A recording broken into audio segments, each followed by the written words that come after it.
I am streaming a Red Green Land Destruction deck in Modern.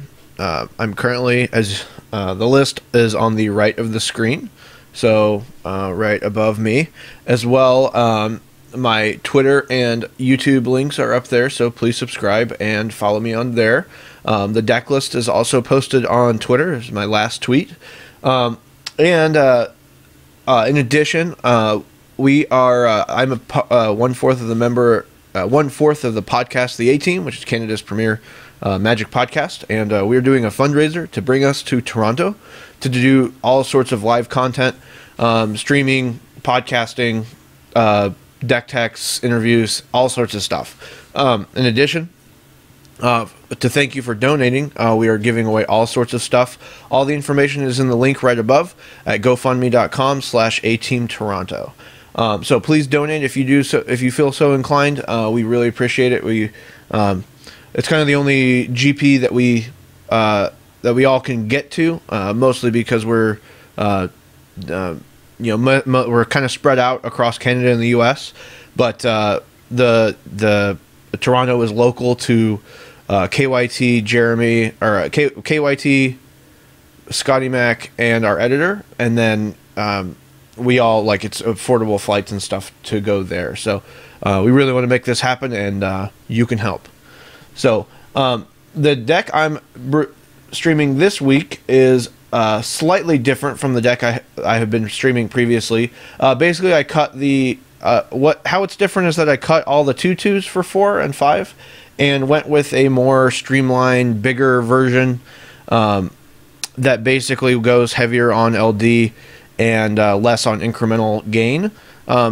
So I'll just go over the new deck list, which I played in Detroit to a 5-3-1 day 1 finish, and then 7-2 day 2, 7-2 Super Sunday Series finish. I feel really good about the deck because my 7-2 finish on Sunday could have been an 8-1, and then my failure to make day 1. Looking back at 2 of the match losses, looking back at 3 of the match losses, actually, had I made a different mulligan decision or a slightly different decision one way or another, the results would have been much better and much different. So I only felt like there was one match where I could not win, and that was on day 2 on the Super Sunday Series, where I drew no lands game 1 and then all lands game 2. So yeah, the deck, it still plays. We're still playing our land destruction packages at Stone Rain, and then Blood Moon is still really good. We keep playing that. I have flip-flopped back and forth about whether I want to go to a 4th Blood Moon, but drawing it because we have all this other LD that can serve to help us with that, a lot of times the 4th Blood Moon can be a detriment to our draws. So I'm sticking with 3 right now. The meta, if the meta changes to where the Blood Moon is better than LD, then I'll definitely revisit that decision. So our top end, I'm playing 3 Stormbreath Dragon and 4 Inferno Titan. I was playing the original list that my teammate developed was playing 4 Stormbreath Dragon, but I just determined that I wanted something a little bit more effective at that slot, because sometimes Stormbreath Dragon just comes down and it can only block one thing. So we added Thragtusk. In my testing previously, Thragtusk had always impressed me, in that it comes down, it gains you the life that you need when you need it, and then can be fantastic against removal. So Thragtusk is there, and I just have fond memories of playing with it and against it in Standard. So, and then the 4 Inferno Titans, I've thought about going to 3, but there are so many times when these 8 cards are the only things I want to draw. Inferno Titans and Bonfires, just because I can get control of the board, or I can present a really strong threat, or I just need to remove stuff. There's just so many situations where if I could play more of these, I would. And I've considered playing cards like Commune with Nature, or even Oath of Nissa, or Summoning Trap to basically increase the consistency of drawing at least the Inferno Titans.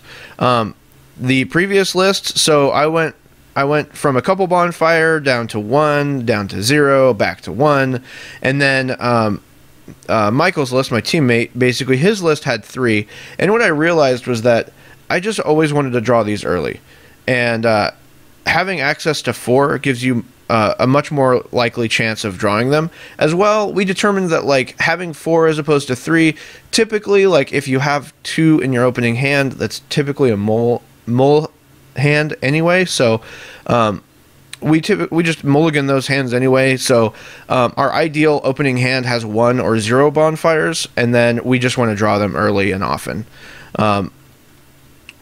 because, and also like there's a lot of matchups where an early bonfire for 1 just on turn 2 is much better than the Stone Rain that you could alternately play.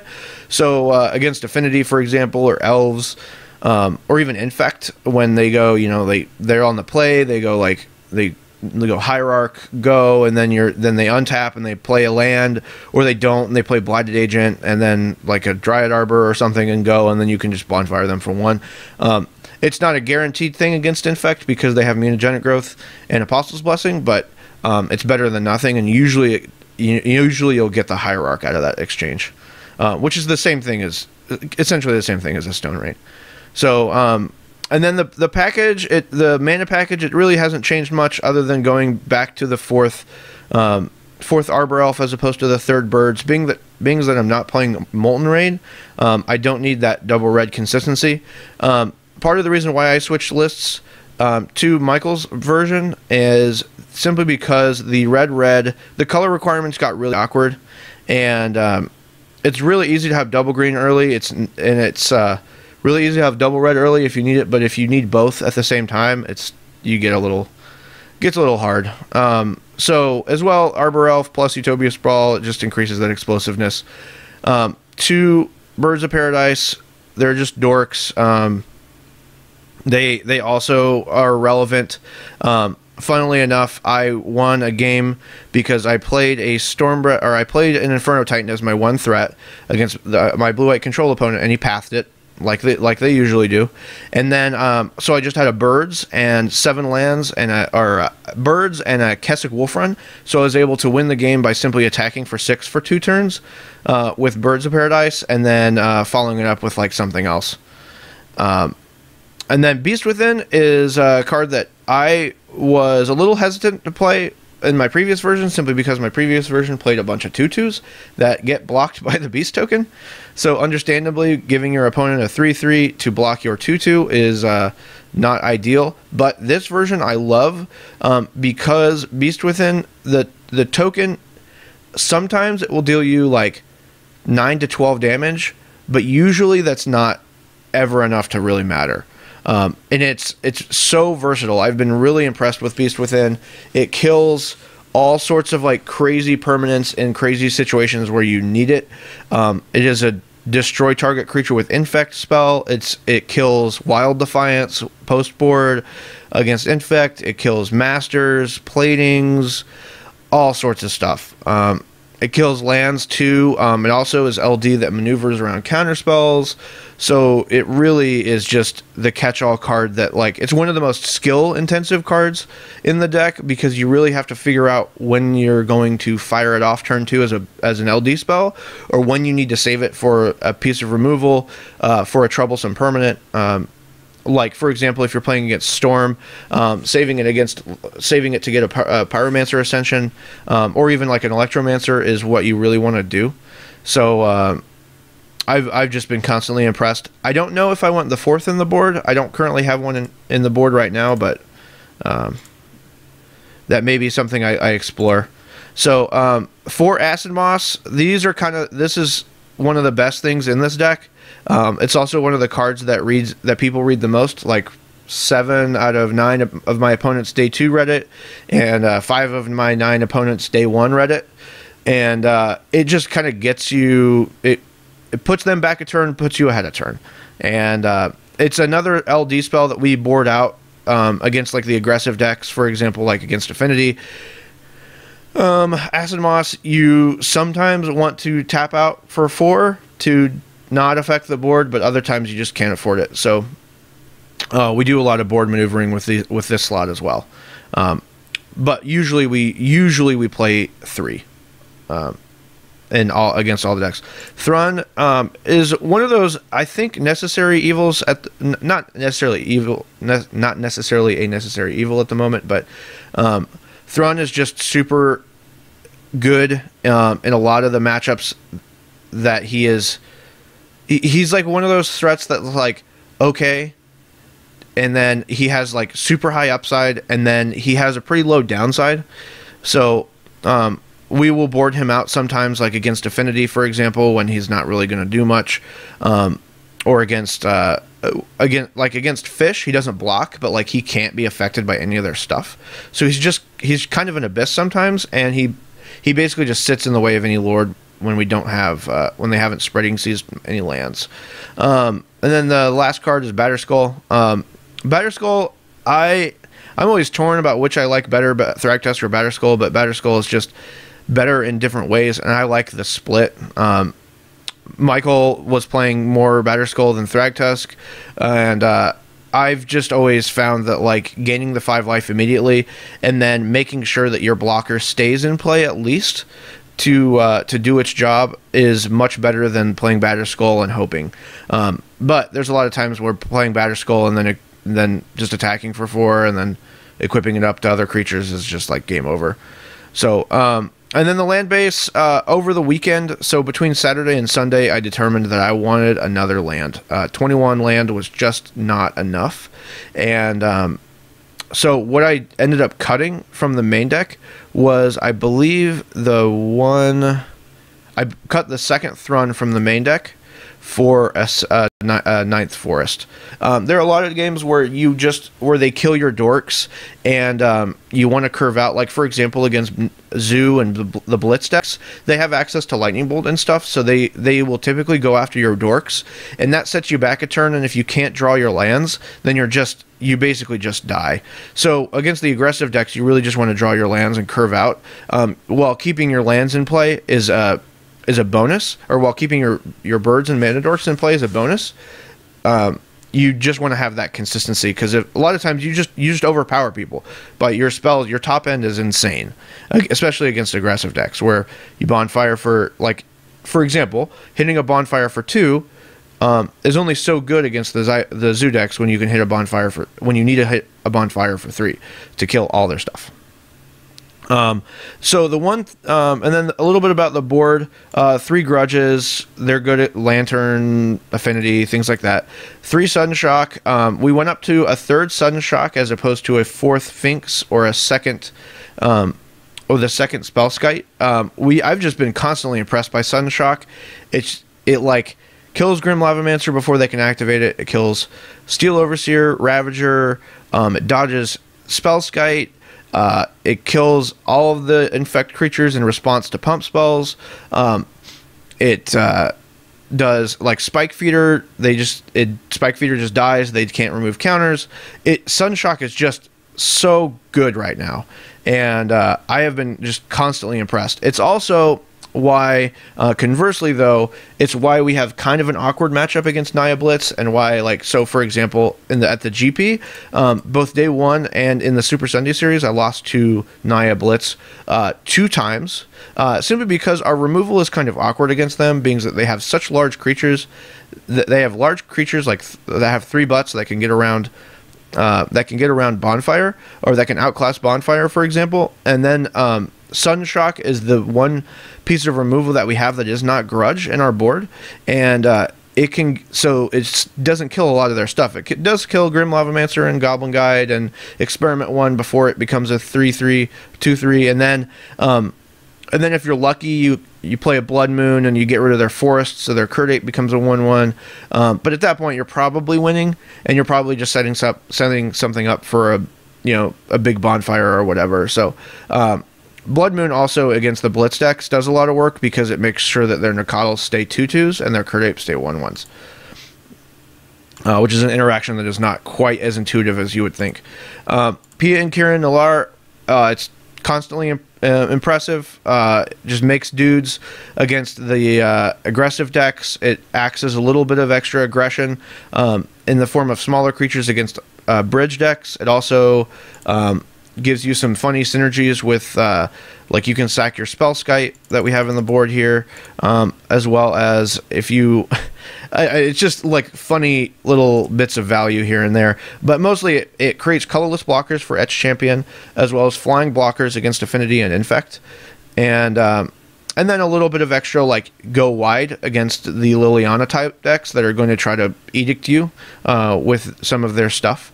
So like, if they're going to try to get you, it's a card advantage basically. If they're going to try to get you with a bunch of, like, 1-for-1s, you have the opportunity to get a little bit more value out of your creatures. The 1 Thrun, I'm debating on whether I want the 1 Thrun or the 4th Kitchen Finks.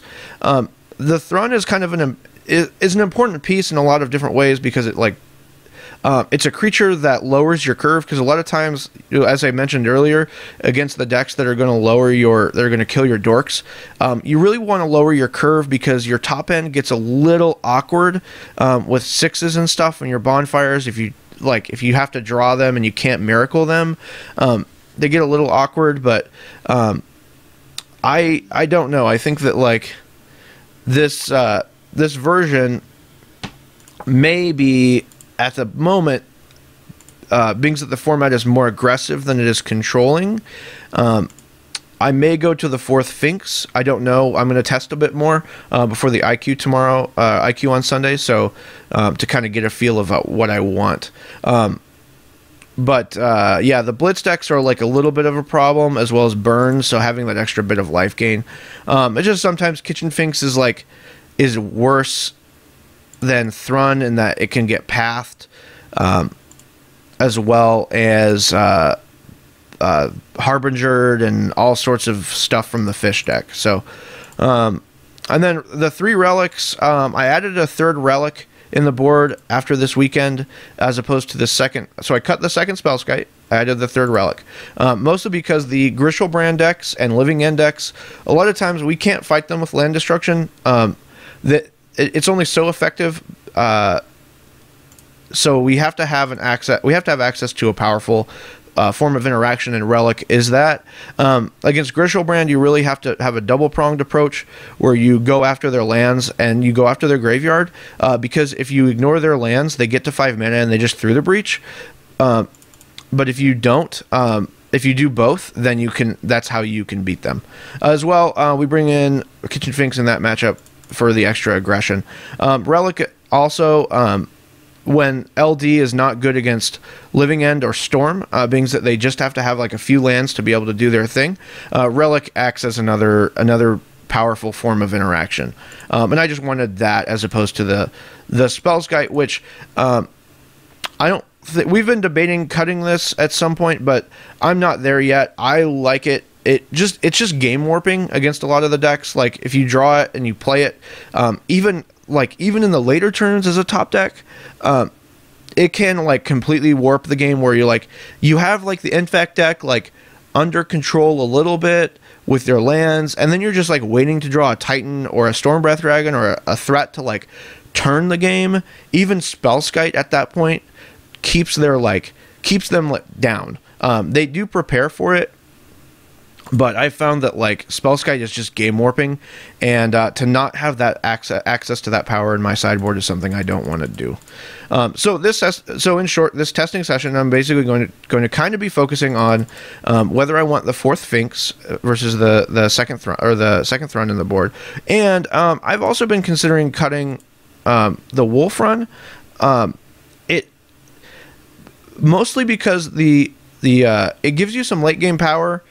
But you also have Blood Moon. But mostly because it kind of makes your mulligan decisions awkward.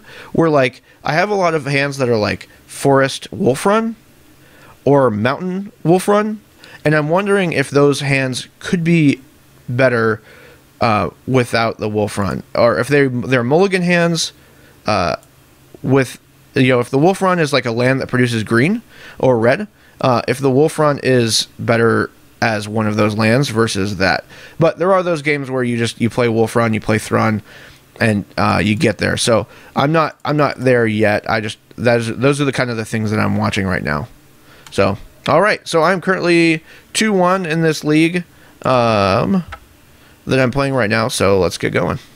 If you have any questions, hit me up on Twitter at Matt Mendoza, or in the chat. I've got the chat window open over here.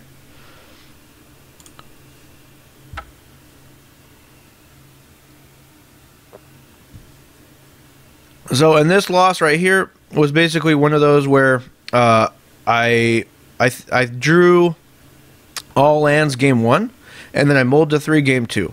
So you'll have a lot of those. You'll have a lot of those matchups, those games that happen where you just lose because you're just playing Magic. So at least what I find. Diluted Fruitcake suggests maybe Raging Ravine would be better. I've actually thought about that. The problem is that a enter the battlefield tapped land is so much worse than a land that only taps for colorless most of the time. I did test one Raging Ravine pretty early on in this deck. I could also tutor it with Primeval Titan if I wanted to. But once we cut the Titans, and then we realized that Raging Ravine was most of the time a mountain. But even as a mountain, it's still the fact that it enters the battlefield tapped is so detrimental. I've considered maybe a red-green fast land, but I don't know.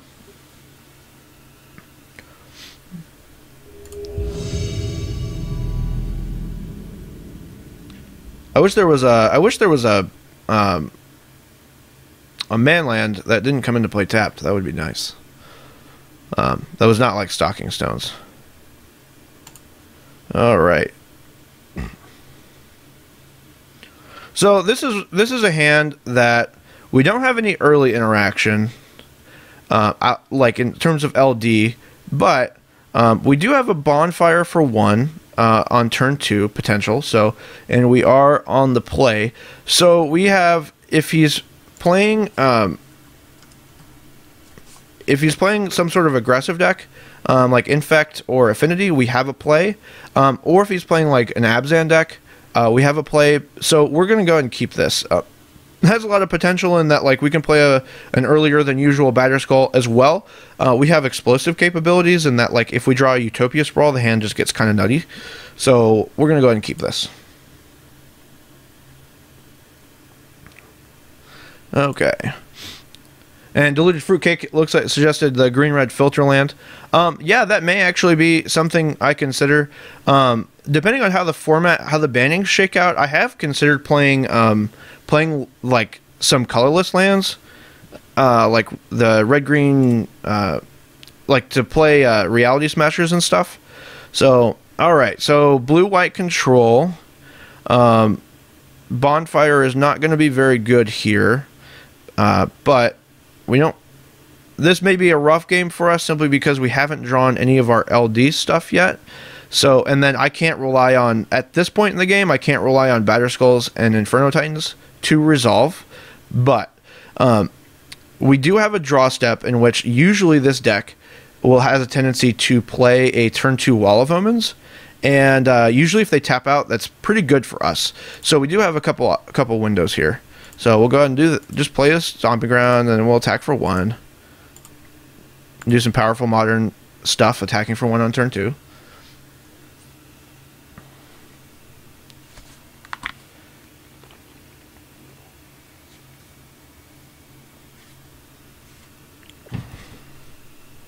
So one of the things that I do want to also watch out for in this testing is, so James, my friend who plays Living End, noticed that across 10 matches he has not played against Eldrazi. So his speculation is that either people are just playing the deck less, prepping for bannings, or that it's variance. But we speculate that maybe people just aren't playing Eldrazi anymore. Okay, so that's kind of annoying. That is something we have to be cognizant of, is that now his neutralizing of our Stomping Ground right here kept us off of not only double green, but double red. So we can just leave a Windswept Heath up. We do want to draw lands because basically One of these is going to stick, so we're just going to pass an attack. And a lot of times, like, these hands can eventually overload the blue-white control decks. They do have answers and counterspells and stuff, but, like, if you just go threat into threat into threat, it just, life is tough for them. As well, they're not going to be able to play multiple spells a turn. And he has to kind of curve out in order to hit Cryptic, so his cantrip counterspells may not be as good. So we'll go ahead and we want to draw another land, so we're not under any pressure, so I'm going to go get a Stomping Ground here. And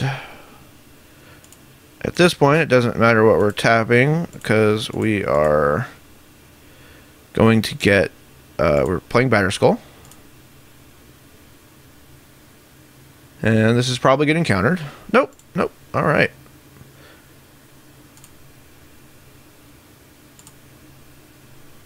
So the one thing that we do have to watch out against versus this deck is... Alright, click. Targeting me, okay. Don't know why he did that.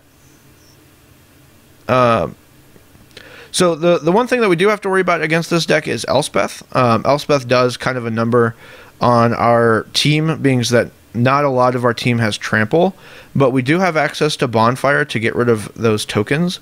So he has to kind of be cognizant about that, and as well, Inferno Titan does a lot of work there, but it just kills tokens and then Elspeth kills it. So Blaster Man, hey, how's it going? He says, hey, Matt, it was nice meeting you at the GP. Yeah, I totally remember who you were. I don't remember your real name, though, so if you don't mind sharing it in the chat, let me know. But yeah, I definitely remember meeting you, and I shouted you out on the podcast that I do, so on the A team. So I think what he's going to do here is basically try to race me. All right, that was a good draw. So we'll go ahead and attack first.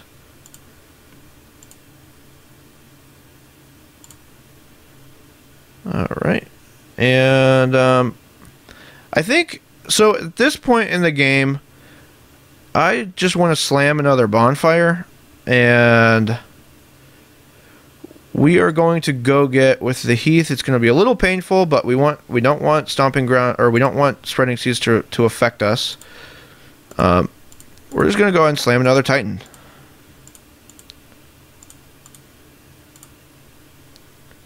So at some points, like, so for example, if like the Acid Moss game plan, we could shift gears to where we basically are going after his mana base, which is surprisingly effective.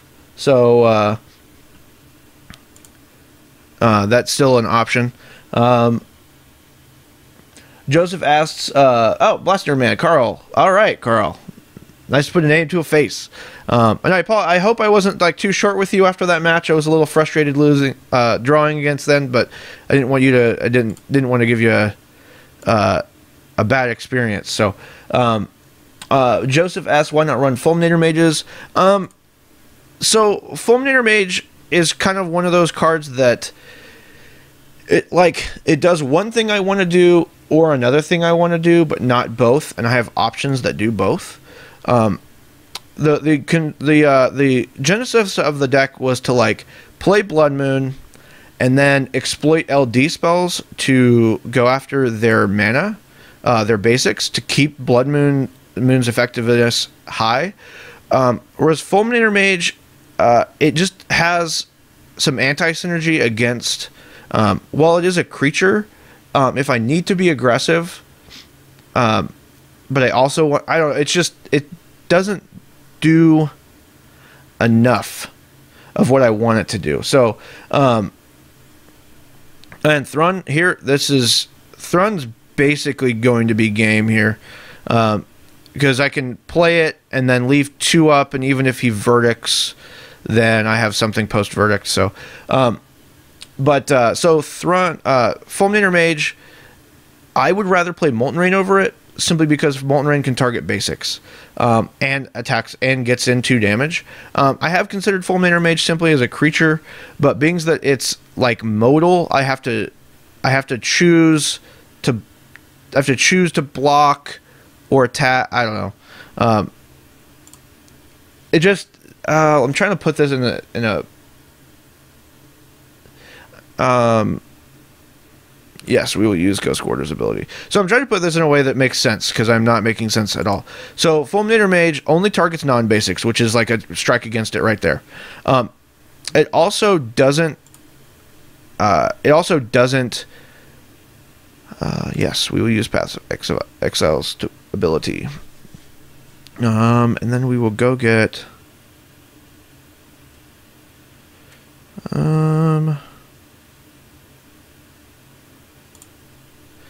Also, it does not deal damage in addition to the what was it? What am I saying? Fulminator Mage. It's red, which is a knock against it. It only targets non-basics, which is a knock against it. It doesn't. It's a creature sometimes, which is fine, but usually you're winning in that position, and we want to do bigger things. And when you have, we want to kill the Restoration Angel. And then when you have, in situations like that, we also don't want stuff outclassed by Beast Within tokens. So we're going to play the Titan here.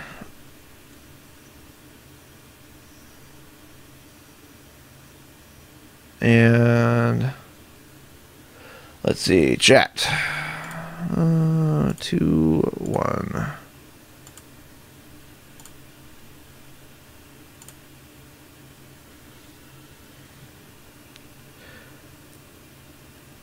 But yeah, Fulminator only targeting basics, and then not also being able to like be a creature.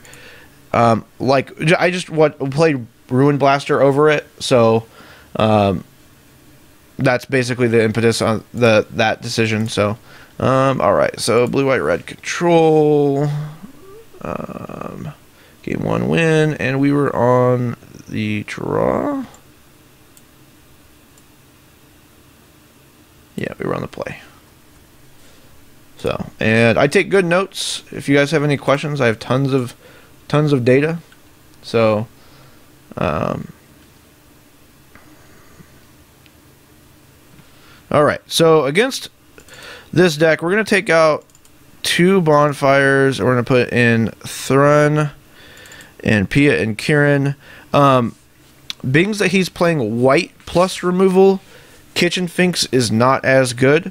Against like the Jund decks, for example, I usually bring in Kitchen Finks, but I won't here. Let's see what else I have in my notes for bringing in. Yeah, I think we just actually bring in Thrun and Pia and Kieran, and we take out 1 bonfire and 1 Titan. Simply because, like I said before, Pia and Kieran gives us more card advantage in terms of a wider threat base, as well as a little bit more reach and stuff to block Vendalian Clicks and Restoration Angels. So, let's see. So, Blasted Your Man, it looks like you wrote up a tournament report about the event. You went 11-4. That's awesome. It's on puremtgo.com. Definitely go read it, and I'll definitely check it out after I get done streaming. And yeah, Diluted Fruitcake, I agree. Without recursion, Fulminator is pretty meh. I love Fulminator in Living End, but I don't in a deck that can't bring it back 2 or 3 times. Yeah, Diluted Fruitcake also suggests Cavern of Souls. I have considered Cavern, and yeah, either that or Beside You, just because a lot of times the like your counters, your LD spells need to resolve. So, but oh yeah, that's Diluted Fruitcake says it can still cast turn 1 birds, which is good. Joseph asks, how's the Eldrazi matchup? Absurd. And the Eldrazi matchup is pretty ridiculous. I 5-1'd all the versions of it that I played against the at the GP, and the only version the only time I lost was basically I just would have lost any aggressive deck. That was the matchup I was alluding to at the beginning, where I basically drew 2 lands and a third land later in game 1, and then drew like all lands game 2. Yeah, Joseph says Blood Moon seems strong, and you are absolutely right. Blood Moon is super strong. So, looking at this opening hand, looks like we're going to be on the draw, but we're going to be able to turn to Acid Moss, which seems pretty sick. So we're going to keep it. Against like a hand like this, sometimes I would be more conservative. Like if he was playing more. Oh well. He's broadcasting his Bolt. So what we're going to do is, instead of trying to go for the big play, we'll go ahead and just sprawl the forest. That way he can't bolt my Arbor Elf. Now it'll be a little awkward because we have to try to figure out where to fit in the Arbor Elf on our curve, but like, mission accomplished. We're going to start going after his mana base. Oh, okay, so this is nice. So these are the kind of cool situations where we can play a sprawl on this forest.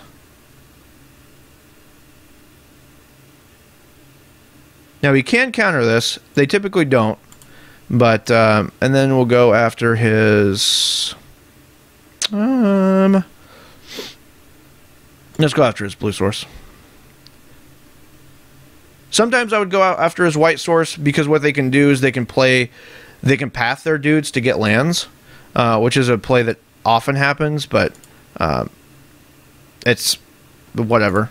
So next turn we'll be able to play Moss and play Arbor Elf, and then depending on how the game plays out, like turn 6 or next turn when we have 6 mana, we'll be able to Stone Rain, and then if he Ghost Quarters, we'll be able to. Oh, all right, sweet. So, yes. So, what most people don't realize is that Ghost Quarter is pretty good. It basically turns my Sprawl into an LD spell, which is exactly what I want. And we're going to go with a line. We're going to play this. We're going to Stone Rain and then play Arbor Elf. Okay. And we'll go ahead and go to our second main.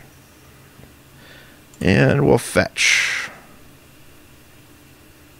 And because we're under no pressure and we want to be cognizant of spreading seas, we'll get a Stomping Ground here. So he is in a bad situation, where he basically, that's why I love Ghost Quarter is like not really that good against this deck, simply because it acts as an LD spell, and basically I'm trading my 1 mana acceleration for knocking them back a turn, which is like fine. And we'll go ahead, since this is more likely to resolve.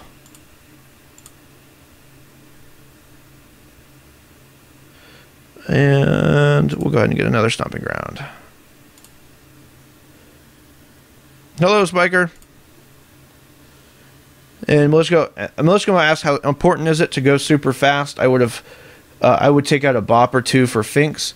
I like almost never cut the mana dorks, simply because they just allow you to jump to like turns that you should not be able to. So we'll go and fetch here. And so we're going to go get a basic forest, because if we draw like a button, for example, I don't want to have 3 mountains and 2 forests. I'd rather have the 3/3 split. So we'll do that. And we'll Stone Rain your Hallowed Fountain.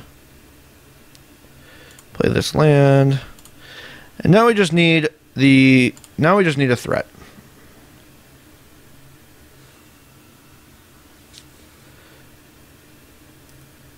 So, and Joseph asks, what is the burn matchup like for you? I imagine playing Kitchen Finks is really important. Yeah, it is tough, which is why I've considered the extra Finks in the board, because a lot of times you can control their creatures. If they try to like attack you with creatures, then you win that game because you're the better mid-range deck. But if they just like play a bunch of burn to your face, they can a lot of times get you down and then keep mana up for like a Tarkus Command or Skullcrack, so that like your life gain spells don't do much. So, all right, so we will just slam this Thrun, and actually let's go ahead and let's attack for 1. See what he's got. So he does not have double blue, so no click. And which is fine. And nope, not bonfire. Thrun. So we'll have see, the bonfire is a little awkward, but like even now, you know, if he lets me just do what I want, like if he doesn't mess with the elf, I have a bonfire for 3 up.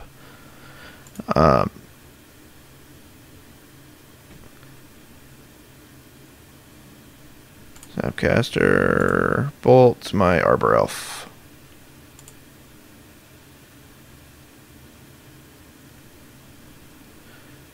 So, and bonfire, I mean, a lot of times it just gets blockers out of the way, so a bonfire even for 1 is fine.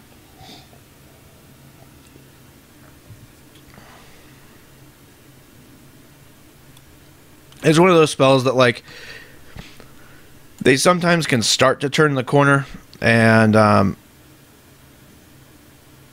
you just don't want to give them the opportunity.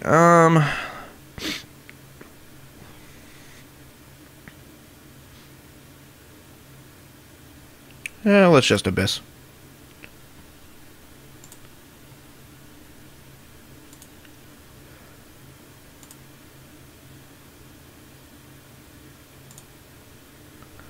And then end of turn we'll fetch. Joseph asks, how good has Kessig Wolfrun been for me? So actually at the beginning of the stream I mentioned that that's one of the things I want to watch for the next couple days when I do my testing for the IQ I'm playing on Sunday, is that I think Wolfrun, it's fine. Wolfrun is awkward if it's the only other land I have in my opening hand. Those are usually mulligan hands. So the Wolfrun also, but late game, it's either a mountain, which is fine because you have a Blood Moon in play, or it gives you a lot of options to make your dudes threats. So, like, for example, there was a game yesterday where against another blue-white control player where I had my only threat was a Titan, and it got killed. So basically, all I was doing was attacking with a 6/1 Birds of Paradise, and I basically just didn't. We're gonna put him off of. Wait, oh no. Okay. I basically just didn't have another threat, so Wolfrun there did really well. As well, Wolfrun plus Thrun a lot of times is pretty solid against the control decks. Like right here, like he had to get rid of my Wolfrun, for example.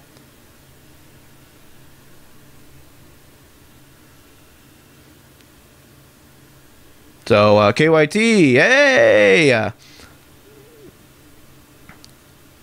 Can't tune in 100% since I'm working, but A+ layout. By the way, KYT, another member of the A team, and I don't know why he can't watch a Magic stream at his Magic job, but whatever, I'll accept your excuse. Okay. And counter draw. And that's fine. And no, I actually think that, like, so one of the things that they Spiker suggested might want to fire off bonfire there since he didn't block. or he just won't attack. Put him off Cryptic. I actually just really want to put him off of Gideon mana, or Elspeth mana, because those are the two things that like are the worst threats for me right now. But that's why also like I don't want to. I didn't want to fire off that bonfire in case I need, in this situation, for example, where I need to kill a planeswalker. And he's targeting that land. Or no, he's targeting me? Okay.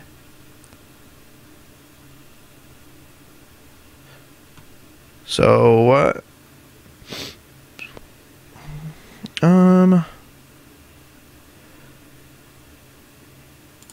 It's fine. I still think I want to kill a Johnny while I can here without using my bonfire.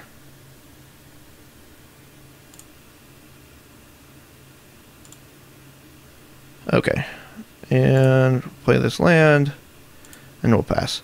Because basically, like I said, Elspeth and Gideon, Elspeth mostly is the one that I don't want to get caught with my pants down, because that is the one planeswalker, or the one card you can play that totally turns this game around.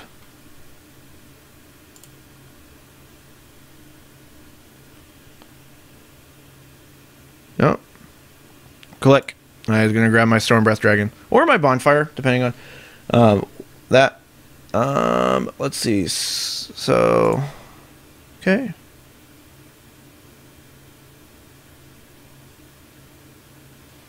Both are like super bad for him.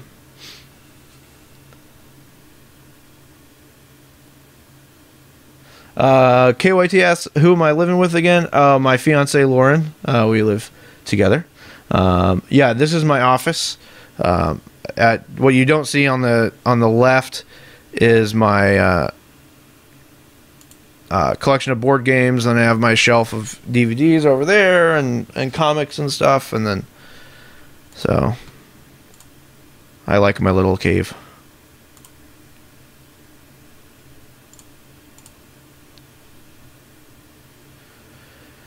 And so he doesn't have a bolt. We'll wait next turn for the bonfire. See what his plan is. So, there is no comp. Says looks pretty cool, but Fulminator can't be bad.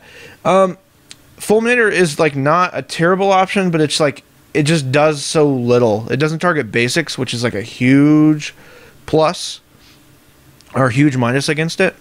So, but I've also played Ruin Blasters instead, and I've actually liked Ruin Blasters more. If the format gets to where Blood Moon is not as good, I'm definitely considering Fulminator Mage, but it's double red, and a lot of times that's like not. Okay.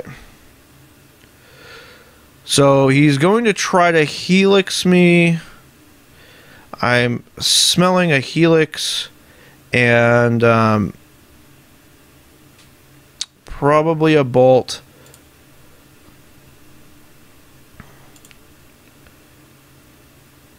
We'll go ahead and attack for 5 here. We have so much mana that it's good. Okay. And then we really, we don't want to like overextend into some. So we want to basically have Mana Leak mana,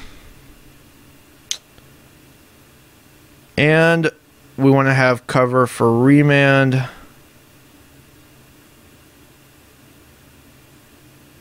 So I think,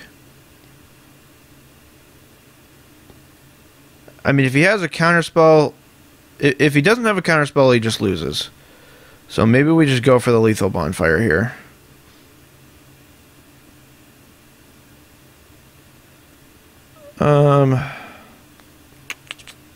He probably has a Lightning Helix. I'm gonna just cast it for 2. That way, if he remands it, I can still play it.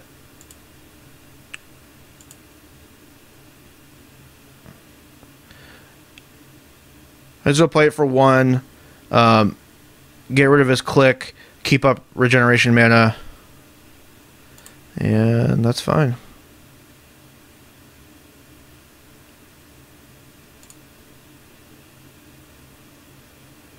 Mountain.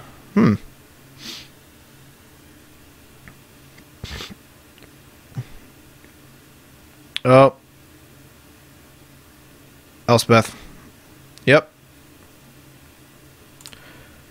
Should have waited.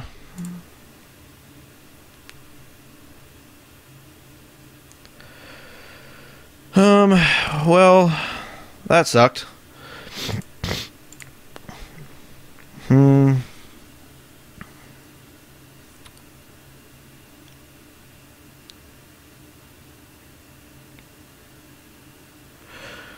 I mean, I do have a ton of live draws. And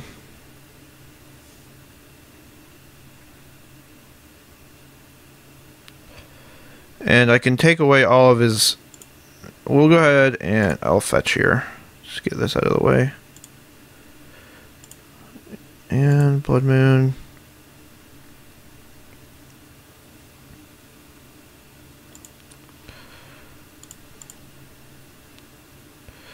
And we'll go ahead and force him to... Okay. Control the tokens.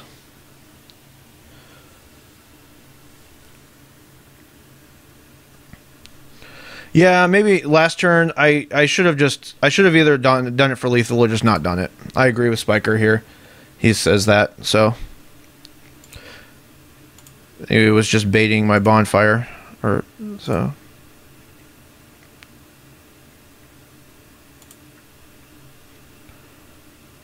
Or I just draw Beast Within.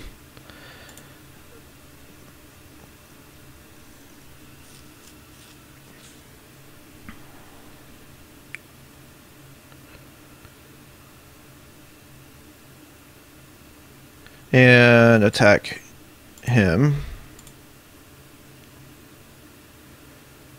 Okay.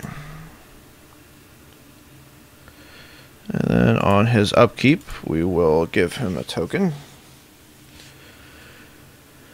We're at a low enough life total where this is an uncomfortable game, but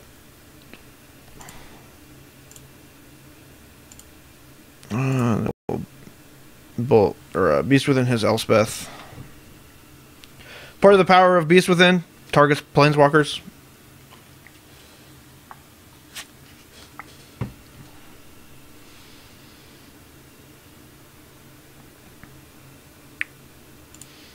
Okay.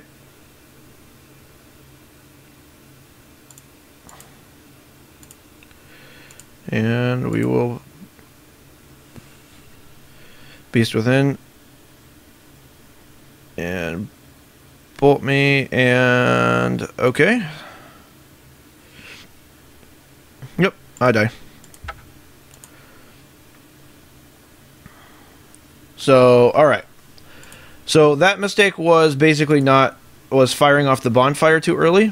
And we will not make that one again. And we were on the draw. So, and being on the play with this deck gives you a ton of percentage points. So, yeah. Spiker says I played too cautiously that game.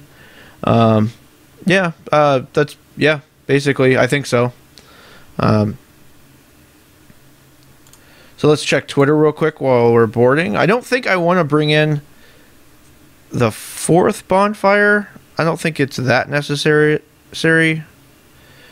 but it is something to consider. So, all right, just looks like tweets from KYT and a new follower, Keith Morris. Thank you for the follow. All right.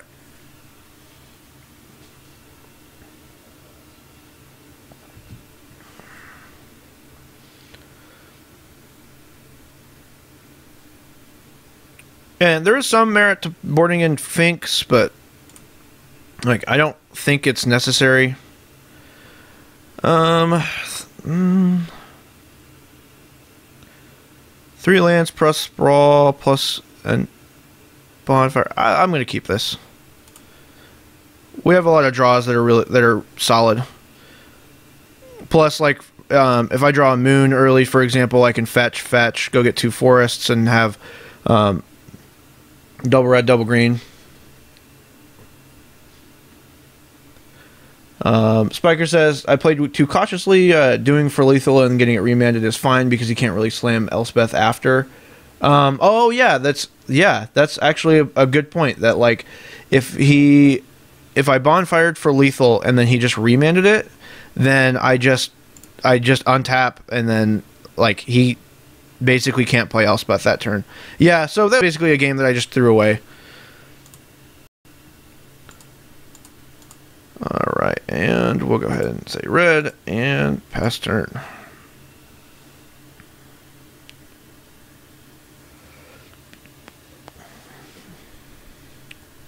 Alright.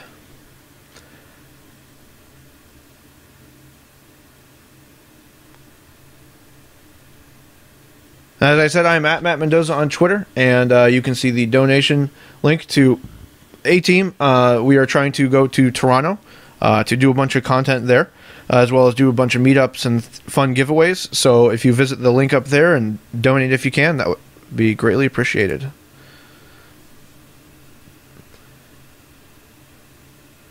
I cannot, as much as I want to, upkeep Beast Within him. Okay, so we're in a good spot right now. Okay. We'll just play the Stomping Ground tapped and pass. Now we have the opportunity. That's the cool thing about this deck, is that, like, we also just can kind of overload their counterspells, where they just have to start, you know, their LD spells attack their mana base, and then if they don't counter those, then they can't counter the stuff later on. So we'll go after their Steam Vents.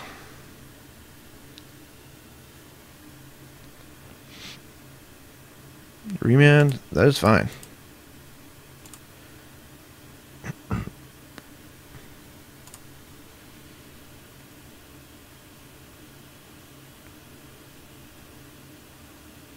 Crucible, okay. Well, I'm glad we had those Beast Withins.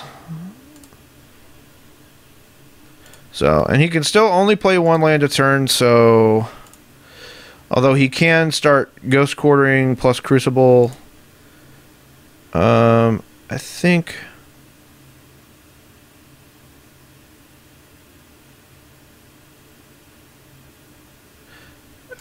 fine. I think we go after his Vents.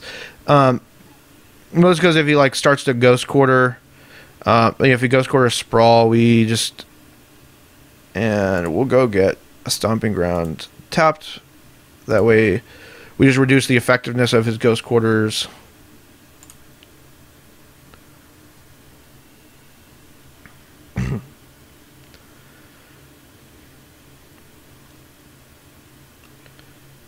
And he played that from his graveyard. And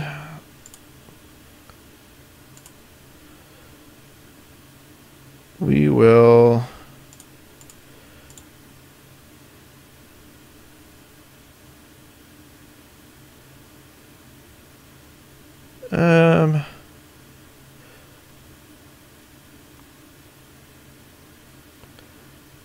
let's just play Thragtusk here.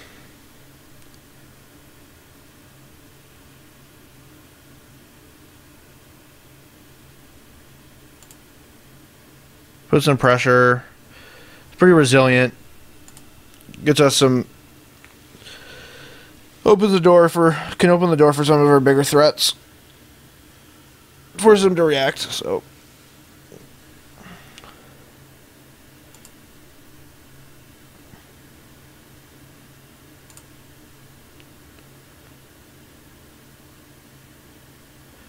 Alright.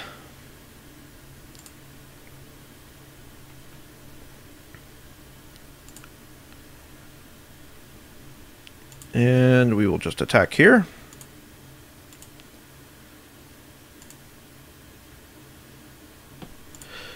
And red, red.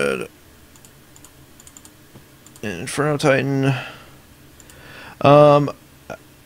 Avid User 2 asks, why play Stormbreath? Well, it gets around a ton of removal. Like, Path is pretty popular in the format as well. It's just a solid threat. It's like our Reality Smasher. So that's why. Yep.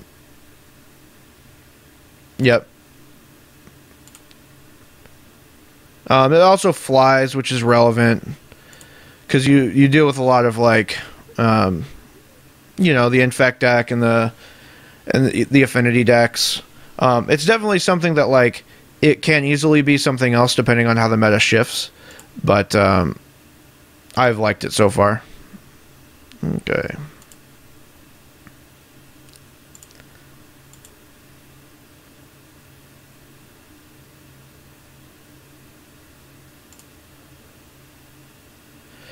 Alright, and then we'll play another Titan here.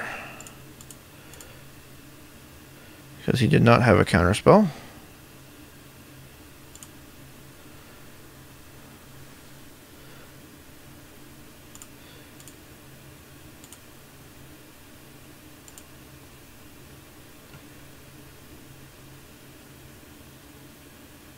Alright, caster Path.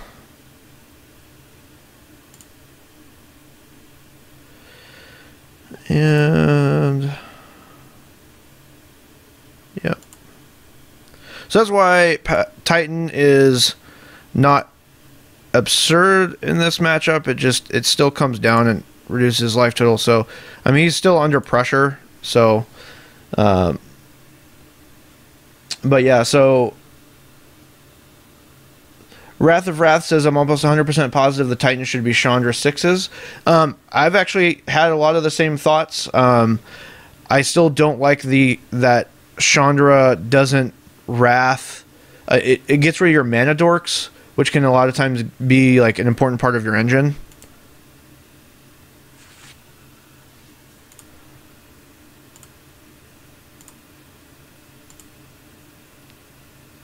Okay, and we're just going to go ahead and fetch here for the next Stomping Ground. We don't want to draw it. Okay. Hey, Acid Moss. He's got Crucible, so it's not going to be a huge effect here, but yeah, Chandra 6s is definitely something I'm considering, and it's something I really like, but I don't know yet.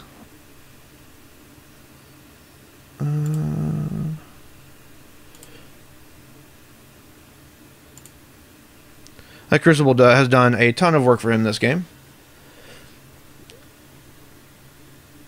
So, okay, we need to draw a solid threat. Like,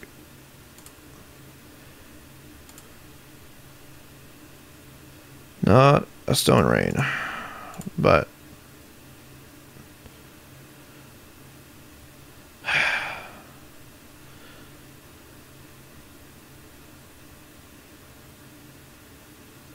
whatever. At this point, our LD spells don't particularly matter. I mean, maybe I should store them up and then,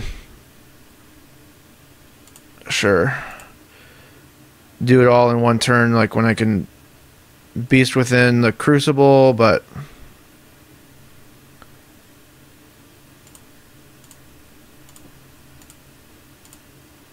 haven't drawn a Thrun yet.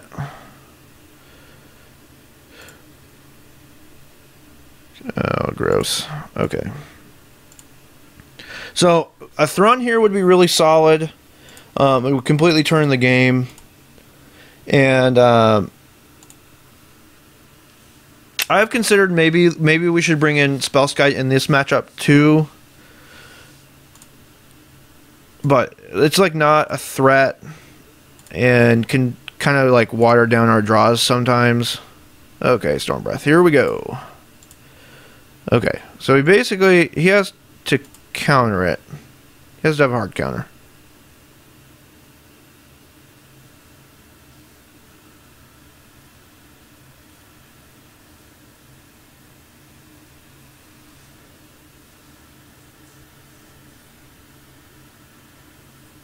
Okay.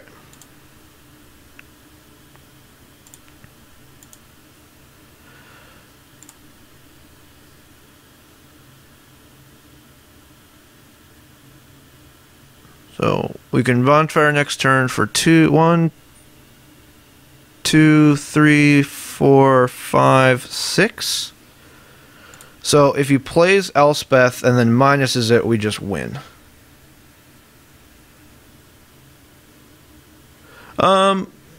Well, I didn't think about that. The chat mentioned, why didn't I just monstrous it? I thought I had 5 mana and not 7 mana.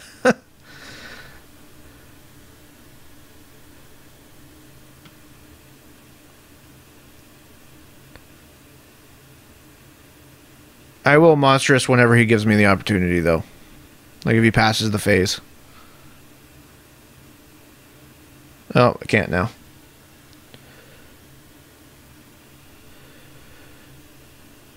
Yeah, we'll just do it now because we missed our opportunity earlier, and monstrous.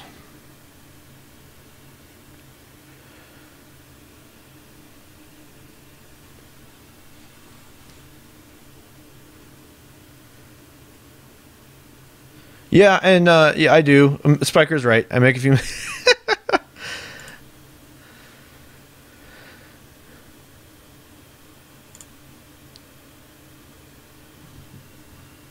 Okay. All right. So hopefully that means he does not have a counter spell. So he could have actually. Monstrosing would have made it lethal, but we can still bonfire right now for the win.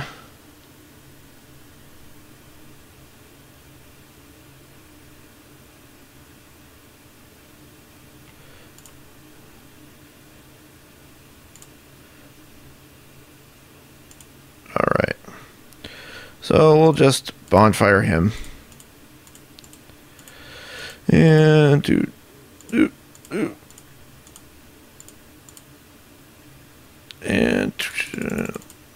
and just hope this resolves.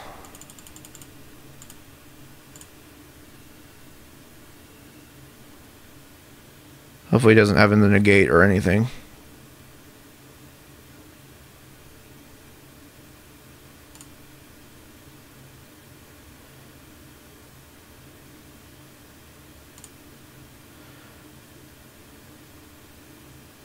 Oh, that sucks. But that's fine. I mean, he doesn't have a threat anymore, so.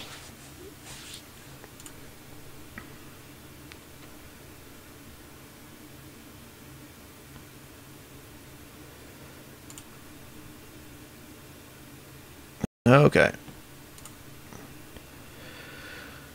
Well, I can rip a bonfire now.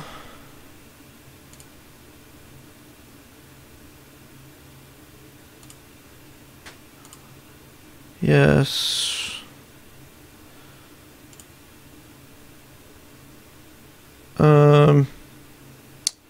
Well, I can also beast within. Oh my god. Okay, so I can beast within my token. I can beast within at end of turn, and then. Oh my god. I just threw away this match.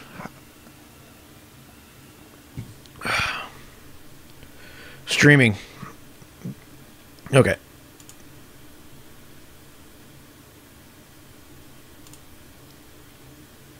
Yes. Okay.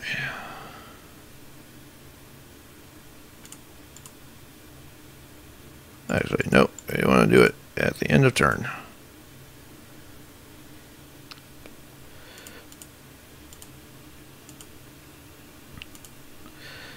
Then we're going to attack a Johnny.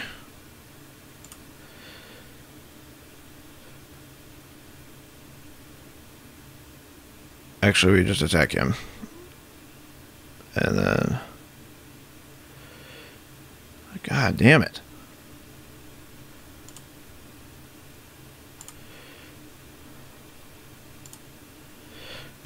Okay.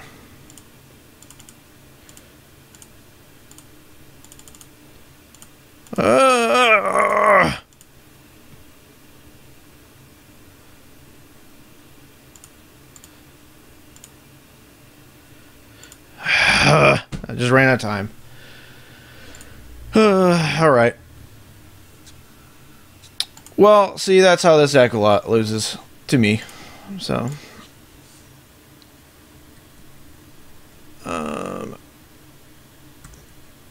okay. So we were on the play and we lost. So that's fine. I don't feel terrible about that. I mean, it illustrates the power of the, like, that is objectively a like very in control, like could have won that game. And we'll go ahead and update this. 31. So, yep. Okay. Ooh, this is not a keeper. That is also not a keeper. All right. So this is where I like Thrun in that, like, depending on what he's playing, we'll go ahead and put this on top. This is actually a pretty solid... well, fuck. Okay. Well, we just hope to get birds in play. That way we can at least bonfire for one if we draw it. So that's a thing that can happen.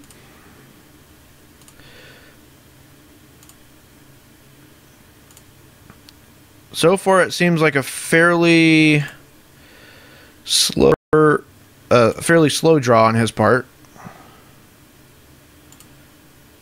It's about to get a little bit more nutty though. And then we'll play Stomping Ground untapped. Play Arbor Elf and pass. So next turn, if we draw a bonfire, that basically just kind of seals the game up. Well, it doesn't seal the game up, but it puts us in a very good position. Blood Moon also helps a lot in this matchup for these draws that basically he's trying to infect me out, which I think at that point, I'm not sure if like going that direction, going with damage. So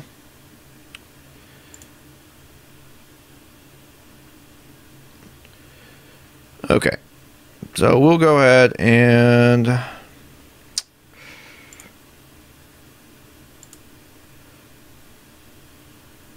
is where Storm Breath against Affinity is kind of awkward sometimes in that he's blocking. And that's fine. He'll trade with he'll kill the Signal Past, which will slow him down a couple turns. Depending on what he has in hand.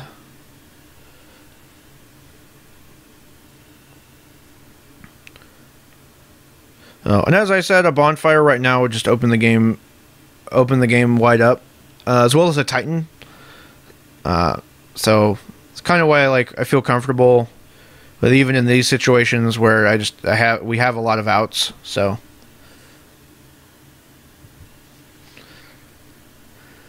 And no plating or Ravager or Etched Champ Master of Ethereum. I don't know why he kept this hand. This is like not a solid affinity hand.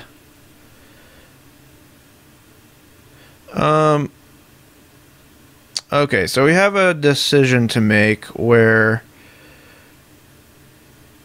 we can go to 6. In fact, I think I'm just gonna block the Signal Pest.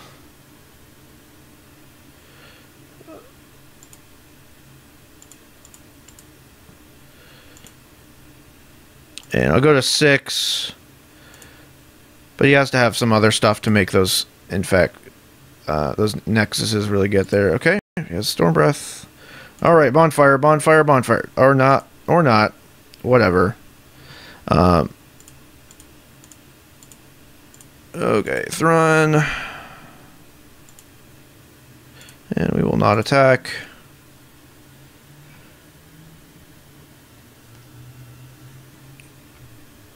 Oh, gross. Okay. Did he not? Oh my, he just clicked through his attack step. I feel bad for him. Not a bonfire.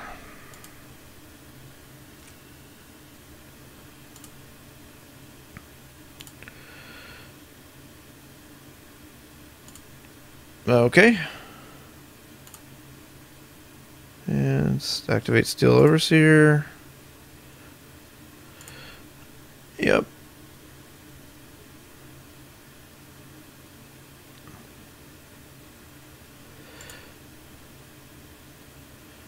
Gross.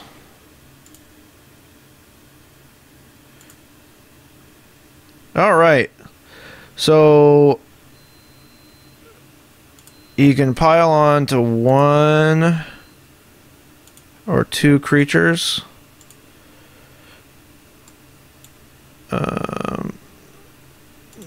Yes. And oh, we tapped down the birds. So that may have been our downfall.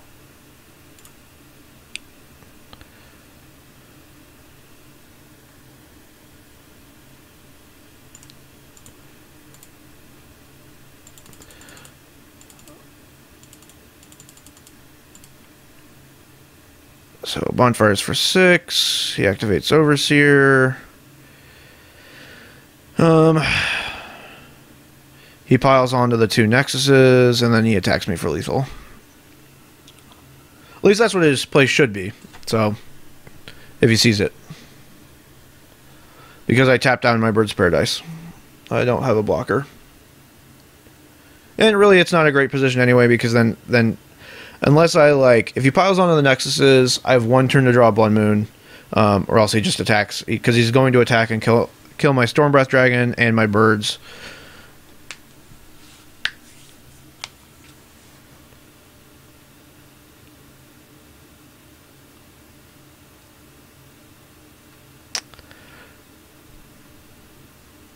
All right, let's see if he figures it out.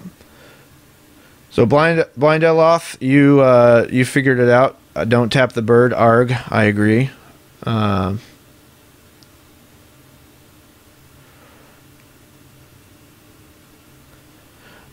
is the whole Overvoltage says he can't make both Nexi lethal and survive Bonfire. You can make large Nexus though. Such Adam Boyd's. I played against this deck in Detroit. Yeah. So how did you end up? How did it go for you? I didn't know of anybody else who was playing it. So, and I know you didn't play me. So, okay.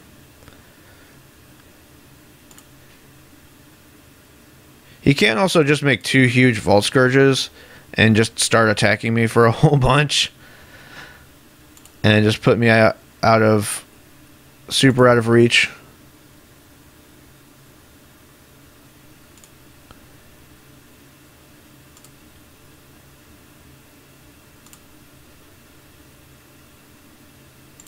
Okay. I mean, I guess the best thing for us here is that he...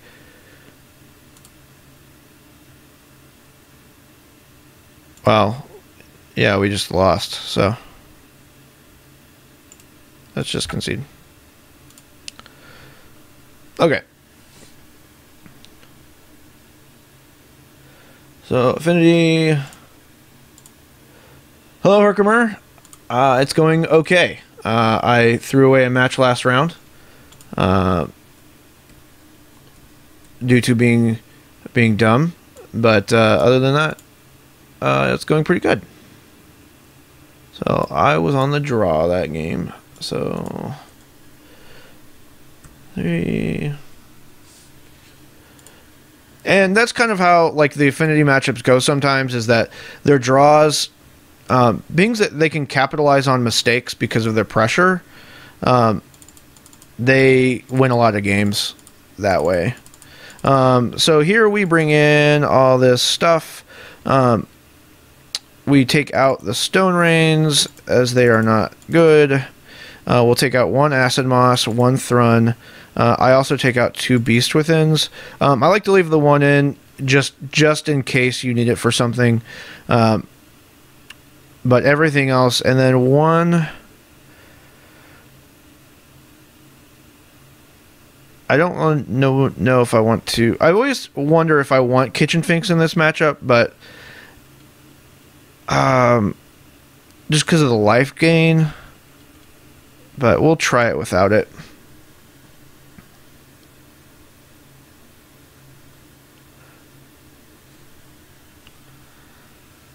So Storm Breath, as you can see, sometimes can just be like a really expensive blocker. Yes, I would like to play first. Okay, so this is a solid hand. We can shut off Manlands early. We can power out Apia and Kirin. It's a little worrisome because we don't have the double red yet. We only have single red, but we have a lot of draws to get there, so we'll go ahead and keep it.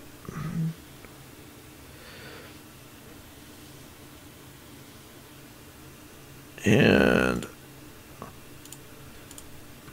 it's a little risky opening with the birds, but because they have been known to, you know, they have access to Gut Shot and Galvanic Blast and stuff. But I don't know, I want to curve out, so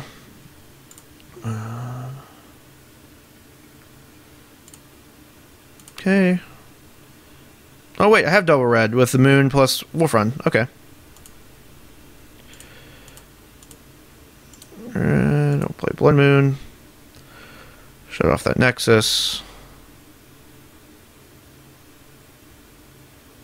Oh, okay.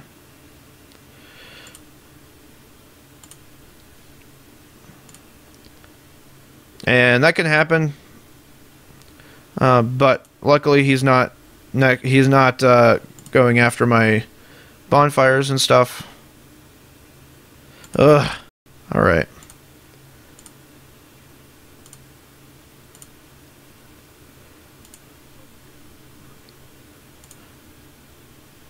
And well, with this, at least we'll have, like, if we draw a Stomping Ground, we'll have double red, or okay.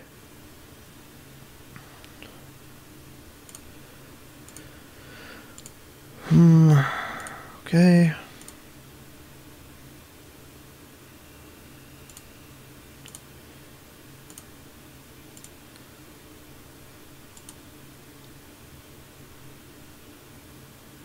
Gross. Okay.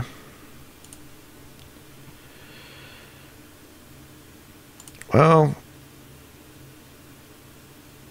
Oh.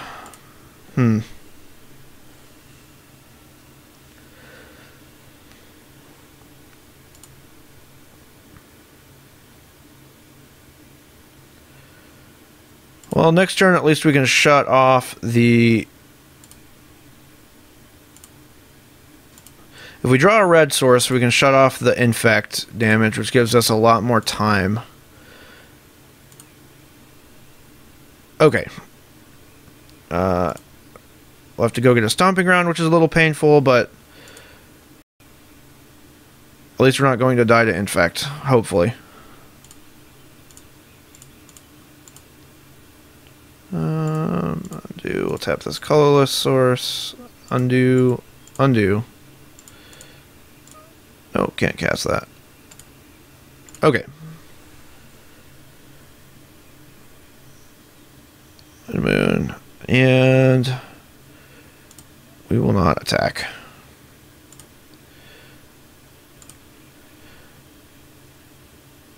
Oh, maybe we should have played the PN. Well, no, we have double red, so it's fine. Vault Scourge. Okay. Alright, so it's starting to turn around. Pierre and Kieran will give us some much needed blockers.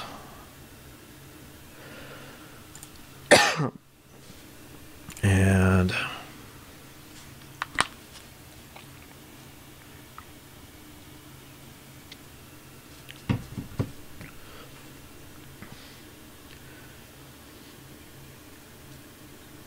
three cards in hand. He had one card in hand for a long time. Maybe it was a Thoughtseize, or maybe it's another Spell Pierce.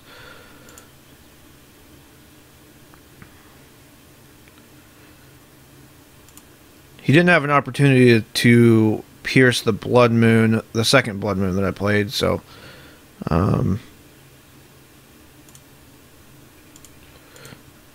and I'm okay with this.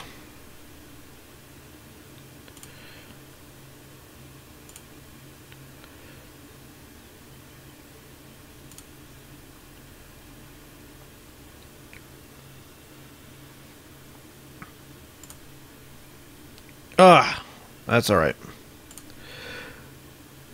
Okay. So, yeah, I actually don't think that it's that bad that we let P and Kieran die, mostly because the Spellskite hits gets arc modular triggers, which I think is much more important later in this stage of the game. So, and we'll go ahead and do that. And then we will attack 4-2. Yeah, down to 24. All right.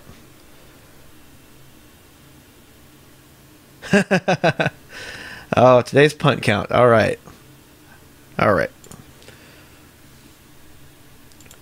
So, on the play, we won that one.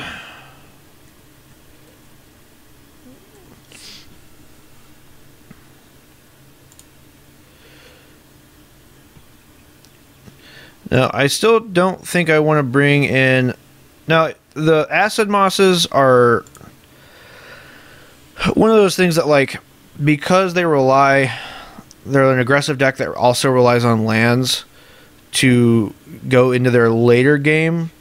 I like the Acid Moss. It also has nice acceleration. So I don't think I want to bring it in for Finks quite yet, but we'll keep it as is. Two Separate Gorillas says I should probably mod MTG bot, by the way. Yeah. Let me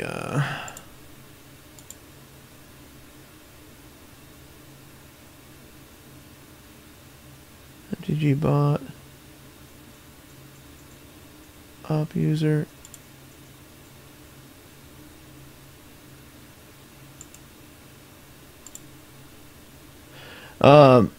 So Two Separate Gorillas asks, "Hey Matt, I'm liking your chat on the A team, but as an elves player, I can't condone this bonfire malarkey."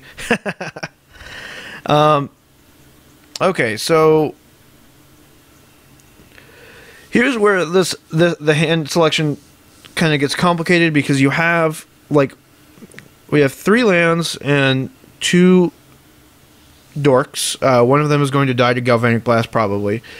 And then 2 Stormbreath Dragons. I don't have a grudge. I have to rely on my draw step to draw my interaction. So it's basically a risky hand to keep in this situation. Because if I don't draw anything, we obviously can't win. I think I'm gonna try it on the back of turn 3 dragon. I think I'm gonna try it.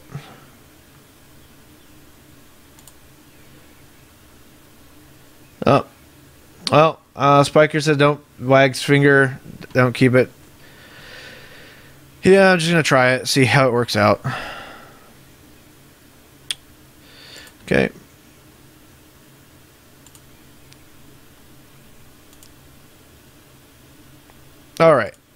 business.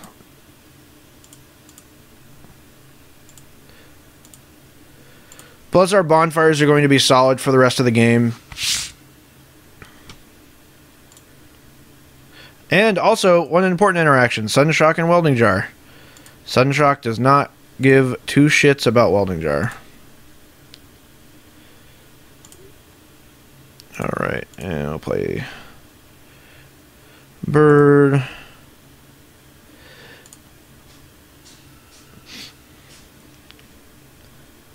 And then because his hand is slower, we can afford to we basically can just immediately turn the corner next turn. And we will absolutely Sudden Shock Heal Overseer EOT.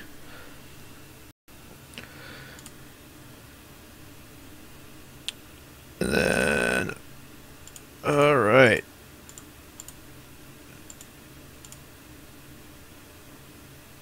And we'll attack for 4.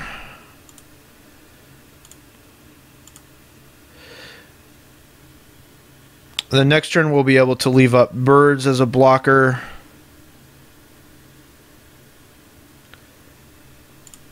Vault Scourge, okay. I will take 1, sir. I will take 1. Alright. And we'll go get a mountain with this.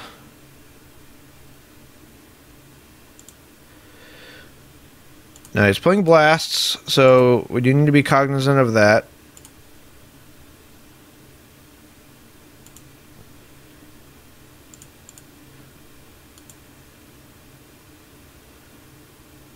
Okay. And oh, we don't want to tap that for red, we want to tap that for green. Play another birds.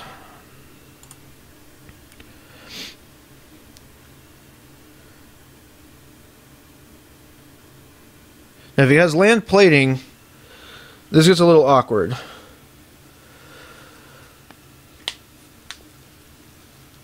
Yeah, Two Separate Girls, such a joy to see Stormy flying free once more. I miss that guy. Yeah, I actually, it's funny how a lot of people, even if they're losing to Storm Breath, they're just happy to be losing to Storm Breath Dragon. Alright, so we're just going to grudge. Vault Scourge. They're going to tap down his blockers. Alright.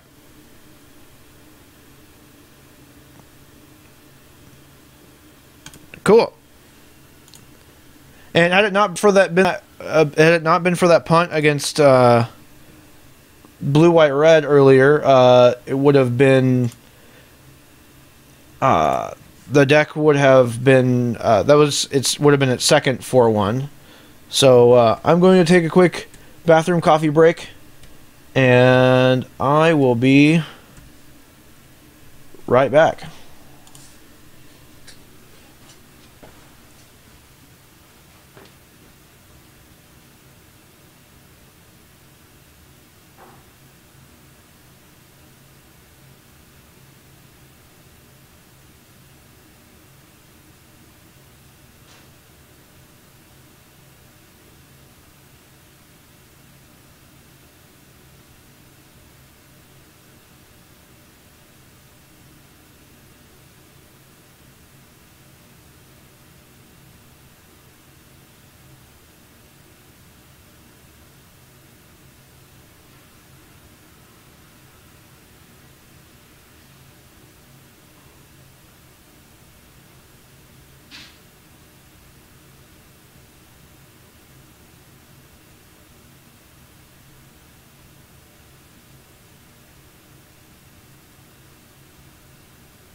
All right.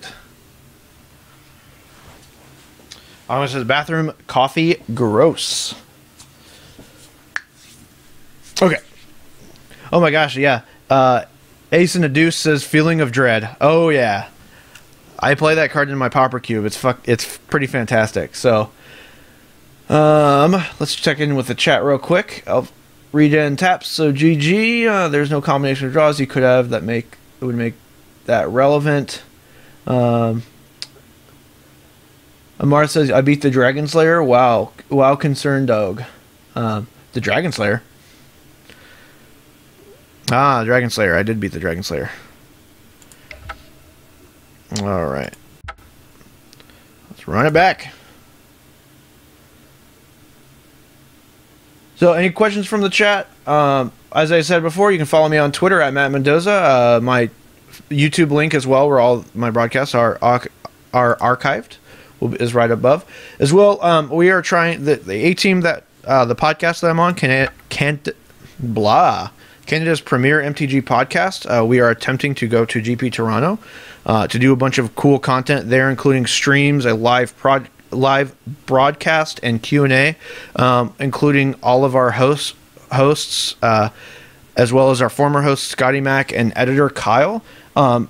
As well, we're doing a bunch of giveaways, including a Expedition Verdant Catacombs and an Expedition Temple Garden. So for all the information, you can go to gofundme.com/ateamtoronto to donate. So please do.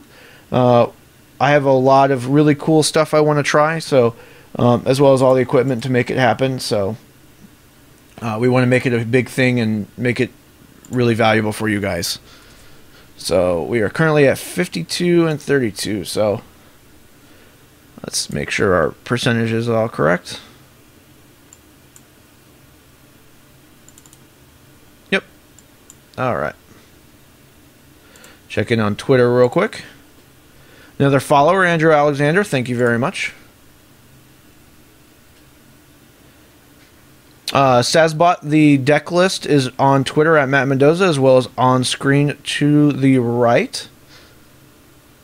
My friend had the idea to just run 22 land destruction spells. The problem is that you don't win the game. And then when you draw your land destruction spells and they're already ahead on board, that was kind of the challenge of building this deck, is that like there's a lot of versions that do a lot of LD, and they start there and then they're just like, oh well, how then they just like lose because their opponent has like 2 creatures and no lands, but because they have creatures, then blah, they just lose. So that's why we wanted to do just different stuff. We wanted the Titans and the bonfires and stuff. So yes, we would like to play first. As we were on the draw, one land hands are 95% of the time mulligans. So if I were on the draw, or maybe if this was a 6 and I didn't have like the Thragtusk or something, I would probably keep it because you have a pretty nice curve. You get 1 scry and 1 draw. So, but this is just too risky to keep, so I will not keep that. Okay, this looks like a keeper. So we've got our mana, we've got early interaction, and then the late game stuff. So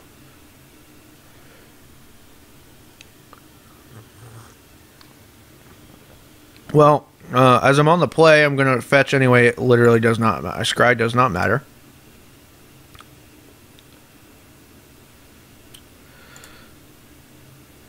And we'll go ahead and get a basic forest while we can. Oh. Okay.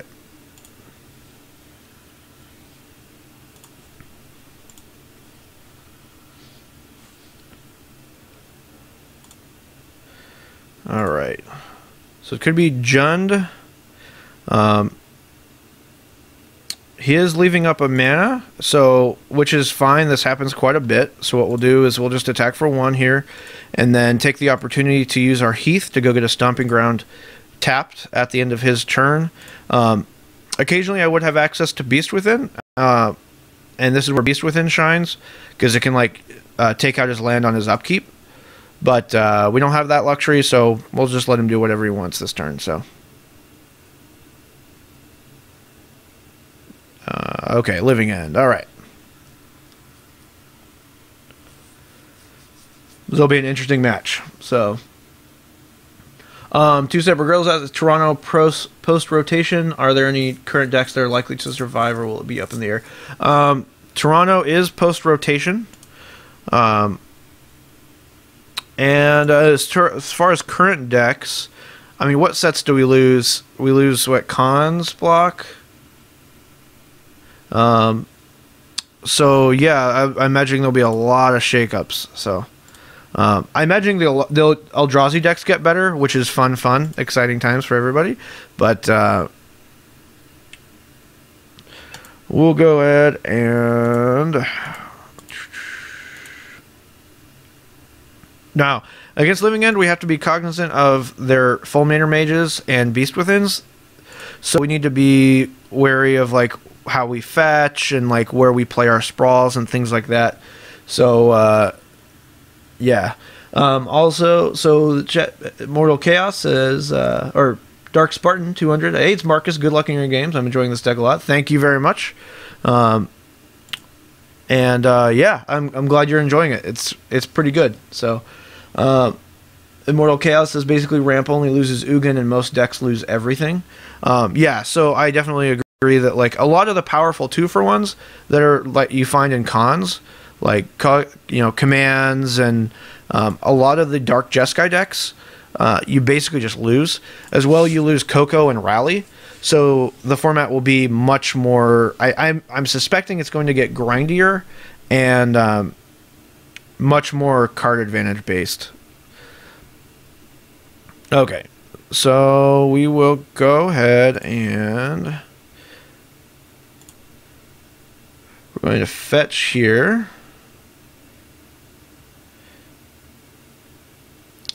And I think we can go get... Well, we'll go get Enforced here, because we're hoping to play a Titan next turn, so... and we'll play Acid Moss on the Swamp. Oh, okay, so Dragons of Tarkir will stay, so the command Coco will stay. Yeah, so it's kind of weird. I haven't looked at the rotation exactly to figure out how it's all going to work, but... I know that is one effect of that block just going out of standard is like all the like super duper card advantage spells you're just losing. So Mondragon 7 says this deck is pretty good, question mark? Yeah, this deck is pretty good.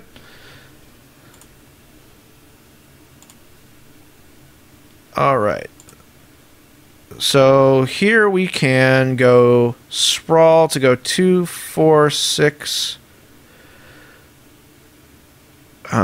We can't keep him from playing. Like I wish I could keep him off of his third land, because if I play Titan now, I risk just losing it to this, and he has 2 Architects. So, I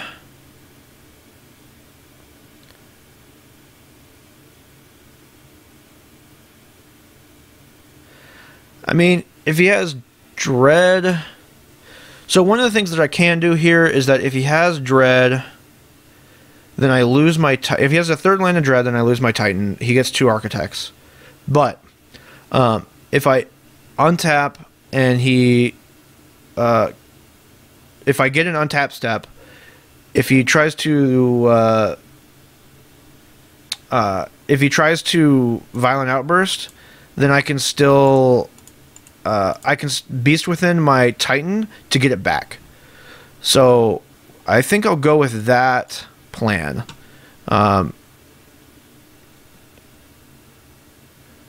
So there's kind of a chat like yeah. So need a Beast here, slam Titan. 3 mana is kind of a big deal. Make him have it. He has it though. He will be ready bad for it, but like they always have it. So I just have to kind of be.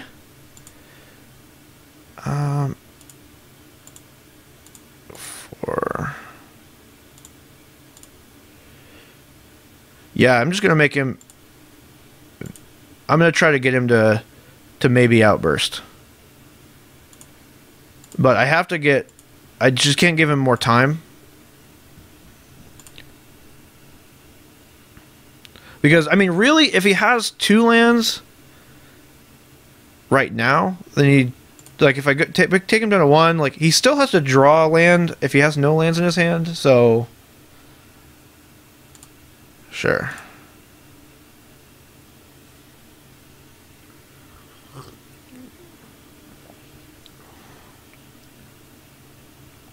It's one of those, like, situations where you have to start... We have to, like, take a calculated risk to start winning the game and not just keeping ourselves from losing the game. Okay, is Dread...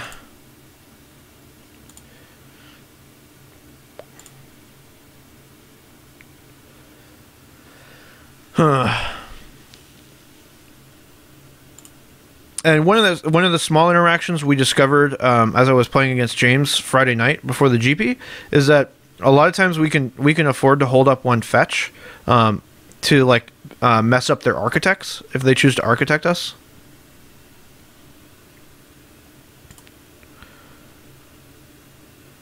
This is like a tough matchup anyway. So, especially game 1. Okay.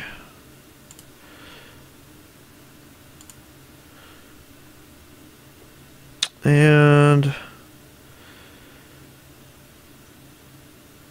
so he doesn't have that solid of a board advantage.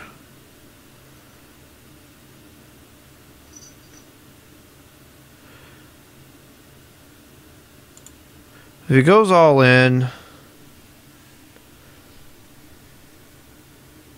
Mortal Chaos says I think it would have been fine to wait until we could play Titan and Beast Within in one turn.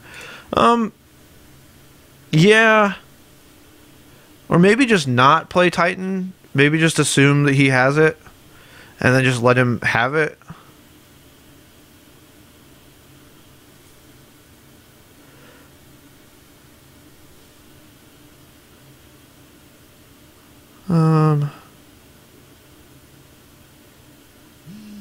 So like right now,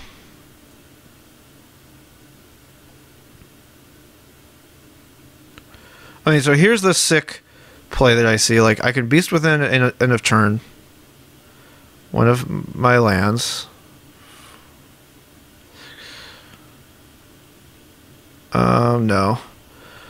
I think I'm just going to take this Carabet out of combat.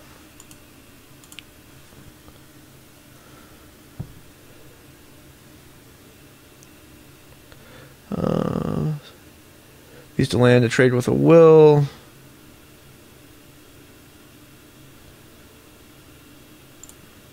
And we'll fetch. Shuffle up that architect stacking.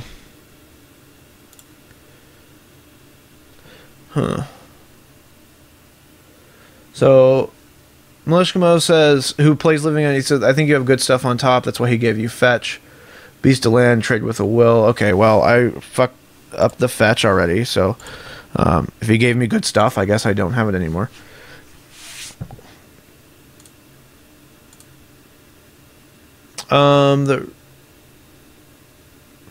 So somebody asked us what was the reason over not Utopia Sprawl and Beast in the Land. I wanted to like play a threat and start winning. Okay, well, this game is over. I don't know. So yeah, maybe I should have Beast Within his land there. Hopefully he doesn't, and I hope he doesn't have another one. And then play the Titan next turn.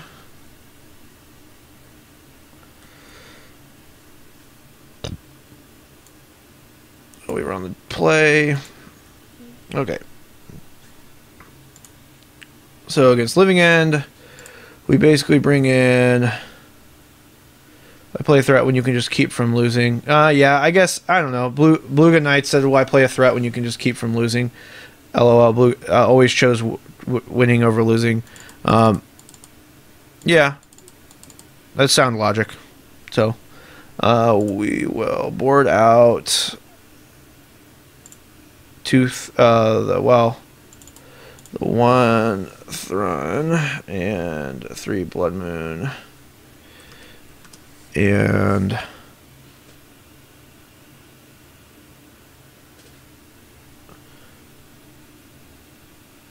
so Blood Moon goes out, 1 Thrun goes out. And all of our other stuff,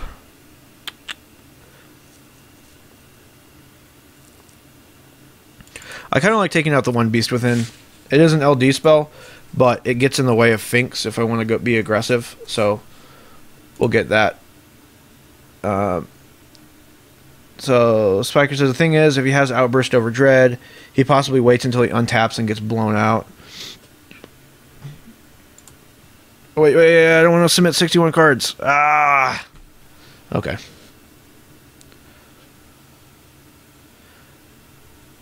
So, Spiker says Blood Moon doesn't go out here.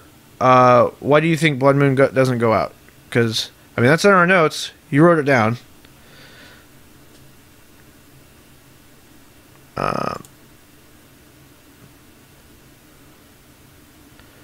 Yeah, that's a solid mulligan hand.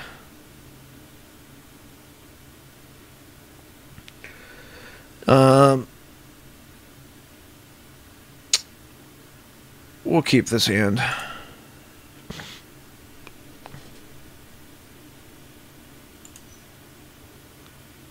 Okay.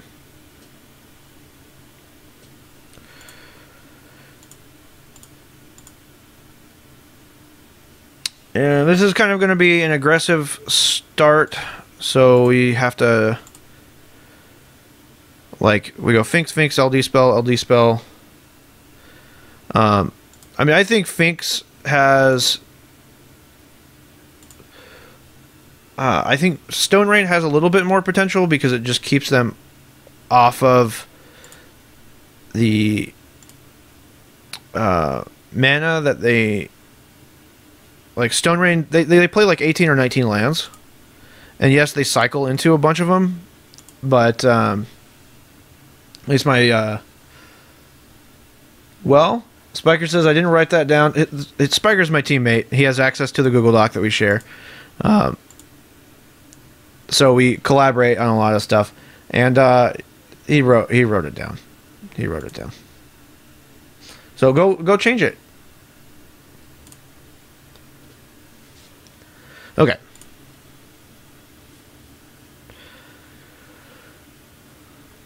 Street Wraith, okay. I'm guessing his hand is land light. Okay. Okay. It's just why he is cycling, why he did not fetch.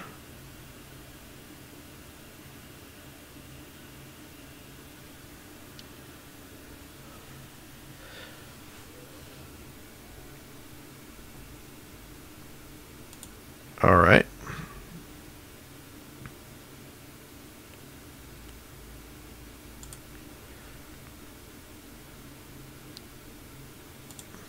And we'll go ahead and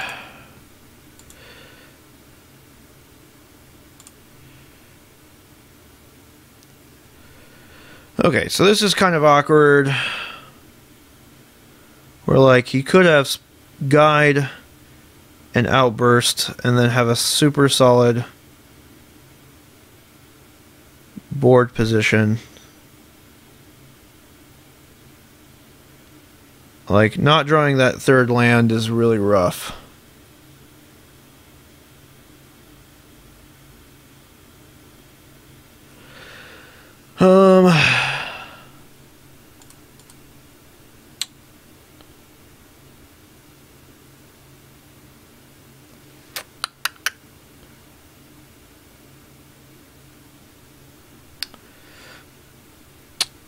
I think, it's like, I can play Finks. It's like, Beast Within and Finks, like, neither of them further my offense, I think I'll beast within his land on his upkeep.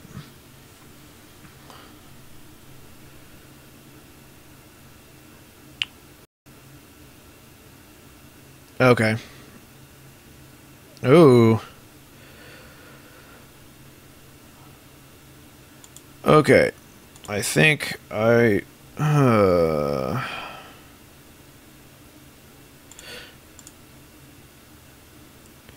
This is pretty much the only way I'm going to win this game, I think.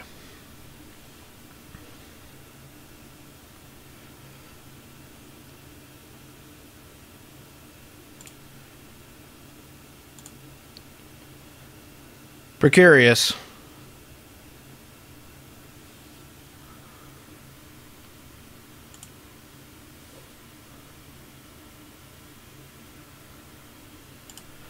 Oh, I didn't play the Finks because I wanted to keep him off of...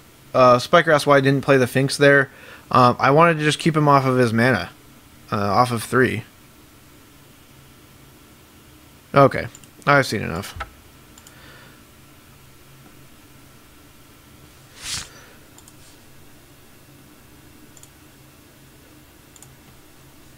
Okay. So that did not go as planned.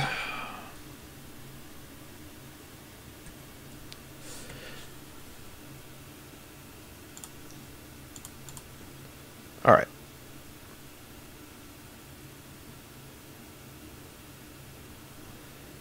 So Spiker says you beast the enchantment. Why would I beast the enchantment? Like, he gets a 3/3 if I don't beast.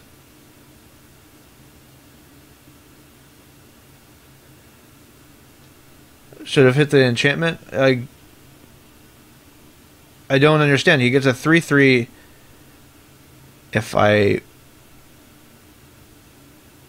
to get 2 beasts. Oh, that's why. Duh. Yeah. Yeah. I am a wizard on MTGO says I'm uncertain you know how Beast Within works. Yeah, it's just those corner cases sometimes that you don't, that hardly ever happens. So yeah. So there's just Beast Within is a really versatile, really powerful card, and sometimes you just misplay it. So yeah, that makes total sense.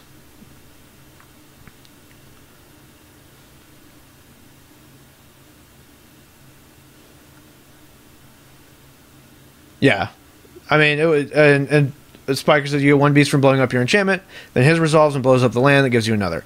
And yeah, I am a wizard on MTGO says, yeah, that was a good one. That was a weird one, to be honest. And yeah, that's like literally never happened. So you get a bunch of really weird. Beast Within gives you a bunch of really weird options. So, Bluga Knight says, so did you like slam these cards in your own deck without reading it? No, I read it. So,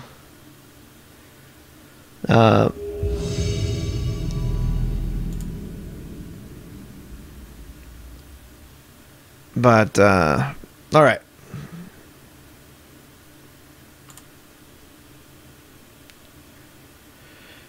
All right, so 1 land, 1 birds on the play, in the blind. Not going to keep this hand.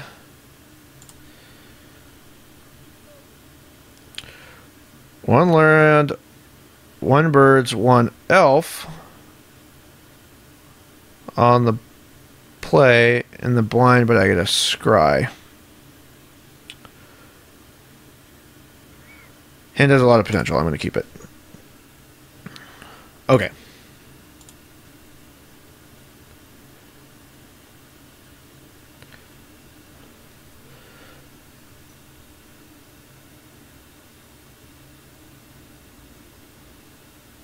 Yeah, no, Blue Knights. I'm not saying like I agree. I agree that he says I'm pretty sure you just argued with the chat about how they work though. LOL, and you beasted your opponent's beast target. You 2-for-1'd yourself because you didn't understand the card you're playing. LOL. Yes, I am admitting that is. I didn't argue with the chat. I'm just saying that like that's. I just didn't think about that effect. Like, that just slipped my mind. So that's all. Totally understand.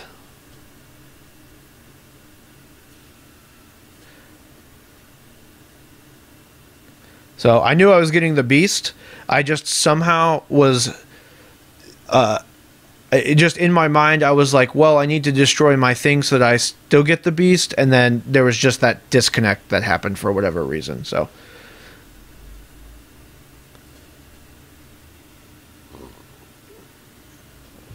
Or rather, I saw the sprawl plus the land as one permanent. So, I mean, maybe that's how my mind worked. So, anyway, it's, you know, it's one of those things that comes up and you just don't do again.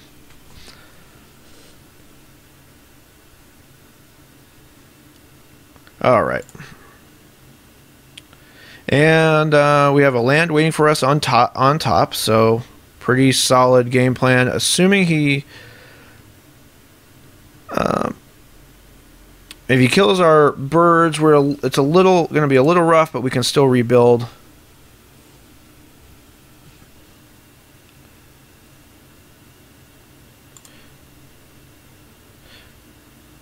All right. Well, he did not play he played a fetch, which is a little awkward, but that's okay. Hopefully he's not also playing Living End.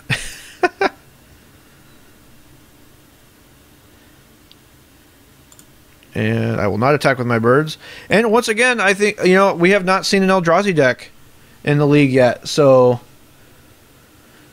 that, you know, that's maybe, you know, James brought, my friend James last night, he was like, I don't know what it is, but like I haven't played across 10 matches. I haven't played Living End, or I haven't played Eldrazi. And he was speculating that maybe everybody is just getting ready for the banning.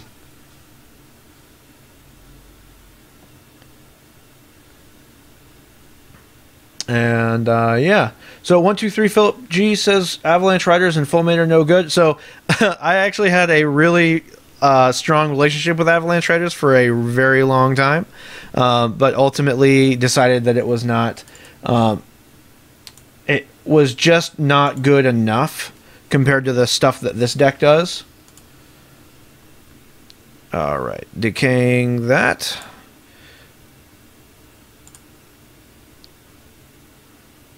No. And we're going to go get a Stomping Ground. Yes. So we want to go after his... so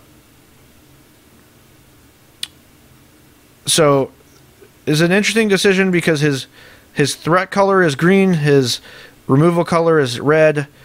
We don't want him to have black, double black regardless, but at this point, being that I want to keep my birds in play, and I'd rather him play like Tarmogoyf for stomping or scavenging ooze. But we're going to go after his black-red land there. Yeah, so Eldrazi is very popular in paper Magic, but underrepresented online. Everyone's taking the opportunity to play unusual decks before it all goes back to normal. Yeah, I agree. Blob says, well, everyone is selling Eldrazi, so yeah, maybe the time to buy if you think you are going to want to play those decks eventually.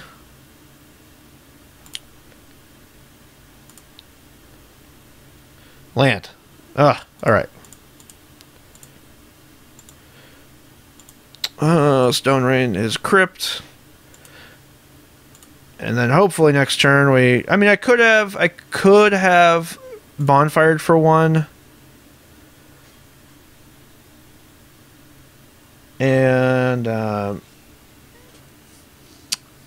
gotten rid of his Confidant. But like I said, I just really want to keep him off of Liliana.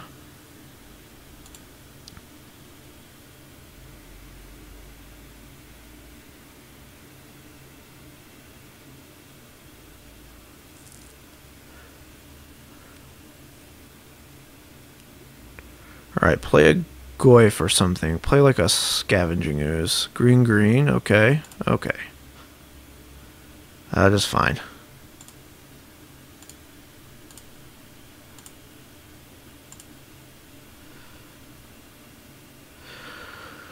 Well, I'll get to Bonfire for 2, I guess.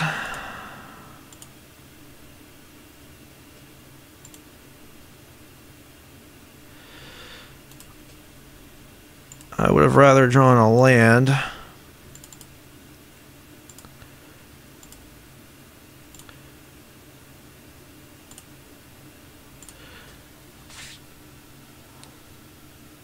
All right. Yeah, Spiker said Liliana would have been too bad for him there to Bonfire for 1. Needs to get Moss before that happens. Absolutely agree. Now if he plays Liliana here, I'm just basically... It's good game. So he makes me kill... He kills my land. He makes me kill my birds. Yep.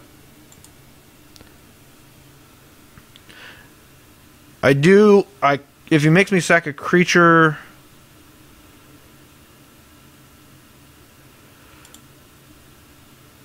we'll get rid of the Bonfire. Okay. And what did he discard? What's he got? No, I'm just going to concede here. He basically just won the game. And I drew 2 lands and 3 bonfires, so that's okay. This matchup is good, so I'm not too worried. And I was on the play.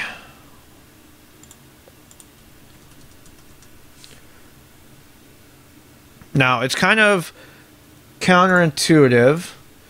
The plan in this matchup is that we don't really care about... we take out 2 Titans and 1 Bonfire. We don't really care about Tarmogoyf. We just overload them with threats and utilize our LD to get there. So we take out a lot of because they can kill our dorks, we take out a lot of the like higher end stuff because they don't like go wide. We can afford to cut 1 Bonfire. I kind of like a Spellskite here, or maybe the second Thrun. So far, though, maybe we'll take out the 1 Beast Within for the second Thrun. I like that. And then Pia and Kieran, I like that too.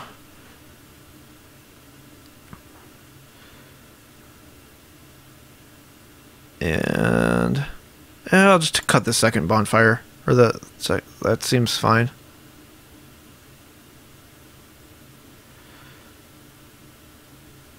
Or maybe we just want to go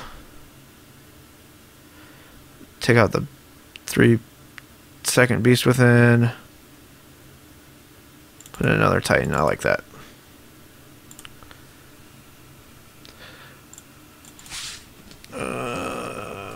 Two Inks, PK, Thrun, 2 Titan.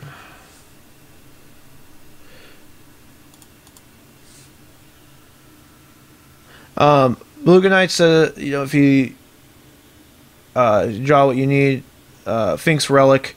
I actually don't like Relic here. It doesn't do anything except affect Goyf. And we just want to go over the top.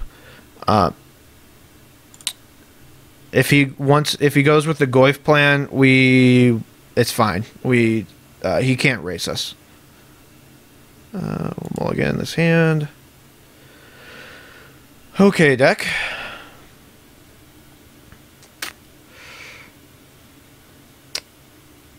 We're on the play. We get 1 Scry. We can potentially go to 4 mana on turn 2.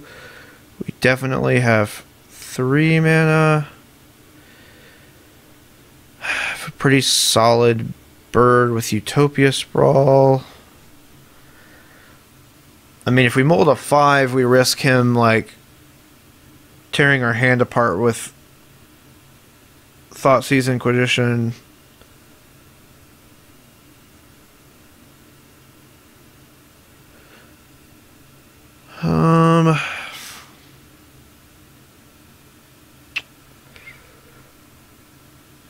Let's play. Let's keep it.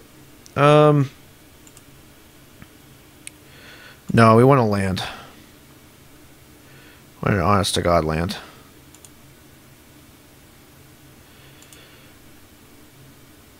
And we'll take the riskier play here with Arbor Elf.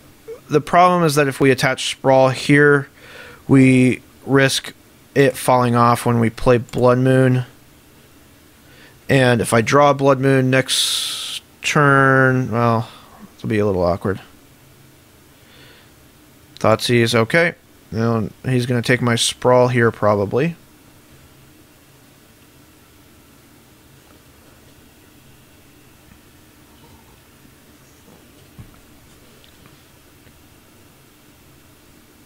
And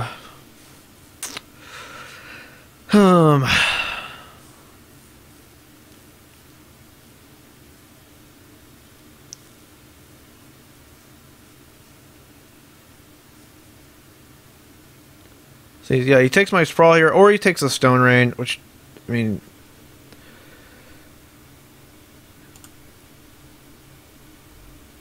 gross. Okay. I mean, maybe I take the same mulliganing decision strategy as like I do against some of the aggressive decks, where I just keep lands, and then just rely on my top decks being pretty nutty to like survive the discard stuff.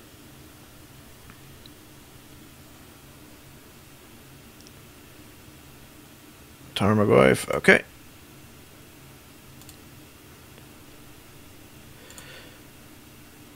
Alright, and we can Stone Rain his Twilight Mire, or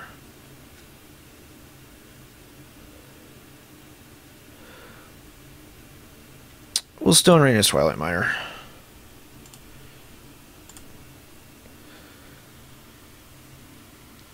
If we draw lands, we're good.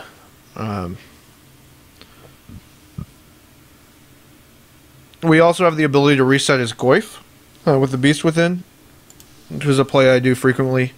Because, like I said, a lot of times they try to, race with a big Goyf, and giving it Summoning Sickness and also making it a 3/3 is like a lot of the is just a couple of the points that we need. Also, their mana base deals them a lot of damage. So racing is fine. So next turn we'll play a land, hopefully, and then reset Goyf.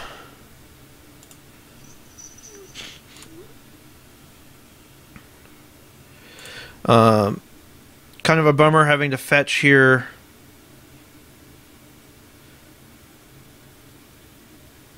I think we want.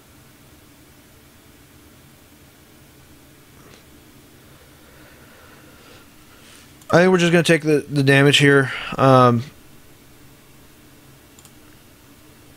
don't want Fulminator Mage putting us off of, like, devastating us too badly.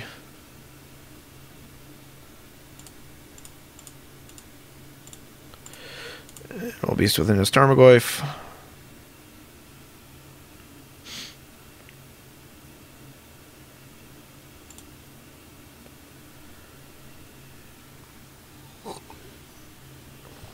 All right.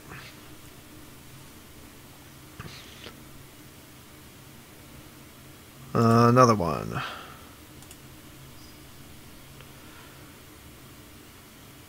Okay, so we just lose this game.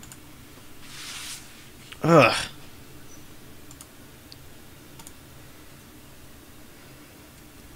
Alright, well, that's the first time I've lost a Jund.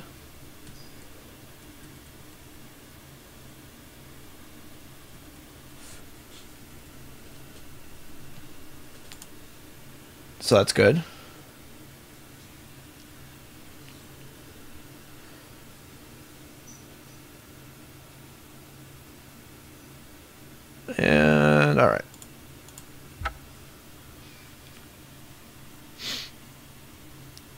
So goes that. I think Mountain Spiker says I think Mountain was right.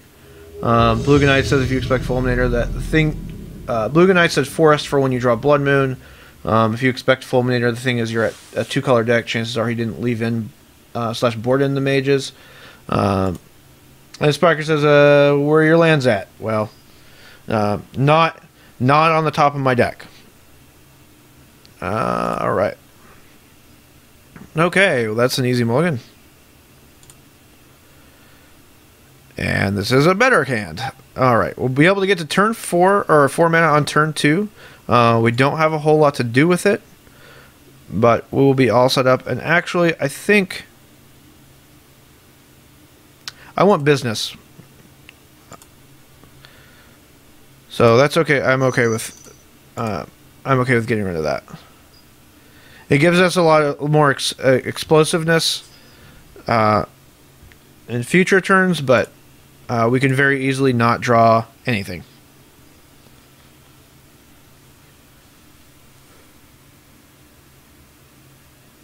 And we will update our properties. 34. It'll probably be like 61%. All right. So it's either 8 rack or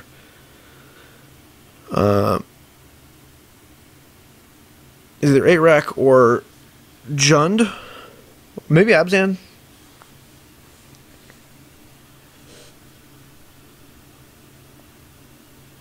Good choice of land art, though. It's my favorite, one of my favorite swamps. No, it'd be sick here if we drew Acid Moss. Oh, all right.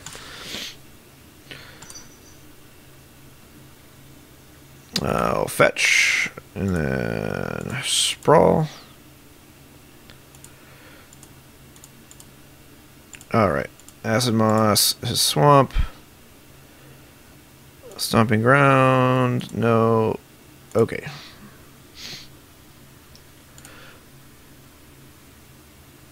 Biker said it's the Mutilate deck again. Could very well be. So it's the one the Smallpox deck. Okay, so blue black with Thoughtseize, and we'll just attack for 1. So it's probably 8 rack. I know that they sometimes splash blue. Blue Knight said maybe mill. Yeah, it could be. Could absolutely be like the Dusk or the Dusk Mantle deck. And we'll get a Stomping Ground stepped. No. Okay. All right. Come on, deck.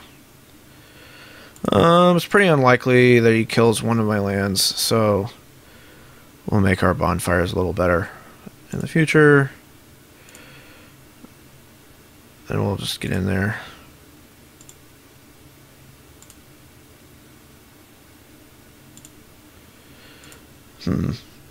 Yeah, it could be fairies. Blue Knight says it could be fairies.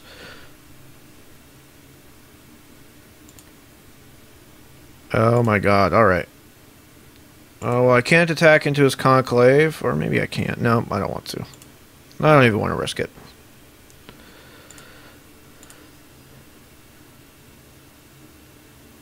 Blood Moon would be gross here. Okay, fairies. Alright.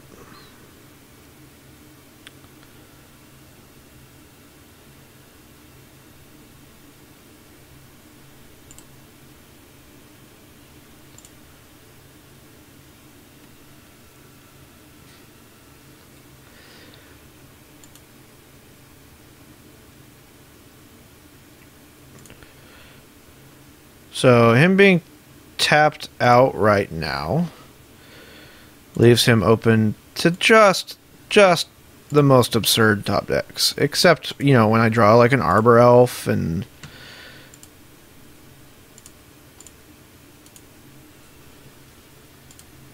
okay.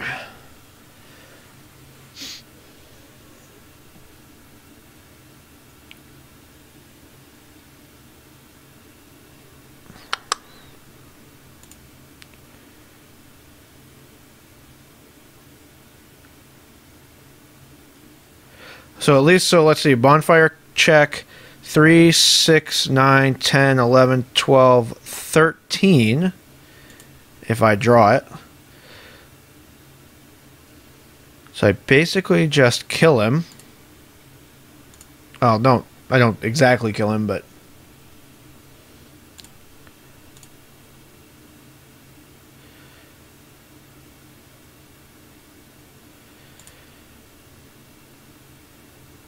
Okay, that's acceptable. We'll go ahead and play Thragtusk. If he has the fairy that counters stuff, then we can pay for it.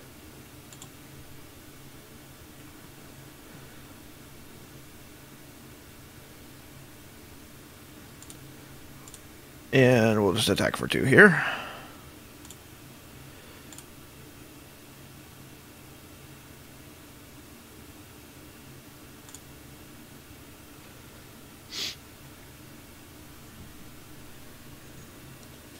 Yep, Spiker says I can bonfire for 13.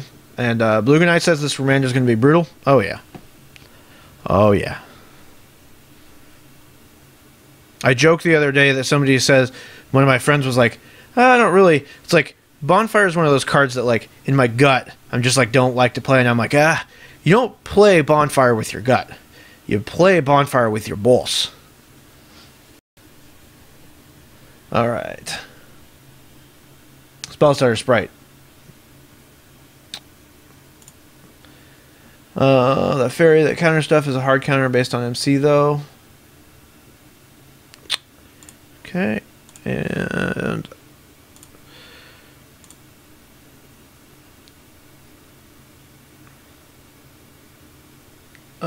fairy flash.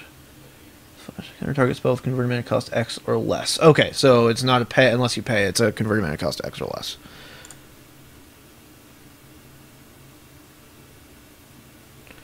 Well, that is good.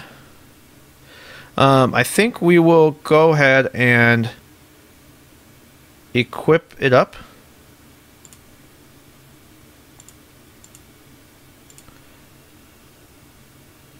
To one of our Arbor Elves.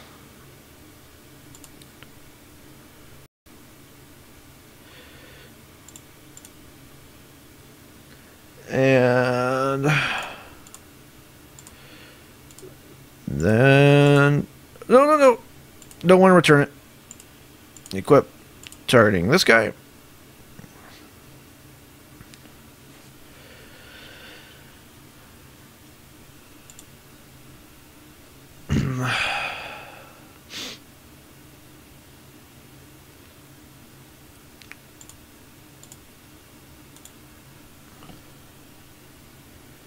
And 4 cards in hand.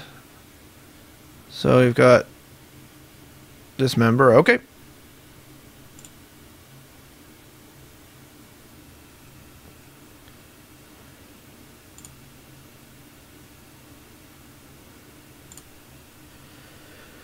And so what, you can attack me next turn for 2, 4, 6, 7.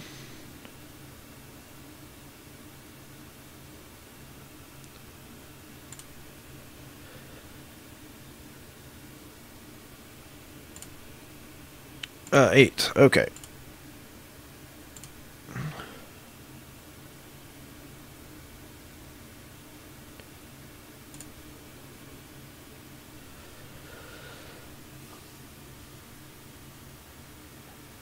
Oh, man.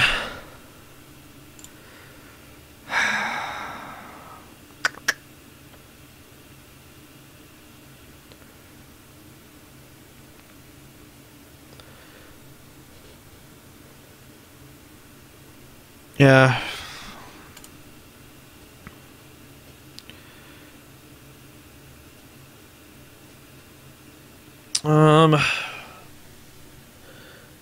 That's all lands.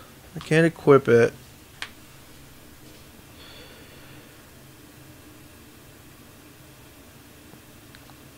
Okay, so there's a nutty way out. If I draw a Sprawl, I can still untap and equip No, I can't. So, okay. Should have untapped a force in response to Dismember. Yeah, I should have.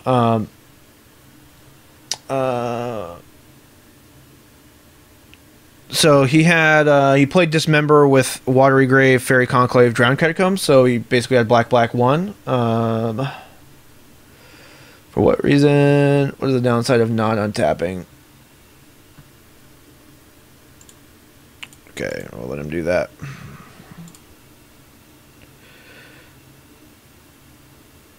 And well, we just lose here, so.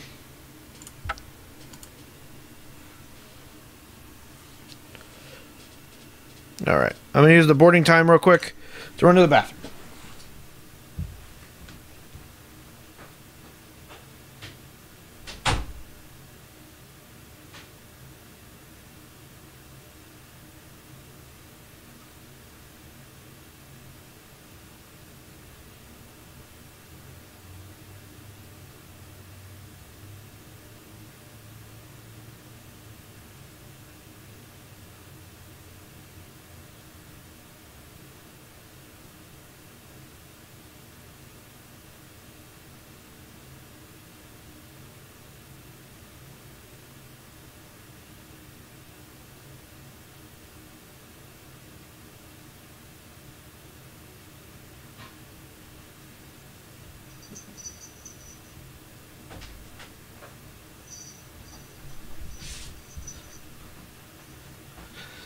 Okay.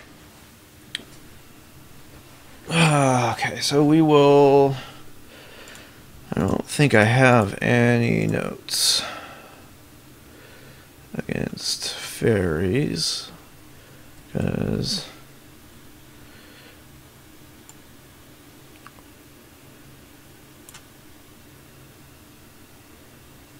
I was on the play.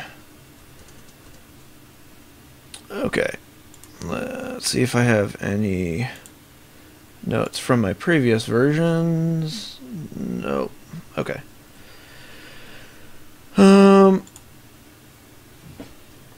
Thrun seems good. Pia and Kieran seems good.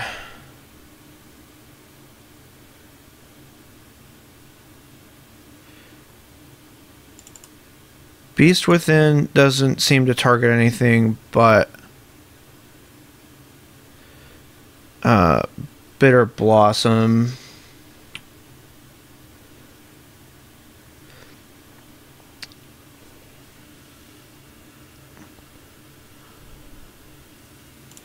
I like the idea of being a little bit more aggressive, but like the LD seems solid against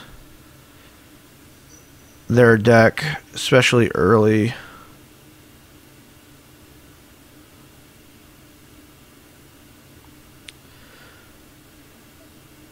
Let's leave the one Beast Within.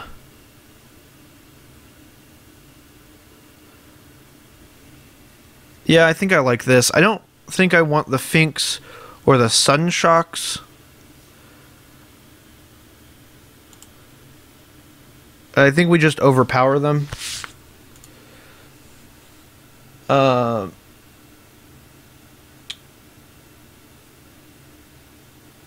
So yeah, basically, Blue Good Night said to talk about the chat conversation is like why, like just not untapping the land, and yeah, I absolutely should have.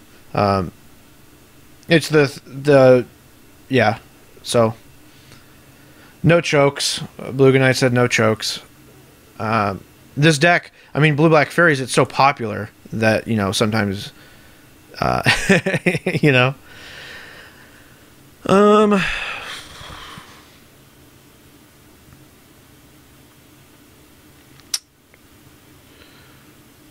don't think I like this hand.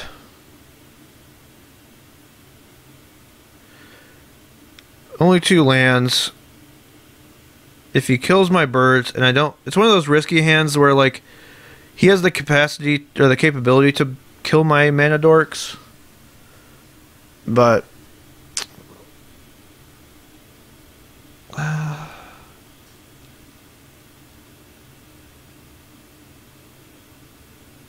Let's mulligan. I'm going to see what we can get. Ugh. Well, Bloodman is really good.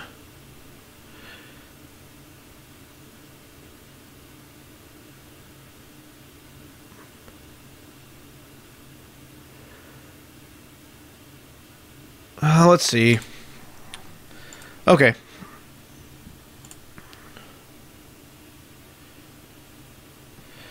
Well, I can't fetch right now, but that's okay. Because I want that sprawl.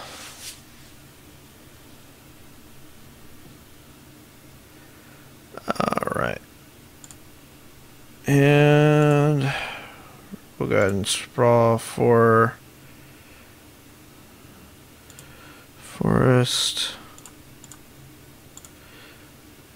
And I think in this case we're going to say green.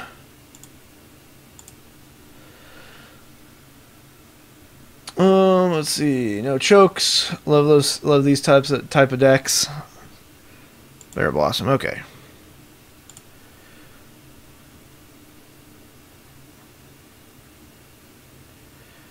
Well, we can't. This is kind of awkward, but I can't play the sprawl and net a mana. Like I can't make it free because I don't have a third land, but Bloodmoon's going to do some work. And like next turn I can I think I can keep up with this Bitter Blossoms just fine.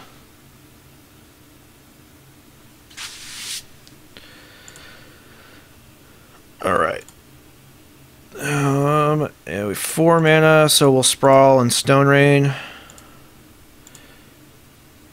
And this one will also tap for green, and we'll whatever.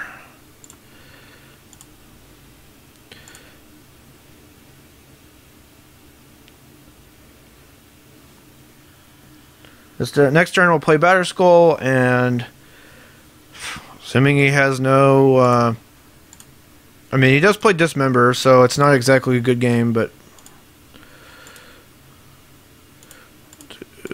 5 Batter Skull.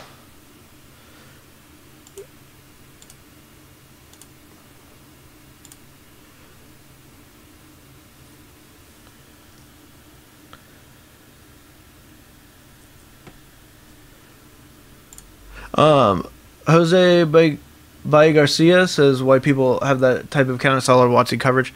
Basically, we get an account through WotC, so it's limited to what we can do, and but it allows us to play and do research and things like that. So that's why you're seeing it.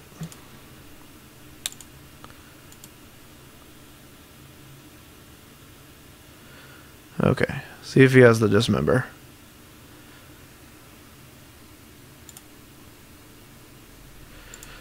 And then we'll play Birds and Stone Rain. Stone Rain's kind of irrelevant here.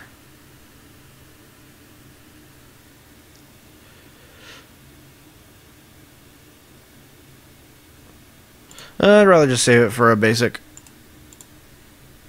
And we'll just pass with mana in our pool, that's fine.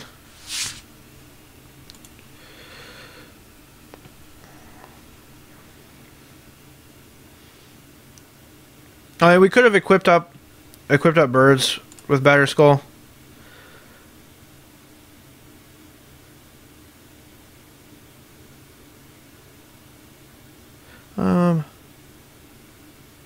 Yeah, just attack. Force him to like use his Dismember on the Germ.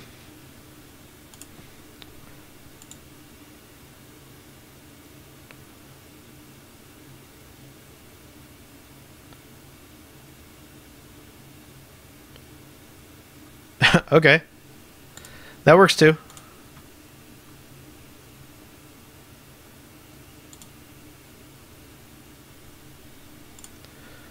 Land, and we'll equip up Batter Skull to Birds. And pass. Flying Vigilant 4/5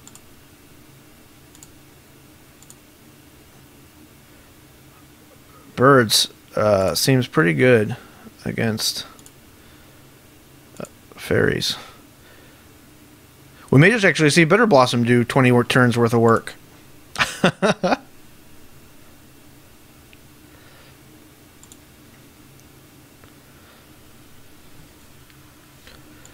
This is certainly one of the weirder games of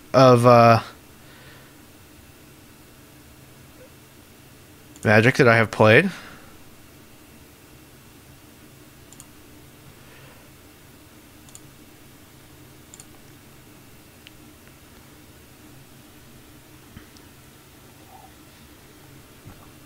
That is a lot of mountains. It's amazing how many mountains he can play.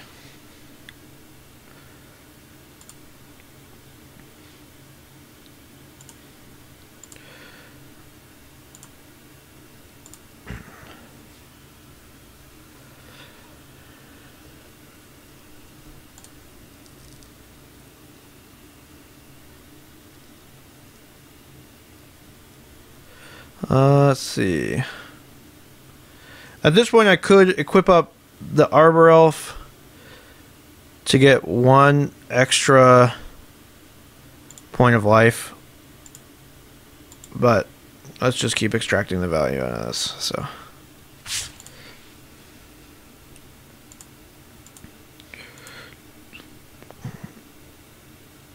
and pass. Oh, we could have just attacked with Arbor Elf. That would have been the better play.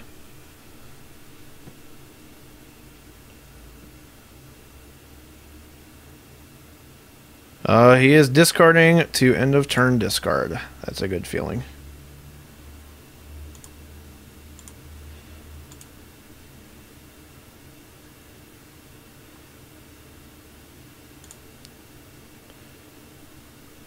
We'll double our clock here.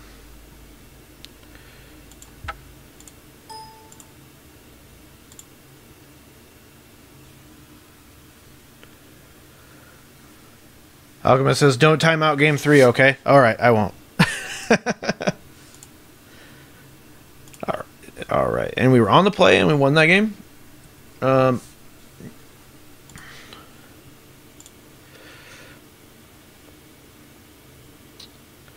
don't think...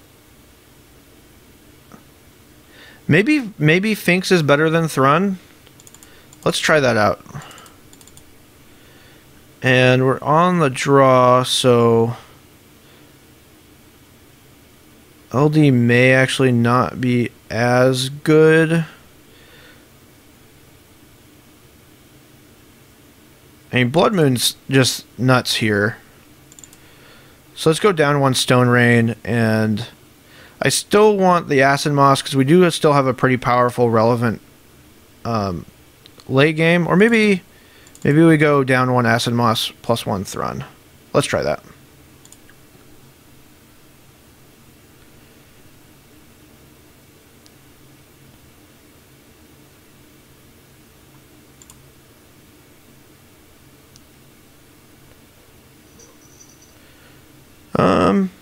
Well, we have no 3, but we do have our mana base plus, you know, P and Kieran, one of our more powerful sideboard cards. So we'll try this.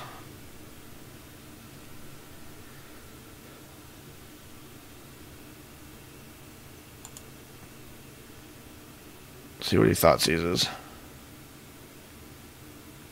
Yeah, yeah. I mean, maybe Stormbreath comes out versus, well,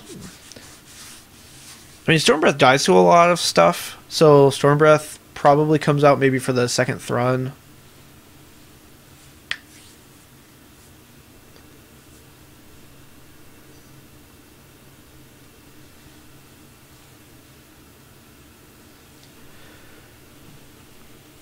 I think thought seizes probably, yeah, P and Kieran. It's either P and Kieran or Birds, I think, but P and Kieran seems like the better one.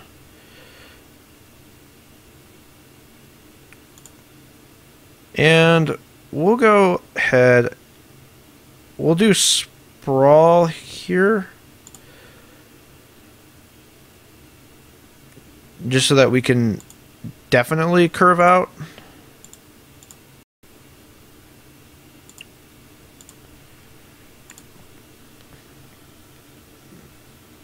Blue Team says, Mon Volley is such a value card. I literally shit myself every time I cast it. I agree. Card is good.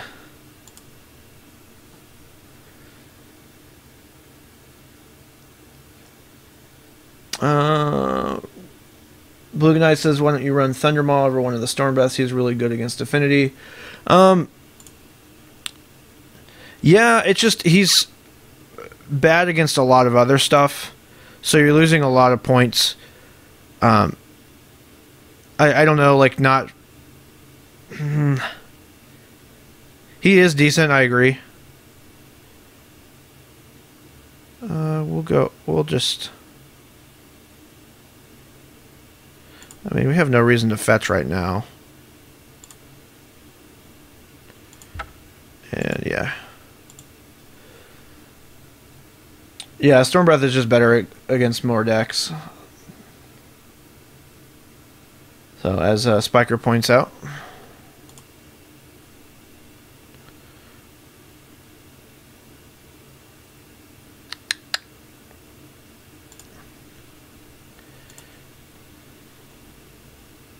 And so let's see how this goes.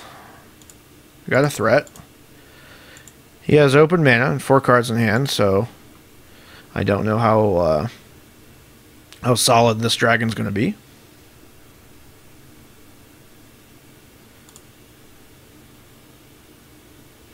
Yeah, Blue Team talks about how he ran a deck similar to this and found a few.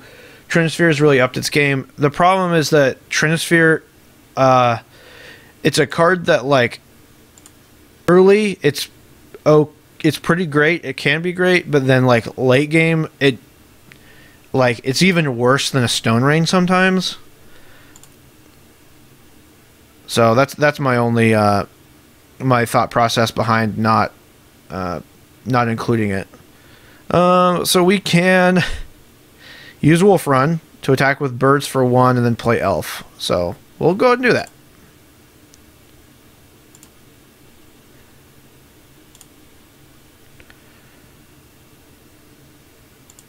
Well, he could play... Well, he doesn't have a fairy, so he can't champion. He can play the Shroud dude, which then my bird would trade with... I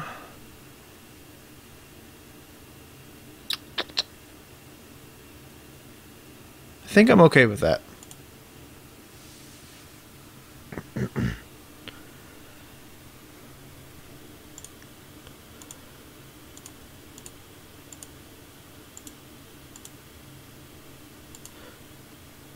All right. Woo! Powerful.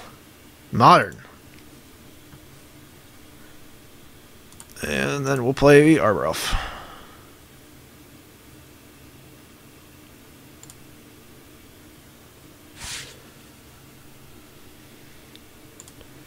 Yeah, Scion. Now, championing. Okay. Championing does not target.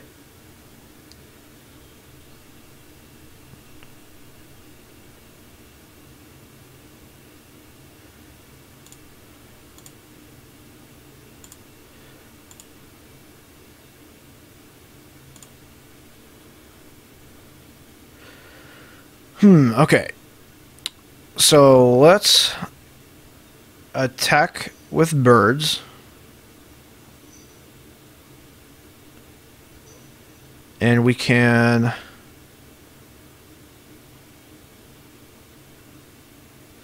Blood Moon will put a pinch on him, so we'll attack with birds here.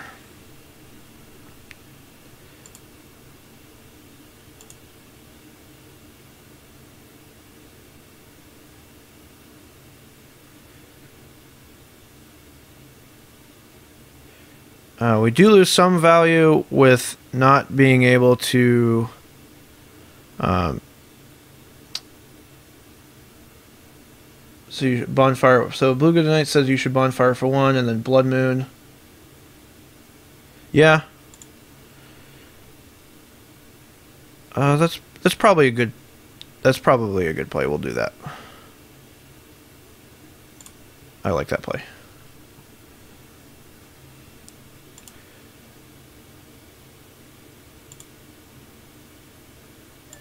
And do that.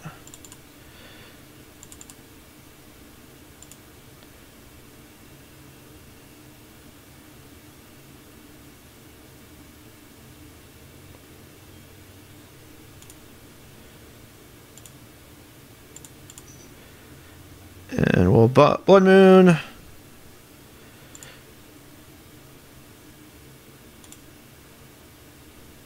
Yeah.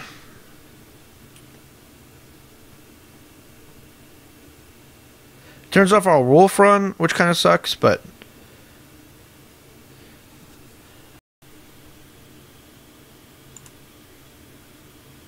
Okay, just casually Cryptics. That's fine.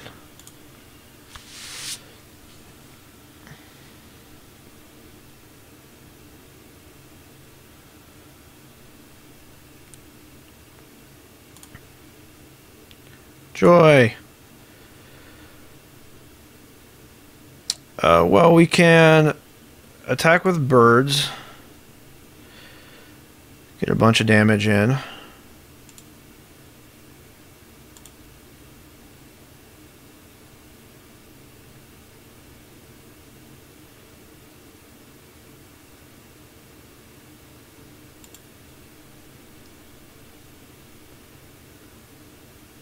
So it's kind of like we get to Stone Rain his land.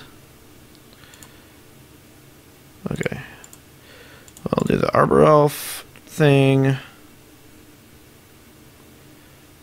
On tap, we get to deal him 2, 4, 5 damage.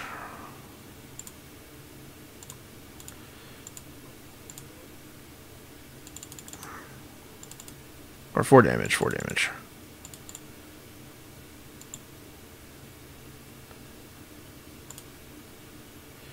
And kill one of his fairies. So.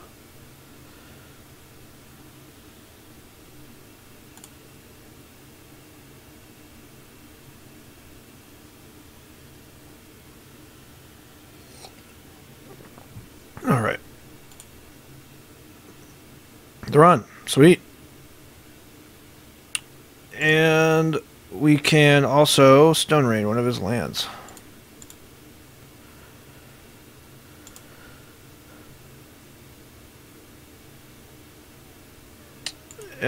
We will just Stone Rain his Conclave.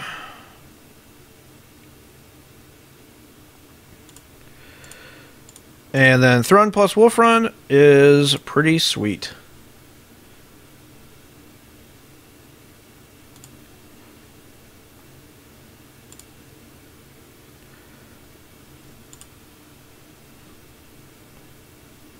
And unless he finds an answer for this Wolf Run,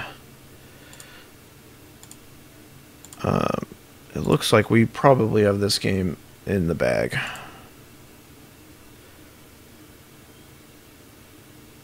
Yeah, I like that.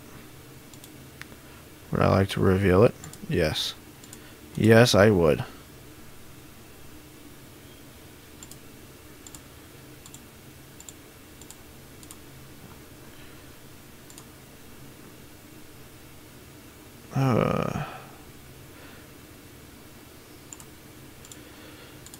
And you can't sprite it because it is a very large bonfire.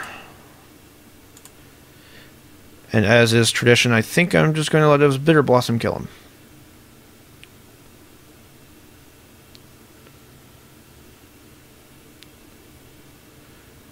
So you can, yeah, you can Cryptic, tap my team. Oh, counter draw, okay.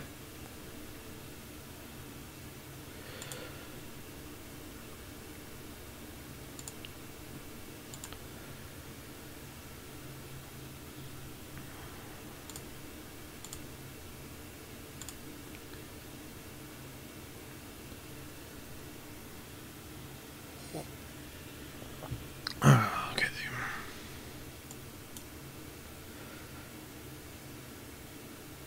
No, it's still Nightbug says, wait, I thought you could sprite it if it's miracle cost is being paid, and nope.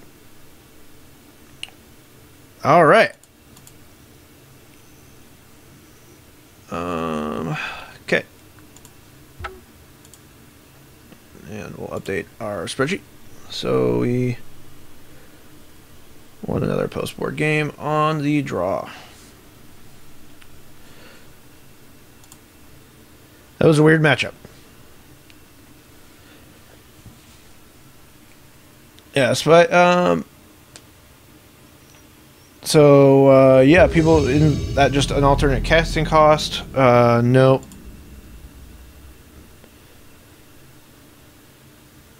The CMC of a Miracled Bonfire is ooh, yeah, actually I'd have to look that up. And we will play. This hand doesn't really do much.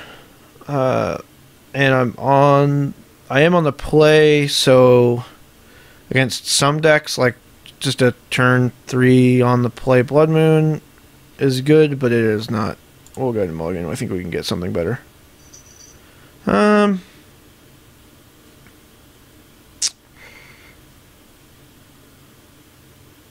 We'll keep. We get a scry.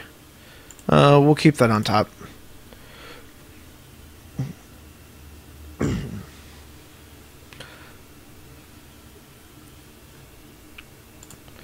And we know we have a Beast Within on top, so we have an LD spell should we need it, depending on the matchup. Okay, so Red Green Eldrazi, alright.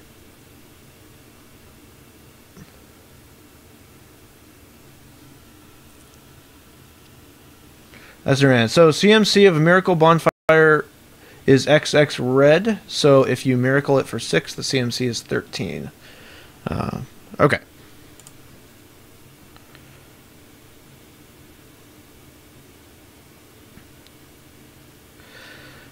And what did he whiff on Ancient Stirrings? That's wicked. Okay.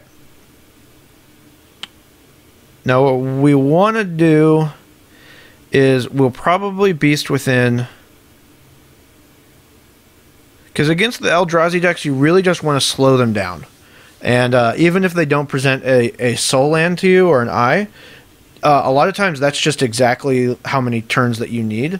So right now we can still, like, so next turn for example we can we'll Beast Within during his upkeep, and then we can like possibly Bonfire or whatever. We have some potential draws, so we'll go ahead and do that. And we will not attack for 1. And we'll go ahead and fetch our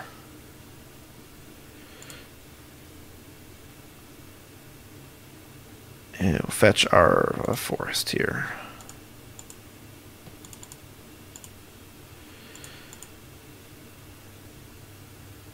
All right. Yeah, and Beluga Coach says I met and I mold my Blood Moon. Yeah, I mean it happens.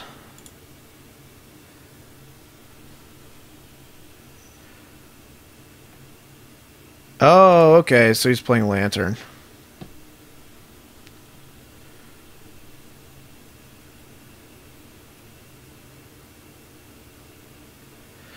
Oh my god, I hate this deck.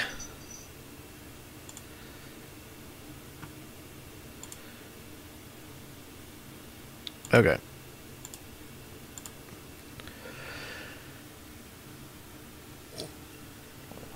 And so right now we're just hoping that LD spell put him off of something. I mean, he did whiff on Stirrings, which was pretty good. It means that, you know, he missed on land, or Temple, or Lantern, or not Temple, or Bridge, or Eye, or not Eye. So what? Lantern, Shredders. Did it say this? This is So this chat says it. In chat, it said the deck was likely Lantern. Was it likely Lantern? Yeah.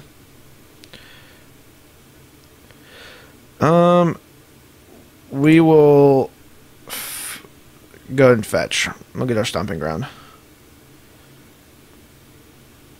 No need for him to needle. You can needle our Arbor Elf, which will suck. But we don't want him to...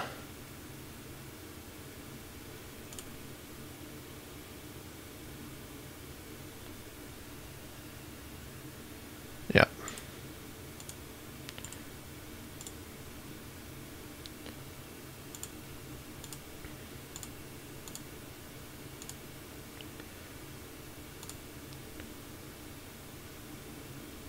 Land.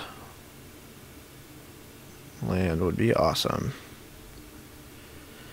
Oh, womp womp. Okay, well, we'll attack for 1.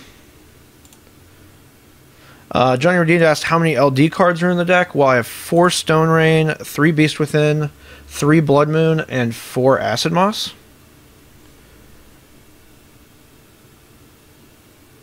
Surgical, my Wooded Foothills. Targeting my Wooded Foothills or Beast Within. Targeting Beast Within. Okay.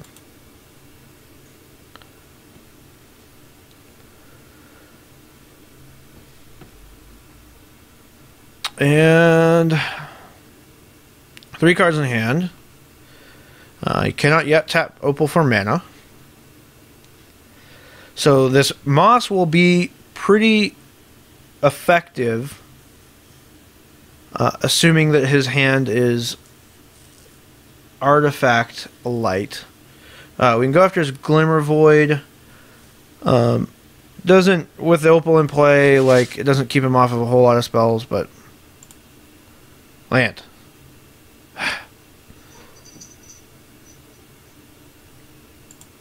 And what? So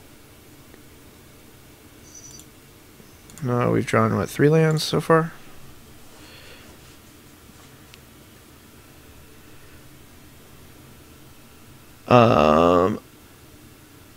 Beluga Knight said, I'm kind of surprised you don't run Boil in your sideboard, to be honest. I guess there isn't enough blue anymore. Would you run if Twin was still alive? Oh, absolutely. I think Boil is a great card, but it is a definitely a metagame choice. So it's definitely something that's in my back pocket. Same with like Crumble to Dust and Choke. Like, all those options are on the table, but I just have to, you know, we have to wait and see what the decks, how the meta is shifting and stuff like that. But yeah. And Johnny Redeemed asked, how's the deck against blue-white control? It's very good. It's very good. You have access to Beast Within, so Beast Within is one of those cards that it's pretty versatile. Like, you can end of turn or on their upkeep try to destroy a land to tap them down to make sure your other spell, your sorcery speed spells resolves. So I've been very happy with it.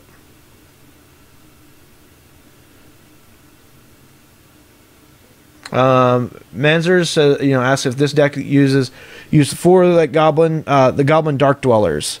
I like Dwellers. I don't have enough sorceries and instants that cost 3 in the deck yet for me to want to play it. Although I have considered it.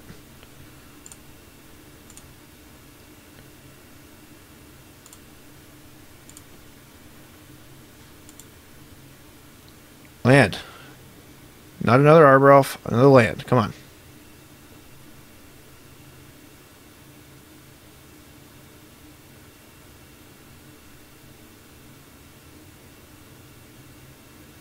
Just need to break this game open.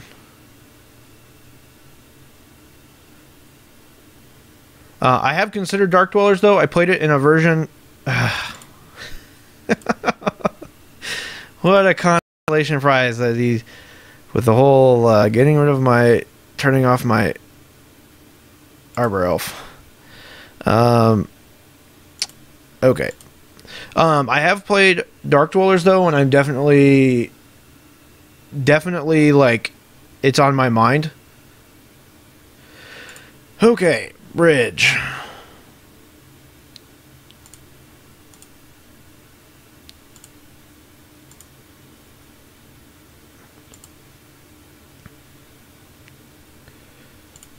And we will moss his Glimmer Void.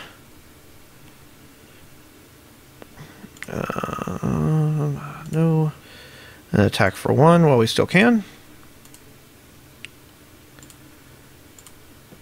So this will be a really weird game now that Bridge is in play, because Inferno Titan is still a 3-mana burn spell. Stormbreath Dragon is a burn spell that can deal 1 or 2 damage. Bonfire is an expensive blaze.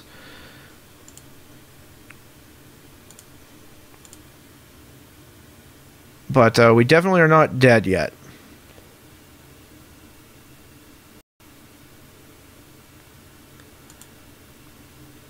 Okay, that is rough.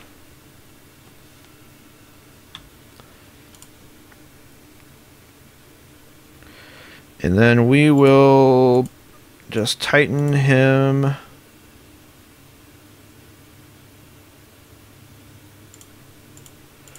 We'll play our 6-mana sorcery speed lightning bolt.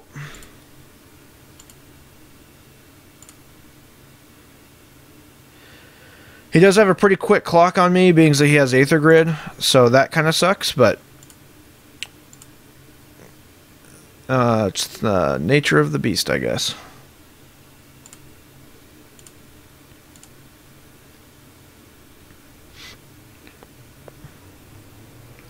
Another bridge? You're playing another bridge? Yeah, you're playing another bridge.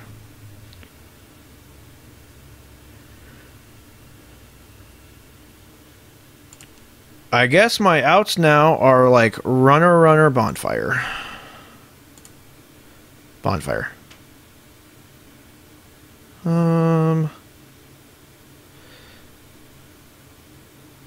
Well, yep, I'm pretty sure that's game. Yeah, 3, and then deal him 3. He untaps 1, 2. Put him at 7. Then even if I miracle a bonfire, I can't do it for enough. So yeah, we'll go ahead and concede.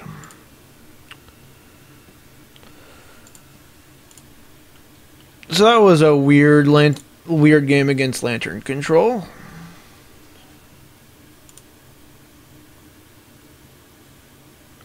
Okay, did we play or draw? I think we played. Okay, now against Lantern Control, we bring in the Relics, the Grudges, the Finks, and the Pia and Karen.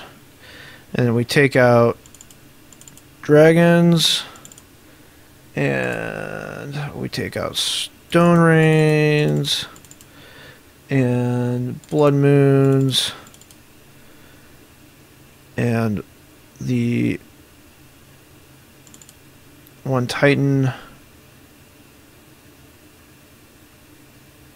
and I think I just want to leave in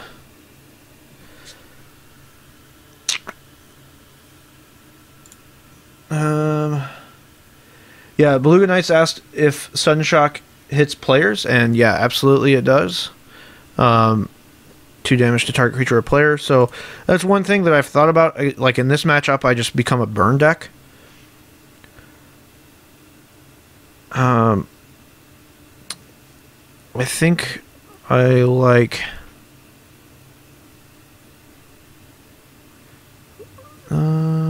just swap to a super shitty burn deck. Works every time. Yeah.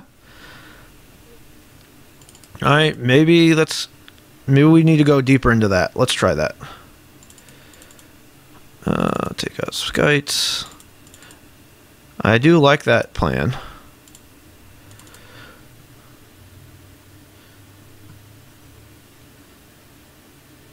Then Thron.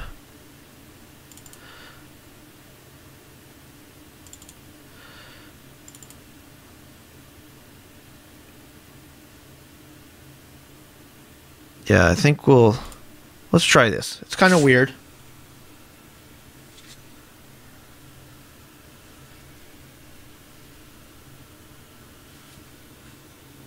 Batter Skull and Thragtusk, I mean, doesn't really do much.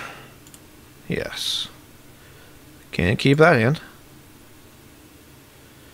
Although we can keep this hand.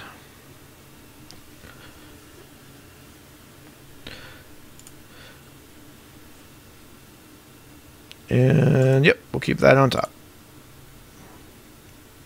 Now he does have the ability to like play Shredder. One thing that I have that you do need to be cognizant of when you play against Lantern Control is that if they see, it's kind of like what Thought Scour did in the Blue-White Delver days of Standard, where they basically see that you keep what you wanted on top with Ponder, and they'll Thought Scour you to ruin it. They basically have the ability to, if you, for example, if you mulligan and you scry one and you keep it on top, they can play a Shredder effect and then just get rid of that one card. Logan Knight said this deck seems like it mulligans a bunch. Yeah, it does. I mean, I probably mulligan more aggressively slightly than Michael does. But there's just a lot of hands where, like, the deck has a lot of power, but you do have to recognize where it is and what opening hands you keep. All right, Ancient Stirrings. See if he whiffs on 2 in a row. Nope. Got Lantern. All right. Blue Knights, would you say it's because of the low land count? No, I would actually say it's because of this. You want the combination of like 2 lands, Dork, and then like 3 mana stuff or Stone Rain or something. It's less about the land count and more about like just the specific contents of your hand. I actually mulligan more because of a lack of Dorks, lack of 1 mana accelerants. And we will fetch a Stomping Ground.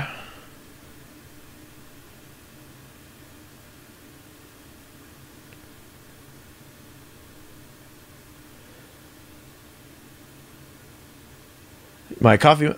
Kiwi Splash says, my coffee mug looks so small, I would be offended. So here's the thing, though, is this... I love this mug. Because it's like... I kind of like ironic kitschy mugs. So this one says, aged to perfection, polished, and priceless. And I kind of like that. And we'll play Finks here. Get some aggression on the board. Now, one thing... actually, just forgot. I should have probably brought in Spellskite. One reason is that, like, because we're boarding out...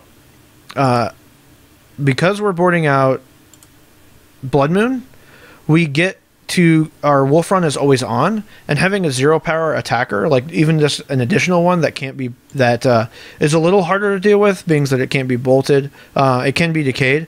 A lot of times can give us what we need to like a lot of times can give us what we need to get under the bridge and get those last couple points of damage in. All right, so he has the stuff for the lock.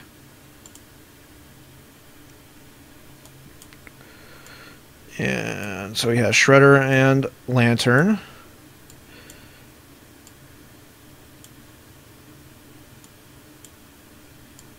Okay. And what has he revealed to us? So he has Shredder in hand.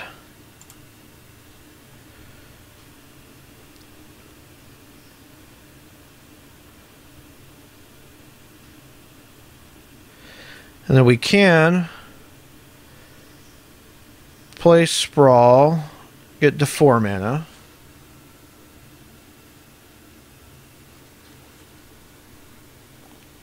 Official D-Bear, I don't know. I've never seen this deck before. It just seems wonky and modern, but I can't see it winning a big tournament. I mean, I 7-2'd on the Super Sunday series, and could have 8-1'd and easily top 8'd. I kept a 1 land. I mulliganed. I didn't mulligan a hand I shouldn't have in a game 3, so I don't know. I think the deck is fine. So we want to keep the Grudge on top. He can force me to shuffle, though, so we want to do that. I don't want to Acid Moss quite yet.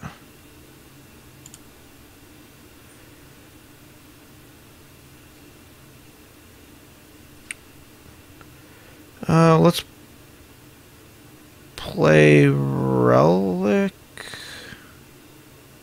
Though we want to get as much damage out of our creatures as we can while we can.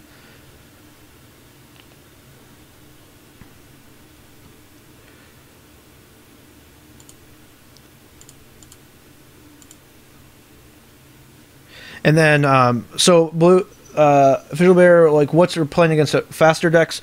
Well, basically, we board in a suite of removal and Finks, as well as Pia and Kieran and life gain and stuff like that. So that basically is our plan.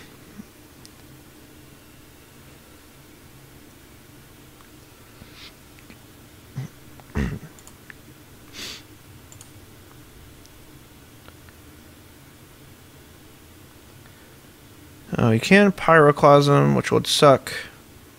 Plays Bridge as expected.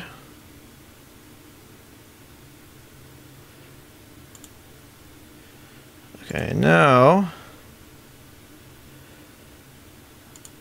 Relic. Okay, this is sweet. So Grudge on top, and if he lets me draw it, it's like even better. So you won't let me do that. All right.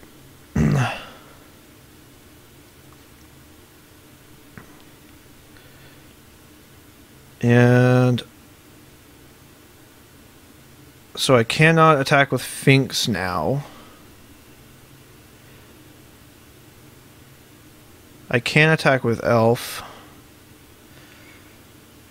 I can't get to 3 mana, so let's sprawl here.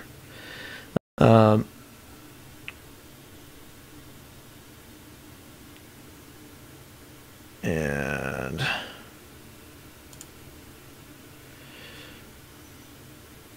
then, ooh, so this Blue Good Knight says the secret tech, if he has 2 cards in hand on his next turn and you shock to, I can shock our Finks to swing under the bridge. I like that. Now the problem is that I can't do that and keep my sprawl untapped. So,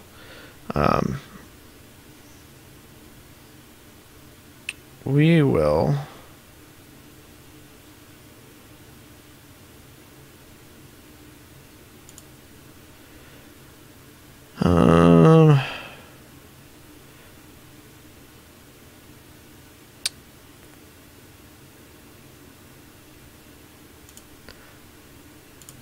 All right, we'll try that.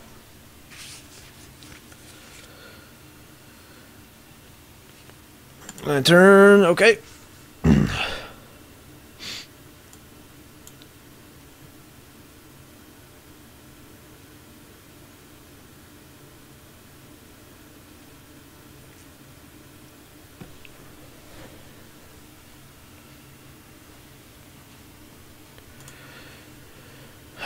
What's he gonna put it in? Put.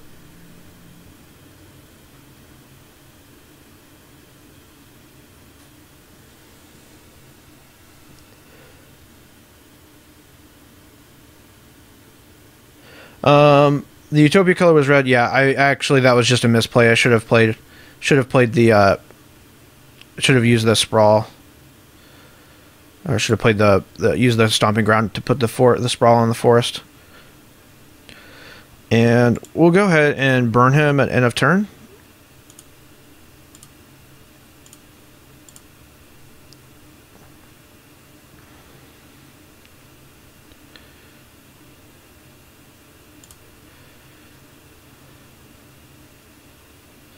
Are you going to let me draw it? And yeah, we want to go ahead and use this as a blaze.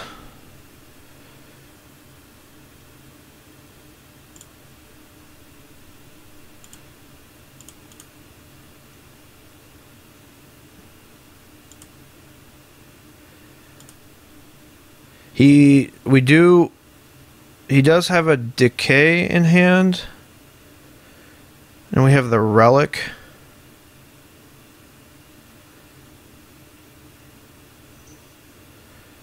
He has 2 Shredders in play though, so the idea of getting the hope of getting to draw what we want.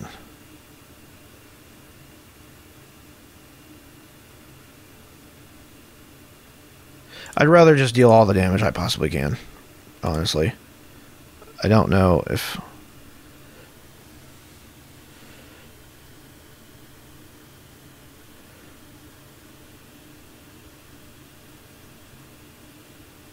Or maybe you shuffled away to the decay.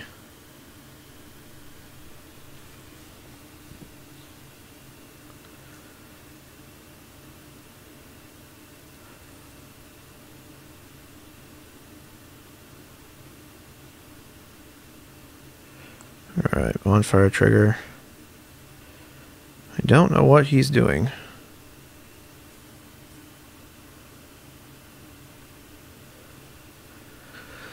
And we'll put him to 7.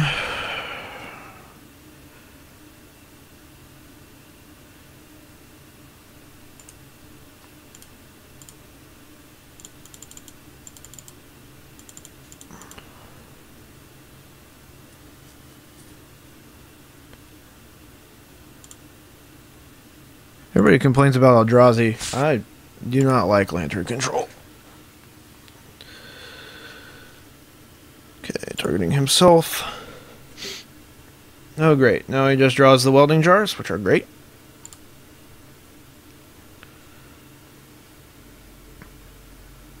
Extra redundancy.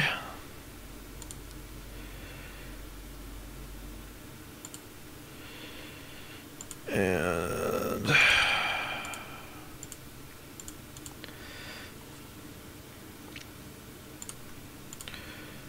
now we put him to 4.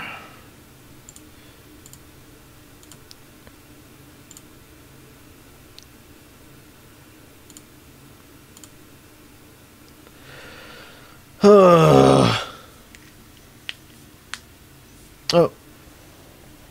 Well, Kiwi Spirit brought us up the... cover up the static. That's actually, I think, my space heater more than anything.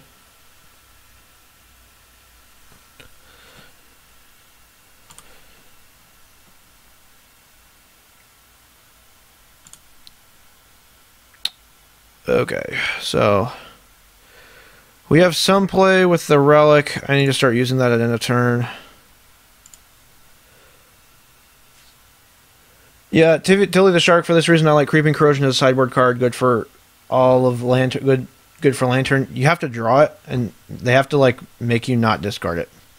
So that's the like I would love to say that like that's the thing that can crack the mirror, that can crack this game open, but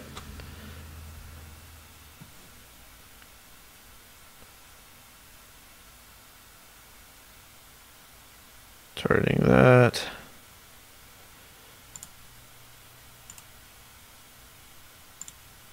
Okay.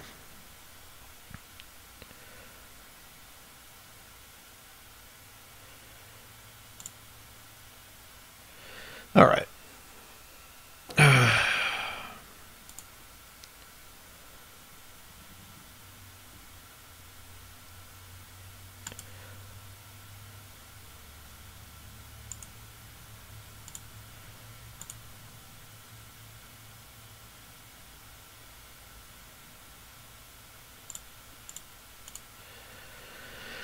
And we have one shuffle available to us with the fetch land.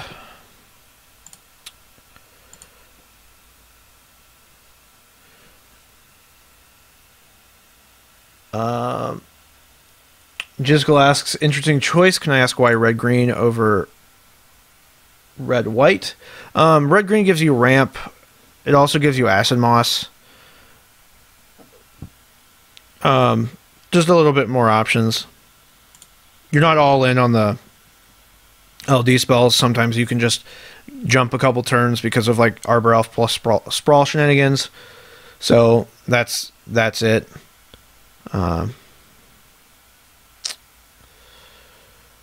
Let's fetch.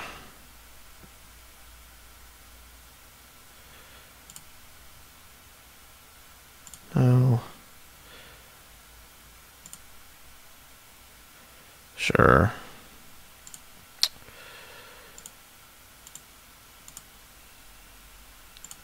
This is Moss. Does not matter, I don't think. You have Opal, so.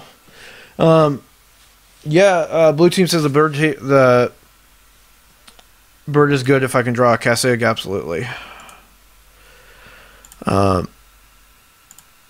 This is kind of my one out here. As well, maybe I go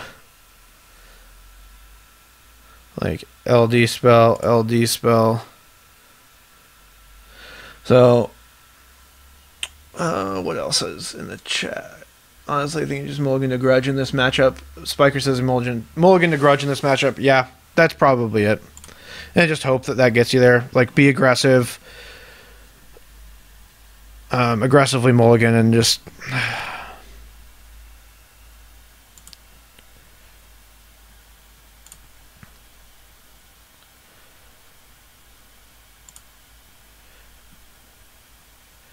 And he can needle my wolf run if he has seen it.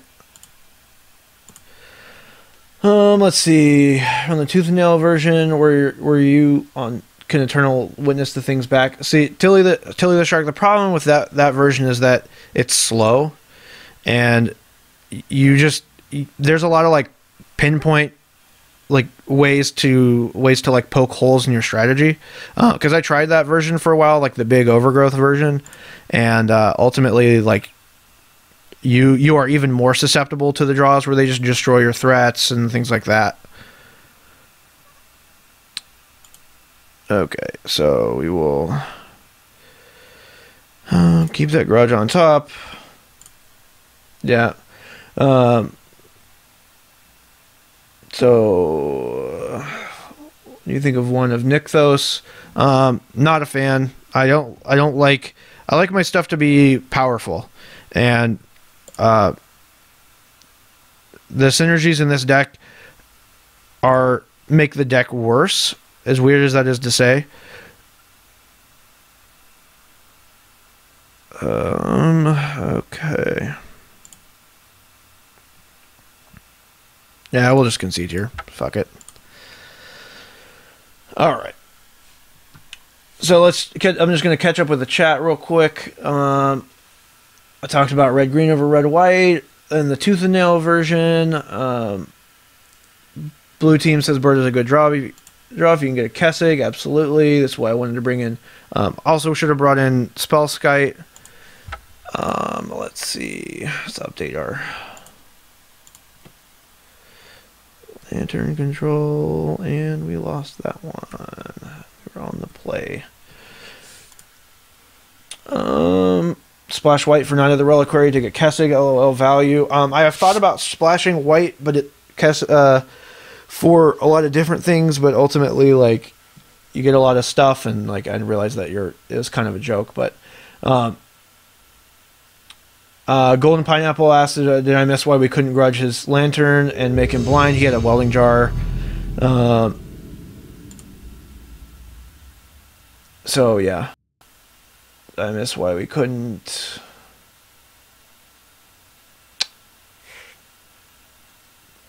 I miss why we couldn't grudge his lantern and make him blind.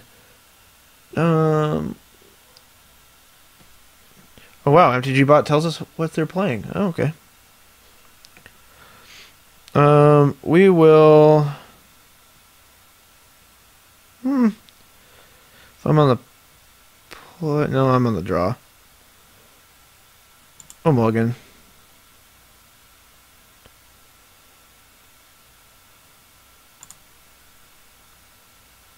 If he's playing Infect, that's not a good card.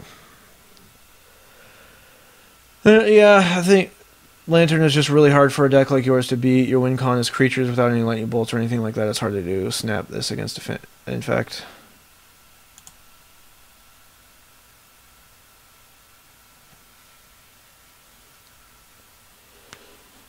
Well, Blue Good Night, I'm already mulliganed, so I mean it's on the draw, so he just can kill me.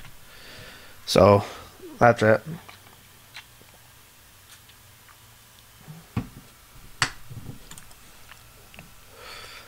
Let's see.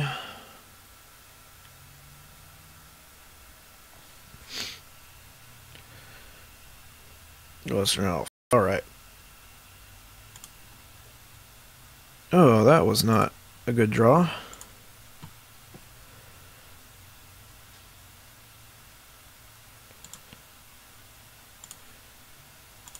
Yeah, maybe that first hand was better than I thought. Okay. Yeah, like Beluga Knight, like that original hand, if I was on the play, I would have kept it. Because even though you can't accelerate, you still get that 1 mana advantage. So I have access to Beast Within and all Beast Within and Bonfire and stuff.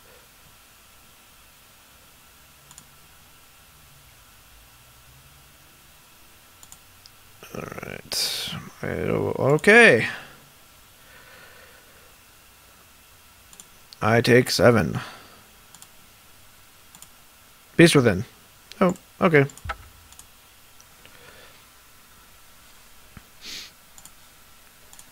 All right. Well, that happens sometimes.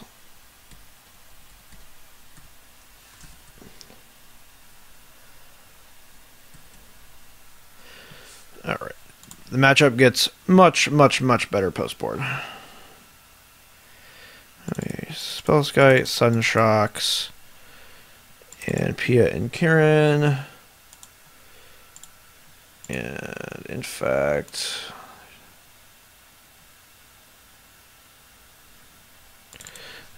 take out Thrun, Thragtusk, Batterskull, and Stone Rain. All right. So yeah, the sideboarding basically we just bring in more removal as well as disruption. We don't really need to gain life, so the idea like Batterskull, Thragtusk, all that. So yeah, and then Bonfire does a lot of work. Yes, we would like to play first. We will mulligan.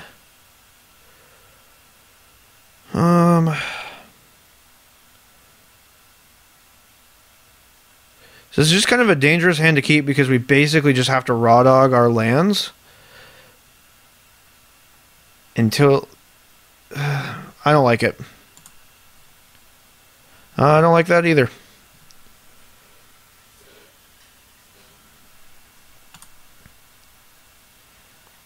Okay. So we can Bonfire for 1 on turn 2. And then we can present a threat on turn 3.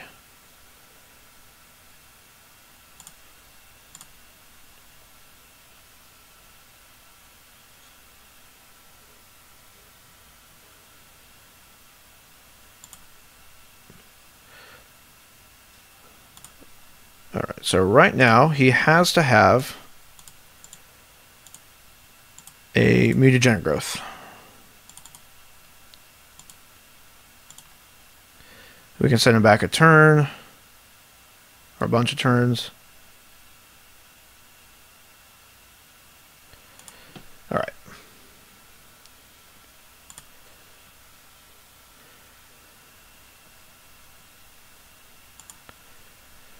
And then we get to no name red. We'll play Thrun.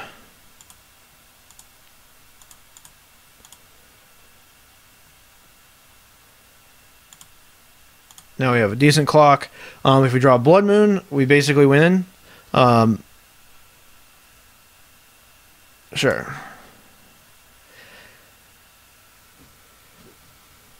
If we draw an LD spell, we put ourselves pretty far ahead. He does have the ability to make it a land, make it a creature, and then give it some sort of protection, like with Vines or Apostle's Blessing.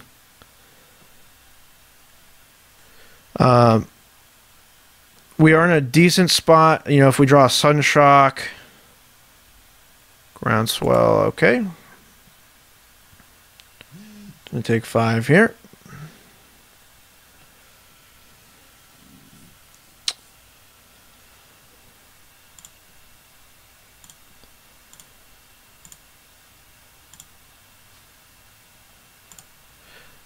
And then we can leave up birds as a blocker to give us another turn.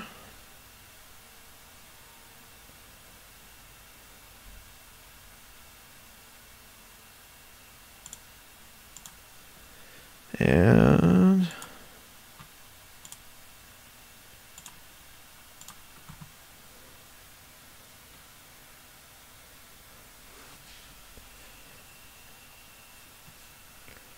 I'm going to make sure our number is correct over here on the right.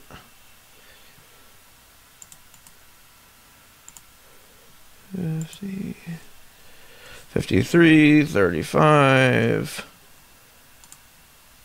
With like, yeah.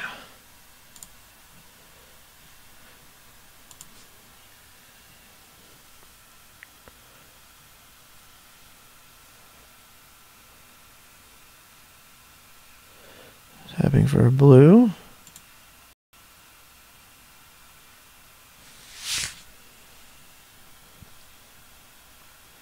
Oh.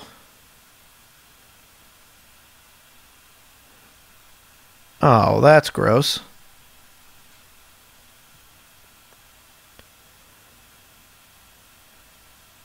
Okay. Well, then that happens.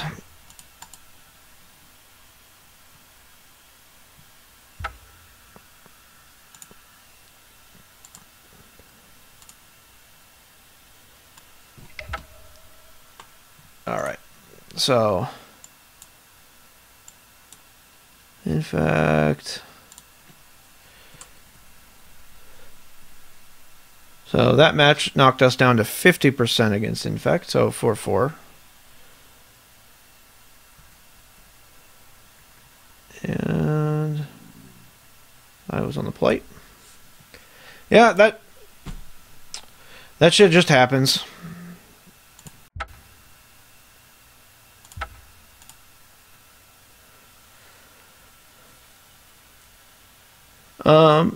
God of the Sea asks, why not leave the force in hand, fake a bolt or something. Most of the time we don't want, maybe like we don't bolt we just play lands because we want our bonfires to be like the best that they can be. So maybe in that situation that was fine because like a bonfire for 4 was like same as a bonfire for 5.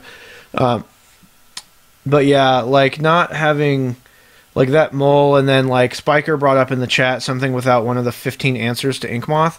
Like I had so many, a ridiculous number of outs there, and just to draw lands is like, well, so, but Blue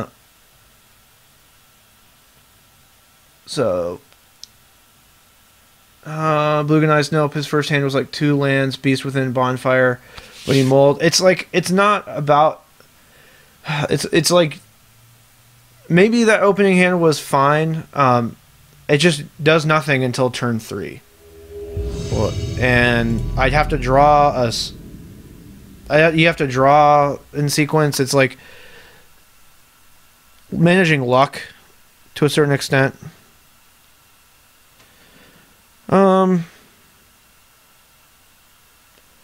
Not the best hand, but I don't think it's worth mulling.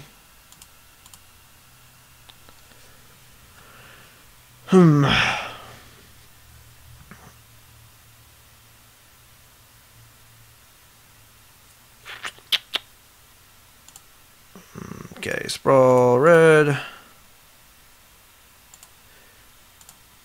And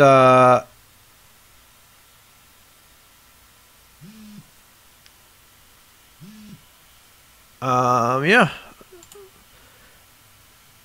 So either Abzan or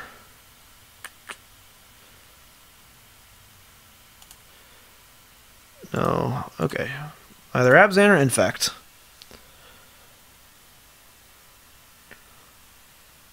Or Green White Hate Bears.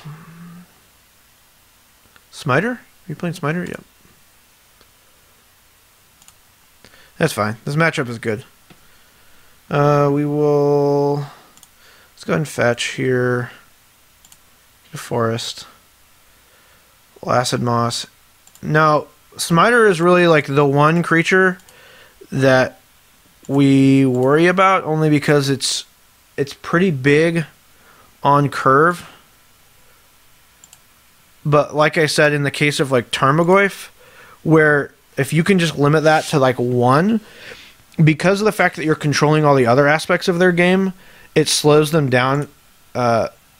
It slows them down enough to where you basically can win.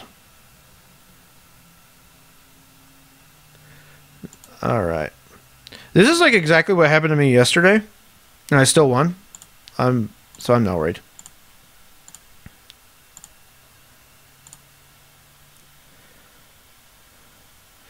We'll play Dragon here and fetch later.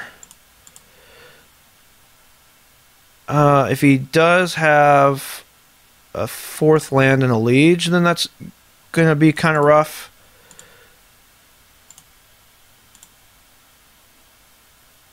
But he can't afford to attack with both. Well, if he attacks with both, he doesn't get exalted, and I trade with one of them, and I take 4. And then if he does attack with just 1, then I can just block. So he's in kind of an awkward situation, especially if he doesn't have a 4 land for liege.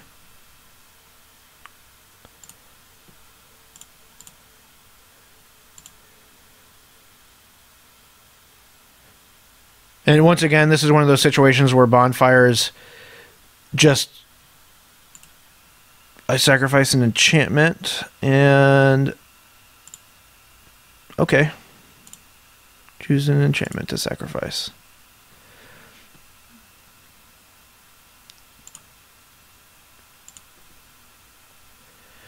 And...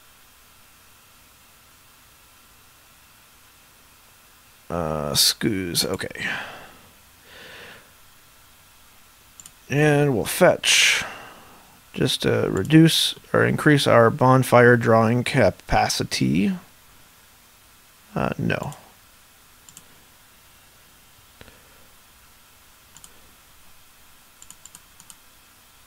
And we cannot... let's go after this Temple Garden, whatever. This is more for...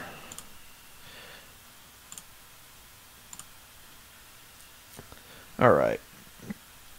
So, let's see what's in the graveyard. No creatures so far. So, Scoos is what it is. And I think we can go... Okay, so if he has a Tarkus command, or not a Tarkus command, Dermoka's command again, he can deal me 1 point extra. Or he can fight, have them fight, and then make... so he can have them fight something, and then give Scoos a counter, so he can actually kill me if he has a Tarkus, or if he has Dermoka's command here.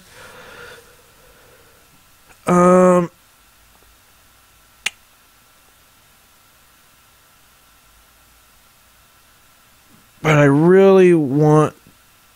I mean, if I draw a Bonfire... I mean, it's basically Bonfire or Titan right now, or bust. Oh, he can't fight. Yeah, that's protection from white. It's not... Okay. Yeah, the chat mentions that it's protection from white, so that's good. We will go ahead and just trade with his smaller smiter.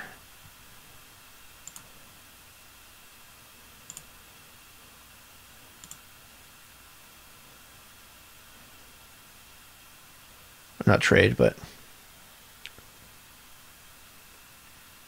Knight is a 5/5. Bonfire. Ah! Yeah! Alright.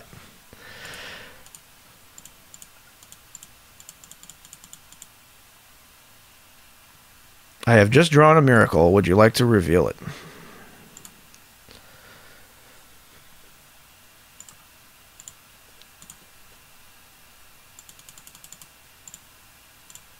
And that is why I play 4.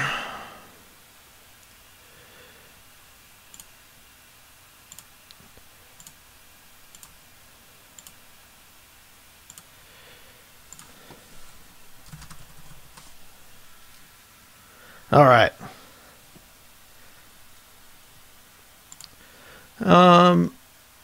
Volcanic Vision. I'll throw this in my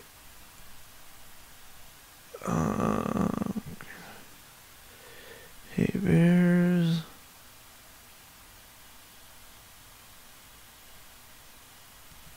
And I was on the draw. That was on the play. So, game Volcanic Vision. I'll have to look up that card here real quick. Green white mid range. We just sideboard in one, and then we sideboard out 2 Beast Withins. We mainly just don't want to give them more dudes. All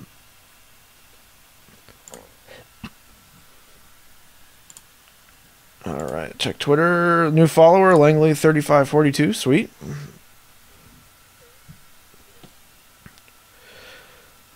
So we have the opportunity to play a Batterskull on turn 4, a Stone Rain on turn 2. Even with his Noble Hierarch, we'll still be able to slow him down. I think it's good. Let me look up that. I still don't know how to use MTG bot very well. I'll have to figure that out.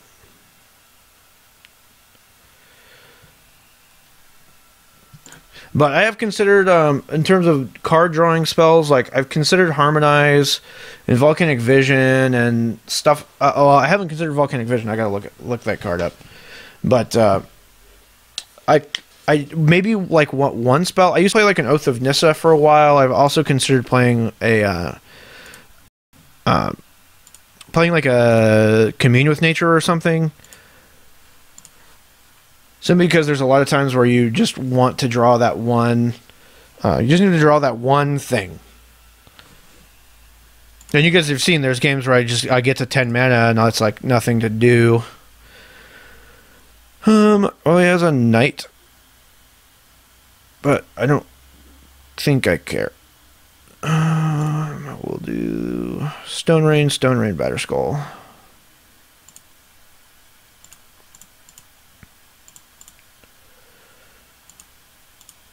And we'll go after your Temple Garden.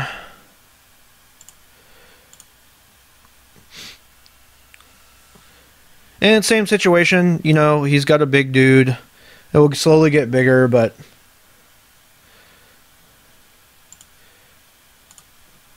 why? So Beluga Knight still worth blowing up Gavany? Absolutely, I think that like blowing up Gavany is fine. But if I'm going to keep him off of playing spells for a couple turns, the goal is to I would rather go after his colored sources because Blood Moon will hurt him more. And we'll go ahead and play Arbor Elf, and then we will blow up his township.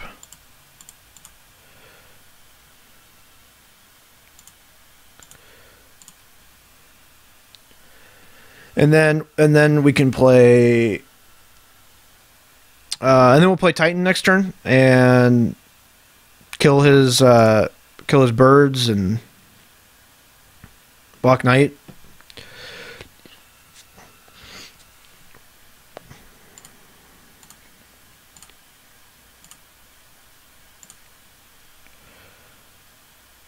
And we'll comfortably go to yes.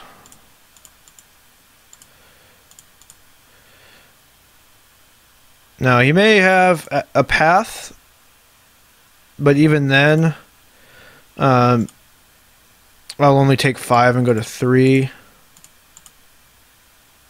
Wait, can I not? How the...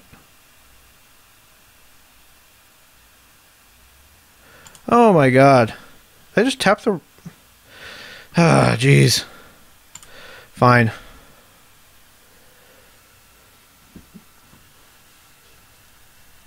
I accidentally... So one of the things that you can accidentally do on Moto is target the same forest with your Arbor Elf ability. So... One of those stupid things that they do because your lands are always together and... That's fine. Yes.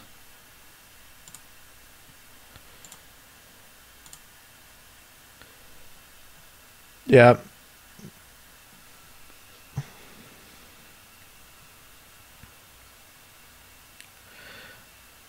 At this point, I don't even think I care. I think I just block. Or I don't even block. Alright, now we just slam Titans.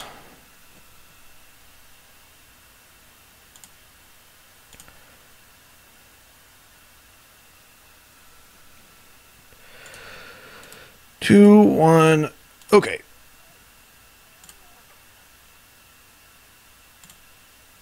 And we'll attack for 3 and pass the turn.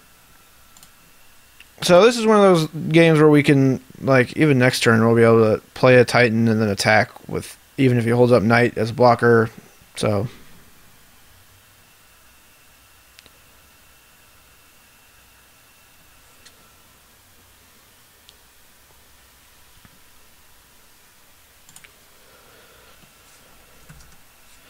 all right. So and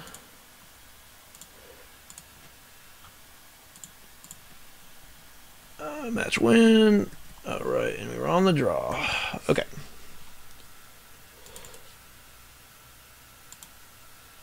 And we'll go up to 54. Now, this is an updated number. I've actually played way more games with all the version, like if you count all of them. So, but this is just literally this list. So across all matches of Modern, both in paper and online. So that's cool. And as a reminder, you can follow me on Twitter at Matt Mendoza. My YouTube link is right above. As well, we are having a fundraiser. I'm part of the A-Team podcast, Canada's premier MTG podcast. And then you basically go on there. We're trying to get to GP Toronto to do a whole bunch of like live streaming, a live recording of an episode, interviews, deck techs, all sorts of stuff, audio pieces.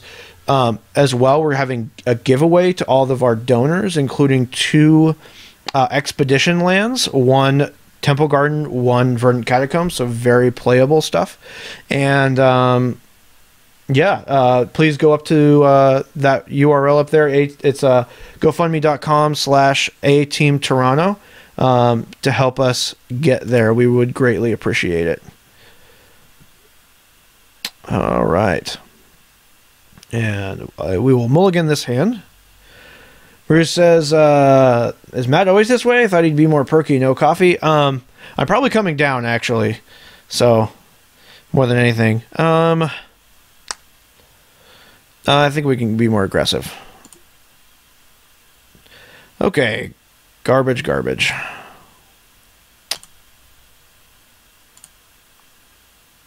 I think we'll keep that on top.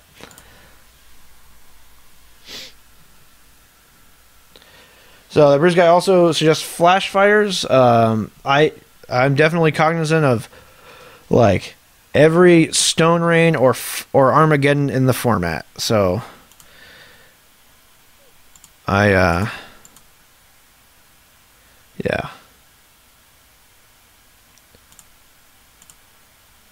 Well, I should have played Stomping Ground there, being that I know the top card of my deck, so I know what I'm going to draw next turn, and then I'm not going to be able to play it. So I could have saved myself 2 life points right there.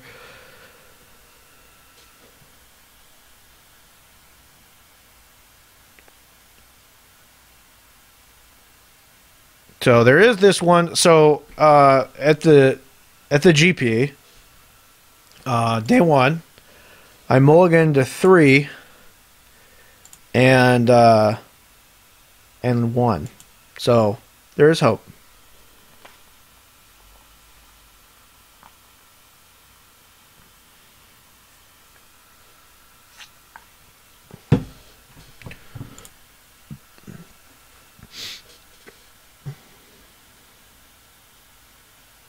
All right. Living End. All right. RF232 has been there, done that, and keep the expedition. I'll win for yourself. Okay. Bruce said still interested. If you've taken any looks at Commune with Lava or Volcanic Visions, or other red recursions. So I've thought about Commune with Lava, and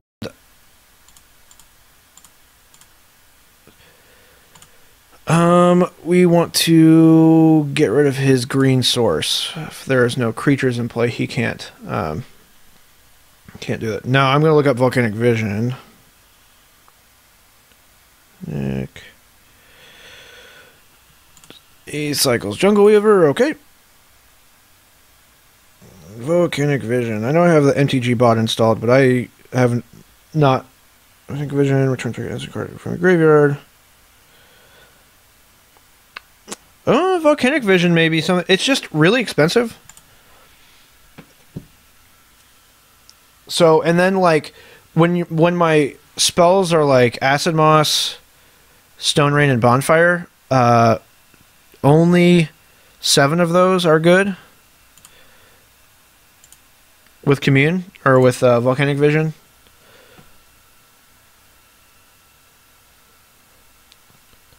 So, and really my problem is not that I have expensive sweepers at the top end. It's that I want good sweepers at the bottom end.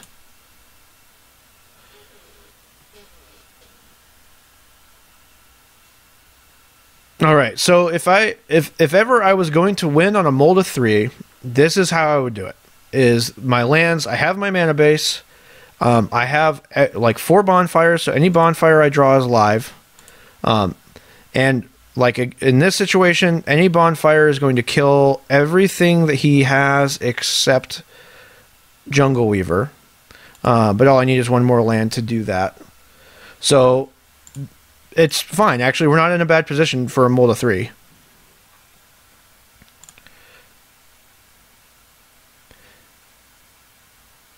And with him not having green, well, he has green now. So he has to do Violent Outburst on his turn, at the end of my turn, actually. All right, that is awkward.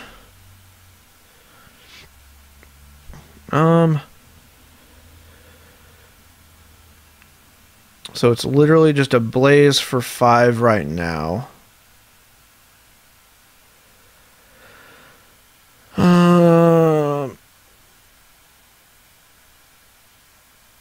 No.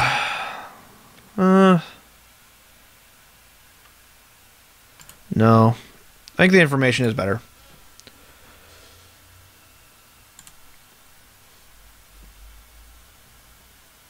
And you can Violent Outburst right now. Nope, he did not.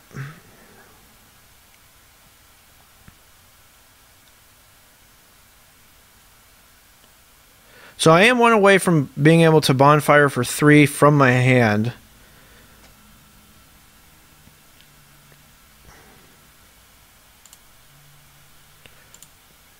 Okay, now... I mean, if he has Dread in hand, I'm basically, if I play the dragon here, I'm giving him a Dread target.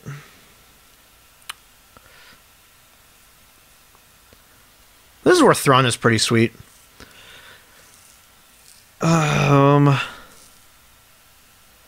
mean, next turn he can just play a creature and give himself a Dread target. Let's do it.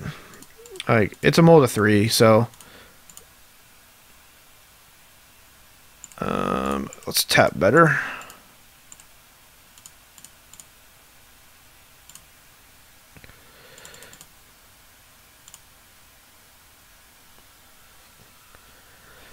And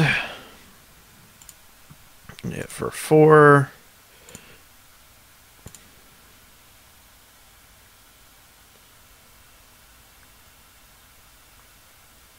And who knows? Maybe he dreads on his turn, and then I rip a Bonfire.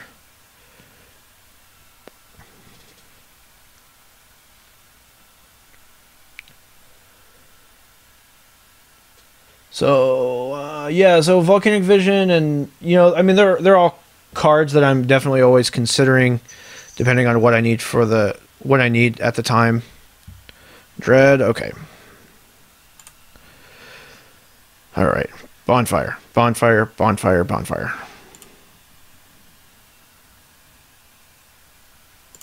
Come on.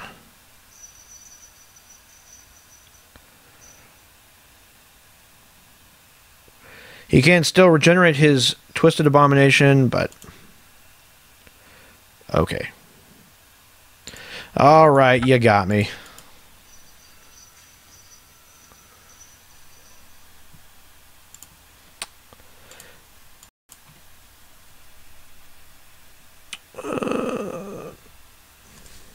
Loss. Alright, and I was on the play.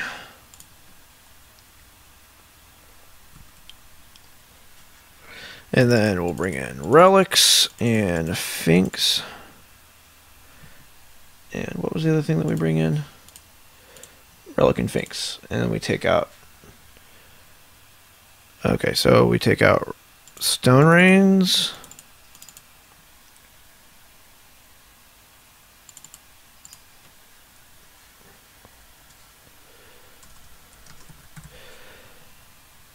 And a Thrun.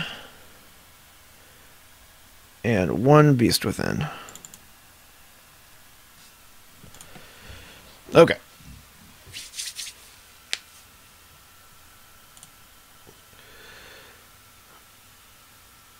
Dexlam says if I didn't dragon, I'd probably win that game.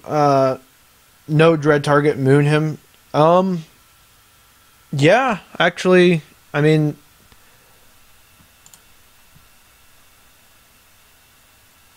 that's assuming that he didn't have a 5th land, which he did.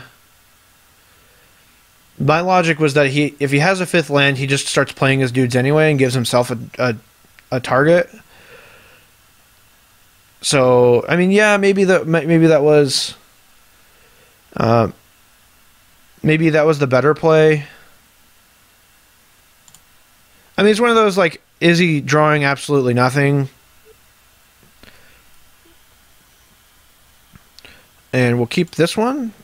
It's good. We've got some... bonfire's kind of awkward right here, but we have stuff in the way of finks and relic. And we'll go ahead and play the birds. Let him cycle. We get an extra card out of our relic.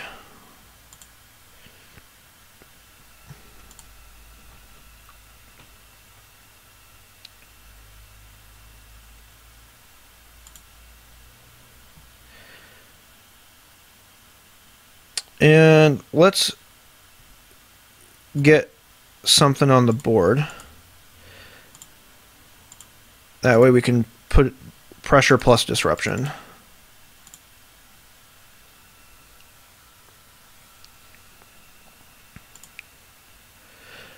So yeah, so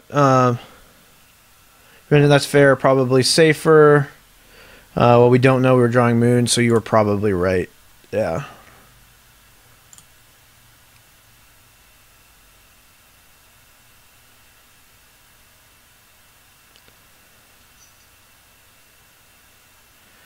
Cycle.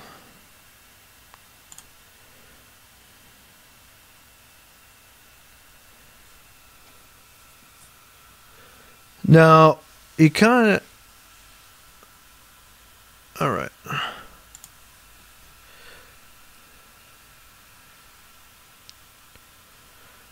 And let's go ahead and attack for 3 here, and then we will play Relic.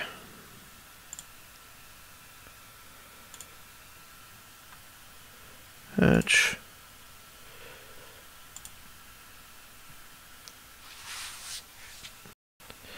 Relic, and then we'll start eating his graveyard. God of the Sea says, what kind of idiot plays Living End? It's decent to get. A lot of people play Living End. I mean, there were 3. It's a good deck. 3 of them copies of Living End top 8'd in Melbourne. So, but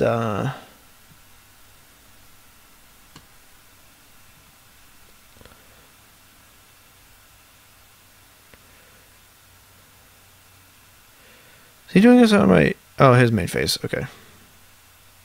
Okay, he's invoking it.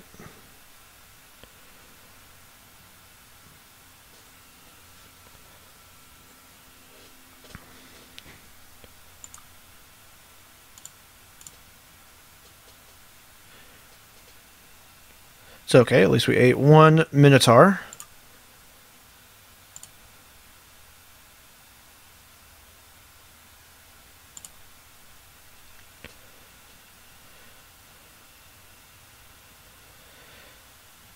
And now we have some flexibility that we've drawn a beast within.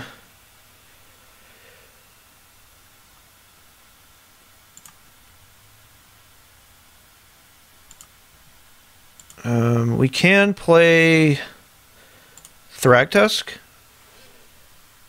Oh, hey, Elliot. The God of the Sea is Elliot. All right. So he obviously knows that Living End is good. And we'll get the mountain. And the forest. And then next turn, we'll follow it up with Finks. Hopefully we draw a land, and then we can play Finks, and then possibly Beast within our Thragtusk. Mana to Beast within our Thragtusk in response.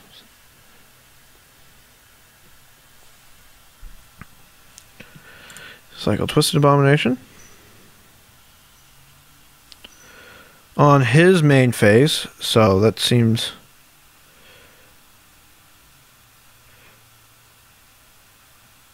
alright for us. Even more impetus to knock him down a land. Should it come to that. So that Bruce guy brings up one of my favorite Magic cards of all time, Ignorant Bliss. I really like it. I don't know if it's very good. I doubt it's very good. But I'm a fan.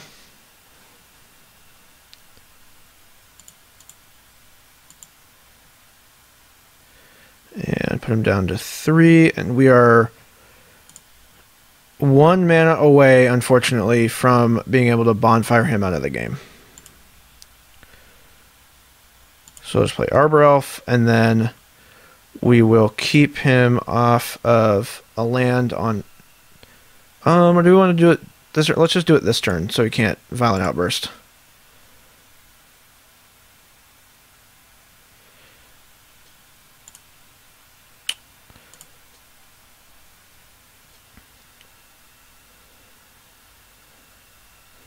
Okay, here's what you want.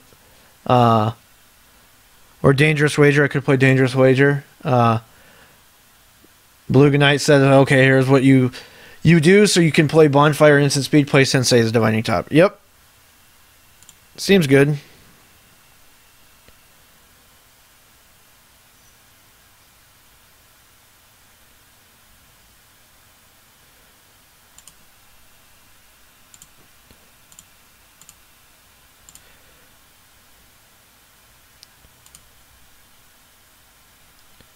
And, well, here we just...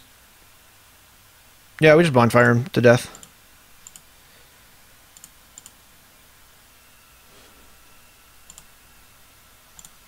Fetch. 5. X.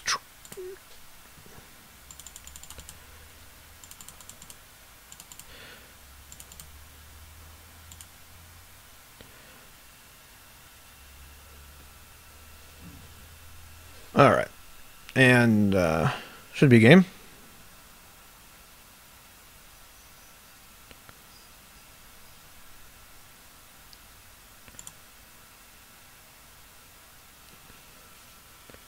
And I guess we'll keep with the plan that Blood Moon is better, more effective against them than Stone Rain. So I don't really want to bring in Thrawn or Pia and Karen. They don't leak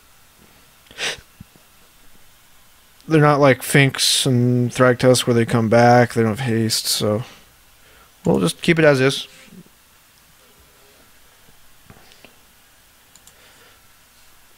Yeah, let's see, Living End.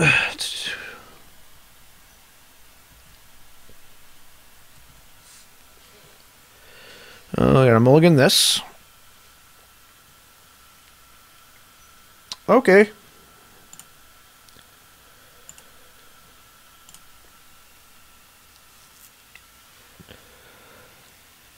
That's fine with me. So we can sprawl and then next turn play Finks or Relic, depending on which we need.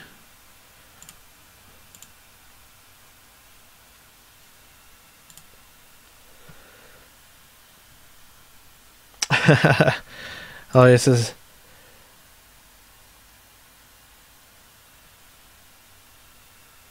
Ah, Bluegonite. Thank you. Exclamation point card. That's all. Okay.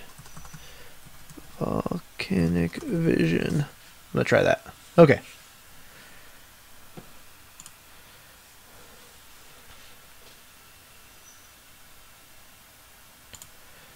This MTG bot does weird things.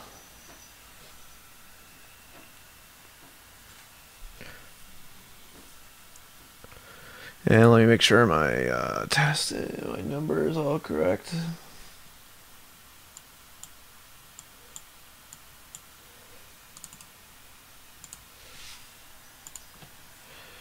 Okay, make sure that's all updated. And it's at like 60% right now.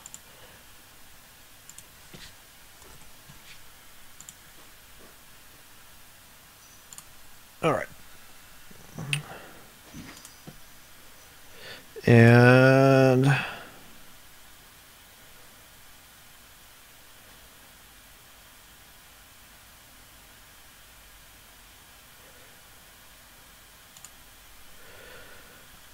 I think we'll just... We might as well, right? Play both relics?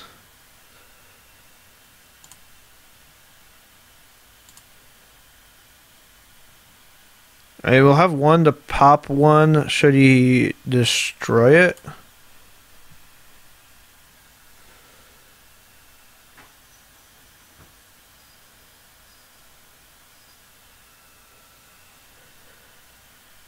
All right.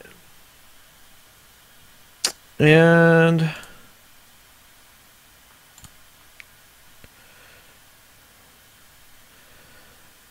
start munching.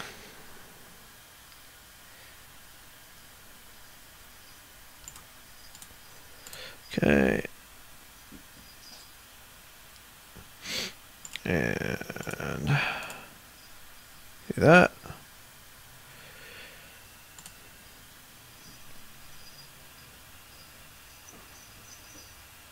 And we'll spread out our sprawls. We don't really have a reason not to. Make this one. Ooh, this is awkward. No, I don't have double green. Or double red.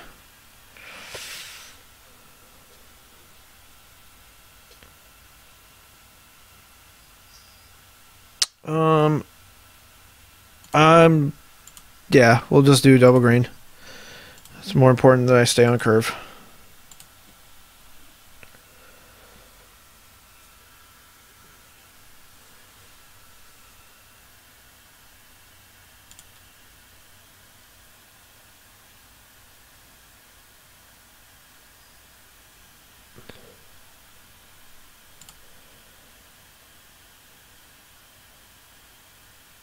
Now he has to try to overload the 2 relics.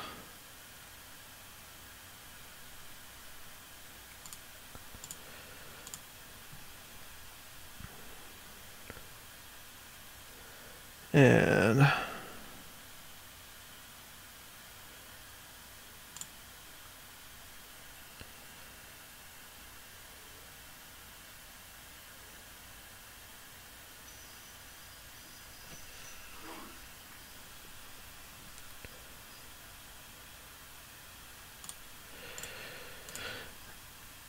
I mean, you can like ingot chewer to get rid of one relic and then bring it back to get rid of the other one.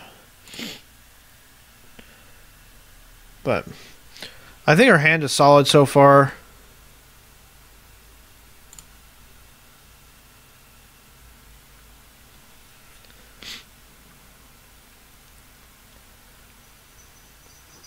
Oh, all right. Apparently that got there. All right. Well, that was my streaming for today. I may do a bit more between now and Sunday when I plan to. That's when I plan to go play the IQ that I'm going to play at Spanky's Card Shop in KC. So thank you very much for watching. Like I said, subscribe. Follow me on Twitter at Matt Mendoza. Links right above me, as well as this broadcast will be archived at that YouTube URL right above me.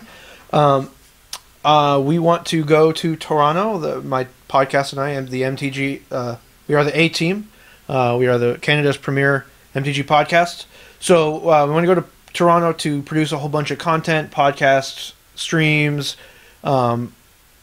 deck techs, interviews, all sorts of stuff. So please go to that link, donate. We are having a bunch of giveaways, whether you are on site or off site. So as well as featuring for example, a Expedition Verdant Catacombs and Expedition Temple Garden. So yeah, thank you very much for watching. If you have any questions, you can shoot them to me on Twitter or via email at mattjmendoza, MattJmendoza. I do a lot. I can definitely correspond with you that way as well. This deck is pretty sweet. Like as it says currently, like we're about 60 to 60. We cover around 60 to 65% versus the entire modern metagame, and there aren't really super bad matchups. Like the worst one is like 40% maybe. So, but yeah. So anyway, thank you very much for watching, and have a great weekend.